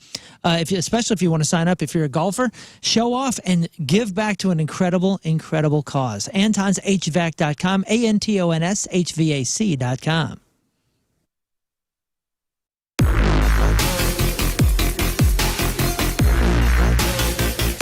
Hey guys, it's Lux and Jacoby from Papa Roach. What's up? How are you doing? Well, I mean, I'd like to say I'm doing good. I'm just much rather be playing a rock show tonight. I would much rather be watching you play a rock show. This is such a bummer. I know, very much so. We just got the news like an hour ago, and I was like, I mean, what am I gonna do? We did all we could. I'm here to rock. I'm here to do my gig. You know what I'm saying? And it's Mother Nature is just not having it today. But the good news is, outside of being here for Point Fest, you guys have a lot of stuff going on. Oh, yeah. Papa Roach is killing it. I was on TikTok today. Huge fan of your TikTok. What'd you see? Well, I saw you reaching out to one of my favorite artists, Kay Flay, for... Oh, yeah. So I texted her that video this morning. I haven't heard back, but I did... Oh, you know her? Yeah. Oh, dude, she's I absolutely did, and I sent her that video. I love her, dude. I think she's awesome, man. Good energy, great artist, great live performer, great songwriter, great voice, just awesome. I'm a fan. Well, good. Obviously. Then you're happy. I sent the text message and not like, oh. Hey, let her know. If she ever want to collab, dude, let's do something. Yay! So what was it like writing Ego Trip while you were all in quarantine? I know you guys kind of got together, had to get tested, do the whole thing. Yeah. So we, the rug was pulled out from underneath us, and we were on tour out in Europe at the time. Came home, flew home, thought we were going to be home. Say you had roof damage and your insurance company already paid you out, but you need a roofer that's going to give you an estimate. That's the Happy Roof Company. Give them a call. Do you need help with your insurance paperwork on your damaged roof? The Happy Roof Company can help you out. Did your insurance claim get denied, but all your neighbors, they got new roofs except for you? Call the Happy Roof Company. They work with the insurance company for you. If you have a leaky roof, an old roof, a damaged roof, or your roof is crazy ugly, the Happy Roof Company should be your first call. In fact, if you call today, they're going to have somebody out to look at your issue within 24 hours. Residential roofing, commercial roofing, A+ rating with the Better Business Bureau, and we're talking about a local St. Louis company headquartered in Sunset Hills. Give the Happy Roof Company a call, 314-665-3001, 314-665-3001, online at thehappyroof.com. The Happy Roof Company, they put the happy in happy endings. Let's get to Moon's list of things he would like to achieve before death. There's some cool ones on here, man. There's a couple cool ones. Let's start with number one. Moon wants to drive a monster truck, which is rad as hell. And I at least want to ride shotgun. Yeah. Heck yeah, man. Growing up in St. Louis, big Bigfoot fan, as everyone should be. Mm-hmm. And, man, we've gone to this Monster Jam. Monster Jam always invites me out and has had me out for years and years, and take the kids, and it's just been the most fun experience every single time it comes through. We do a whole family event with it, and every time, Scott and I have done this, where we get down on the track, on the dirt beforehand for the pre-show. And when you're next to one, how can you not be...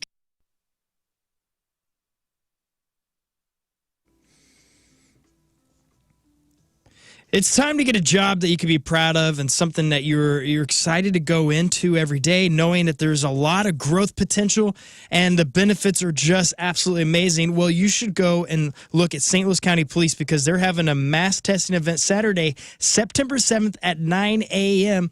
And if you're interested, reach out to the recruitment officer, Kim House, at 314-615-5026, or you can just go to stlouiscountymo.gov/careers and check it all out for yourself. Again, St. Louis County Police is a large department, so there's plenty of growth. And what I love about them is the benefits are absolutely amazing. 12 weeks paid maternity, paternity leave. They have department daycare that's opening this year, and they have tuition reimbursement plus, basically endless amount of amazing benefits there. And if you want to growth, they got plenty of opportunities. They have all kinds of specialized departments, and they're even looking for security officers, public safety dispatchers, even clerks. So all kinds of opportunities. Go to the St. Louis County Police. Check out their mass testing event. Again, Saturday, September 7th at 9 a.m. Or you just visit stlouiscountymo.gov/careers.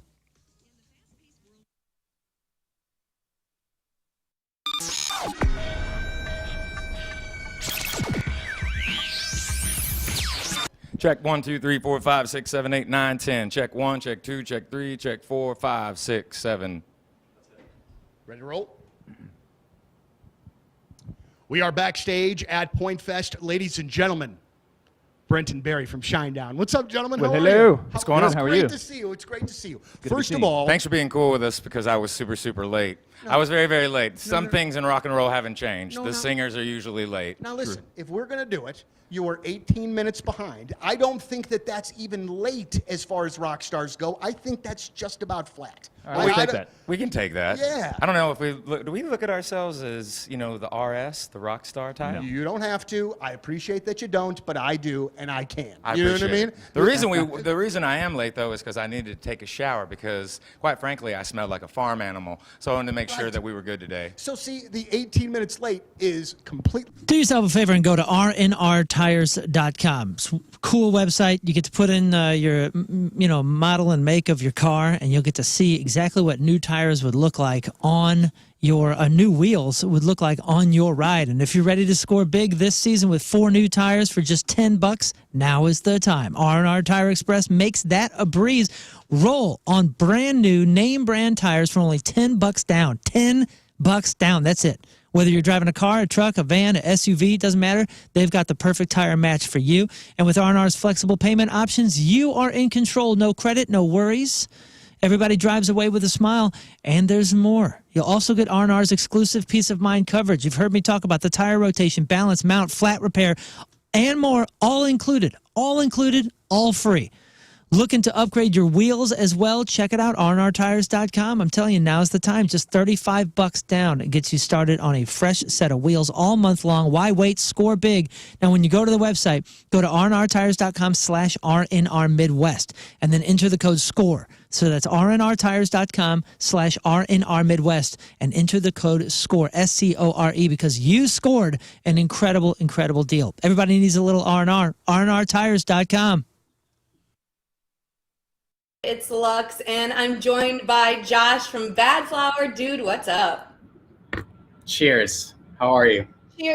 Cheers. I'm doing so well. I'm so glad we're getting to chat here.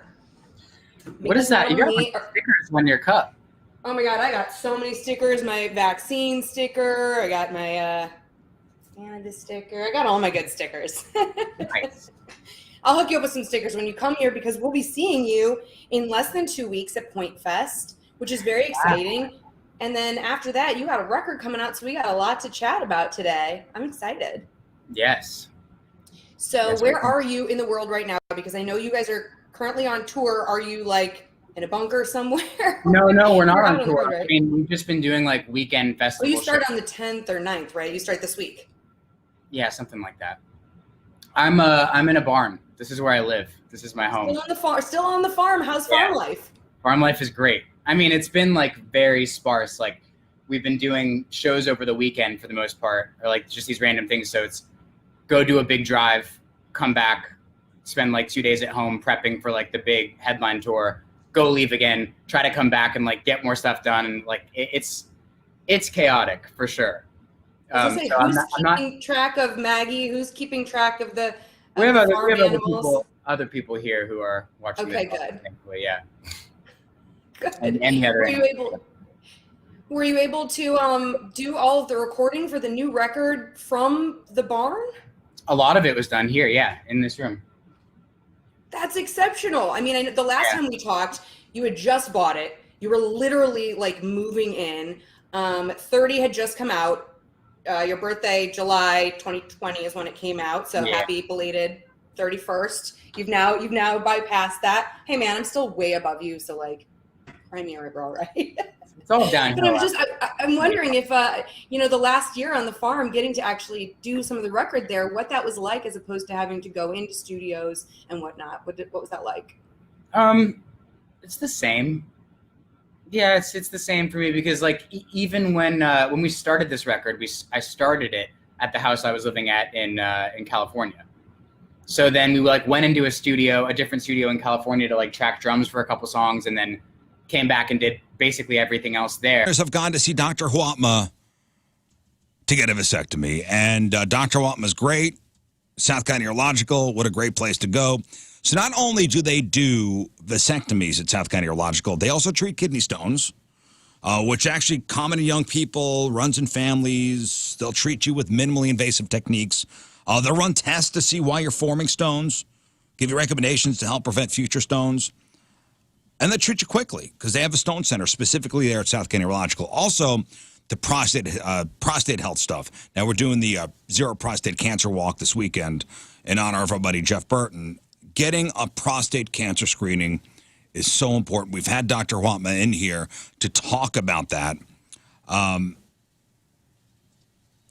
Early detection is key to survival. So South County Urological, they'll do prostate cancer screenings. If you have an enlarged prostate, which happens in all men as they age, could be an issue, get yourself checked out. Again, early detection saves lives. South County Urological, southcountyurological.com.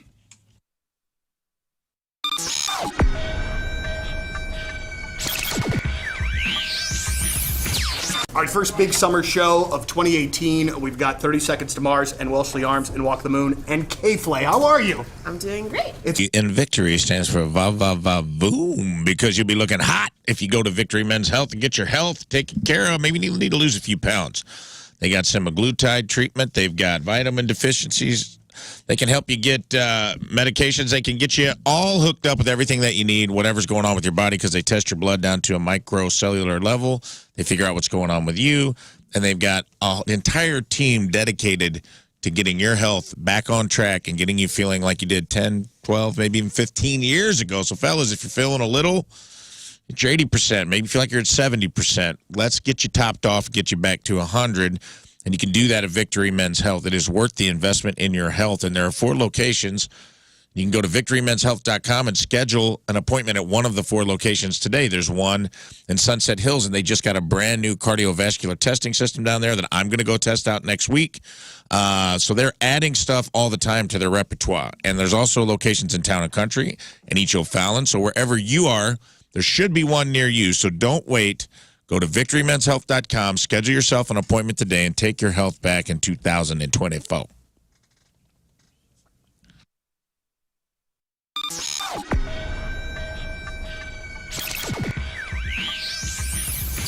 Hey, it's Blue October at Point Fest. Hey.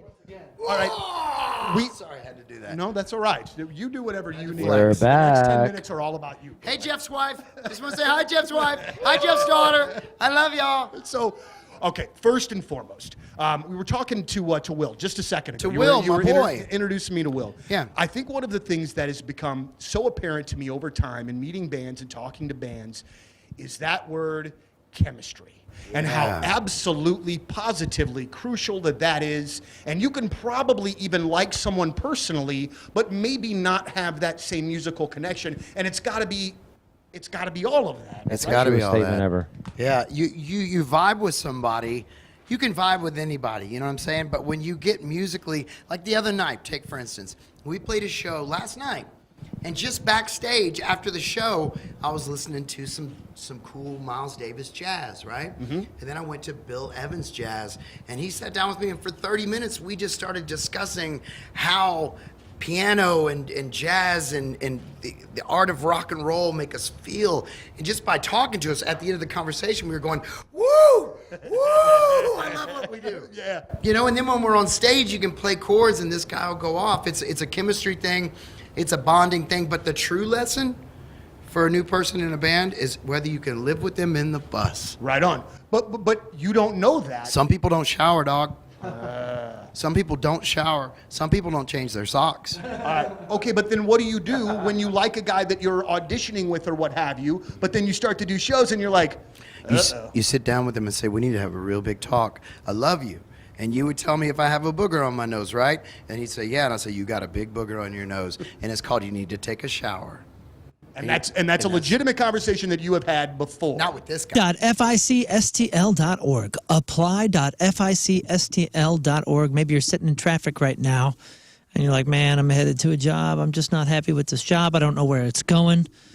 I don't have time to put aside for education or because what kind of opportunity is there out there where I can get paid while you learn? Well, this is the opportunity. Apply.ficstl.org. We're talking about laying the path for a new career as an apprentice with the Carpenters Union, a floor layer with the Carpenters Union, an installed floor layer. This is an opportunity where you can get paid while you learn. Some careers require expensive degrees that pile on debt while delaying years of valuable earning potential.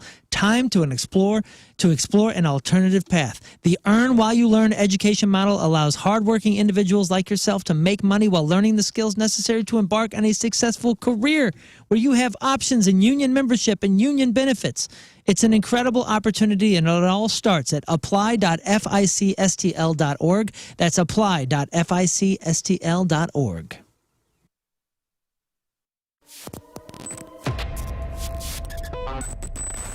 Well, gentlemen, we will see you in St. Louis on Sunday. We are so excited to have Point Fest back and to have you guys be a part of it. But I want to kind of talk about this from a couple of different angles, all right? First and foremost, the crew that you have working with you in the Seether camp, I'm sure is scaled down because of, the craziness that is the pandemic. But can you talk about sort of what the crew is doing now, added responsibility that they weren't doing before to keep you guys safe for all these shows, just so you can play them? Go ahead, Johnny. Actually, for us, our little world, obviously, venues will have different rules, mask mandates backstage. Our crew, we still have a full crew. We have our regular setup, our techs and front of house. So it's such a healthy thing and a great thing to be playing shows again, man. This time last year, we never, we didn't know what was going to happen. And here we are doing shows again. And it was the first one was almost like a spiritual experience. It was a show in Ohio. And it was just so great to be on stage, playing music, being a band and doing what we do, man. I missed it so much. So yeah, it's a great thing.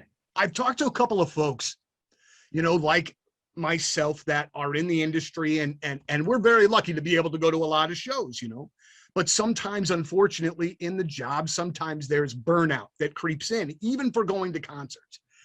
And I guess it was a couple of months into the pandemic, I was like, I don't know how I'm going to get through this without more live music, because it had been the longest that I'd been since I was like 15, since I had been to a show. And when I finally got back to a show, oh God, that, just everything about it. I had a beer in the hand. Exciting news, and I got this news from Kevin Putney last week. The Federal Reserve is hinting at a potential interest rate cut for the first time in years. And they're expecting it in the next couple weeks. So what does that mean for you? This is a great opportunity if you're a current homeowner and you want to refinance.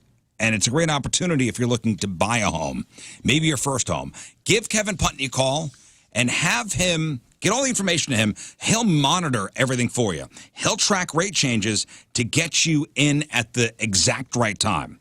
Refinance, lower your monthly payments, or shorten your loan term. For me, it took our 30-year down to a 15. Secure your dream home with more affordable financing. Let's get in the game. Let's do this. Call Kevin Putney and have him track everything for you. It's simple. It's painless. It's as easy as 123. 314-862-0123, online at 123mortgage.com. It's Kevin Putney, equalizing opportunity. All loans subject to underwriting approval. Restrictions apply. Call for details. Cross Country Mortgage, LLC, NMLS 3029, NMLSConsumerAccess.org, 123mortgage.com, 314-862-0123. I almost had it. 314-862-0123. The great battles of our time. Man versus nature, intellect versus instinct. Burrito versus butthole.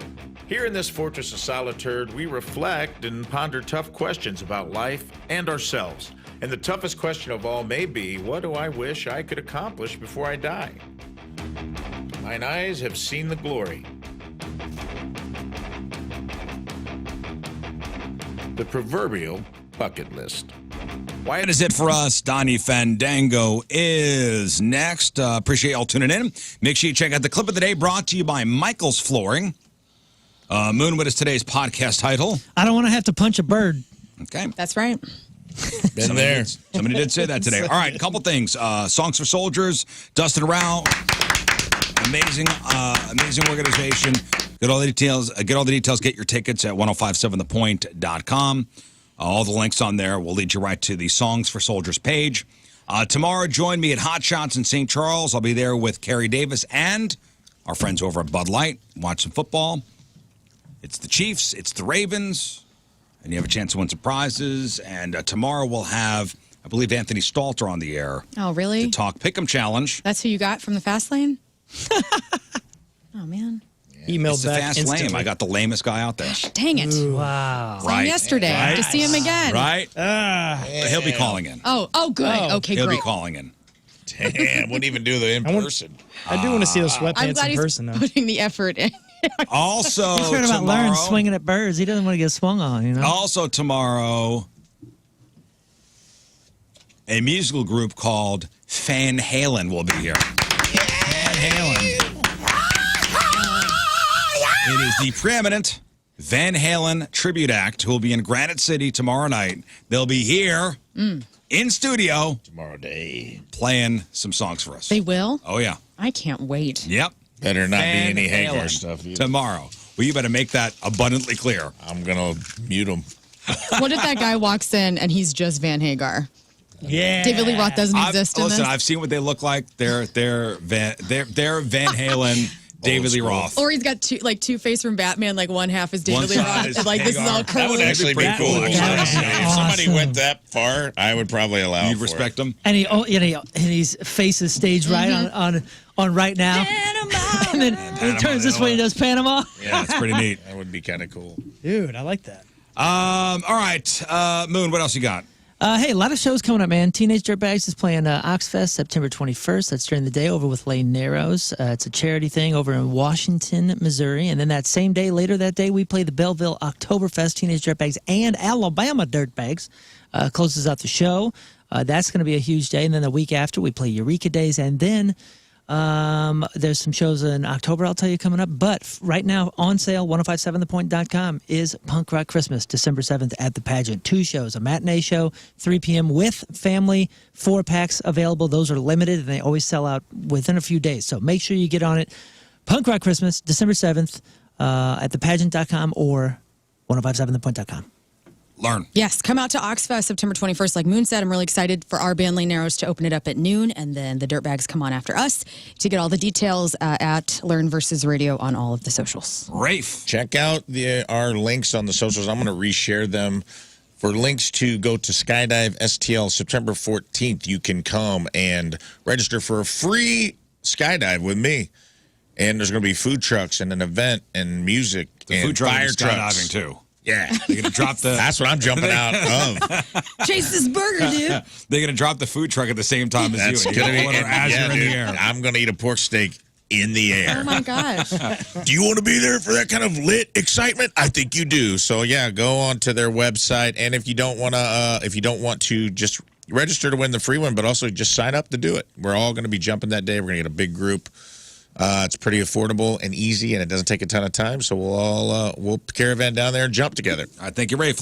King Scott. Follow me at King Scott Rules. I need your advice. Should I get a chicken? That's what I'm asking everybody. You know I'm down. Okay.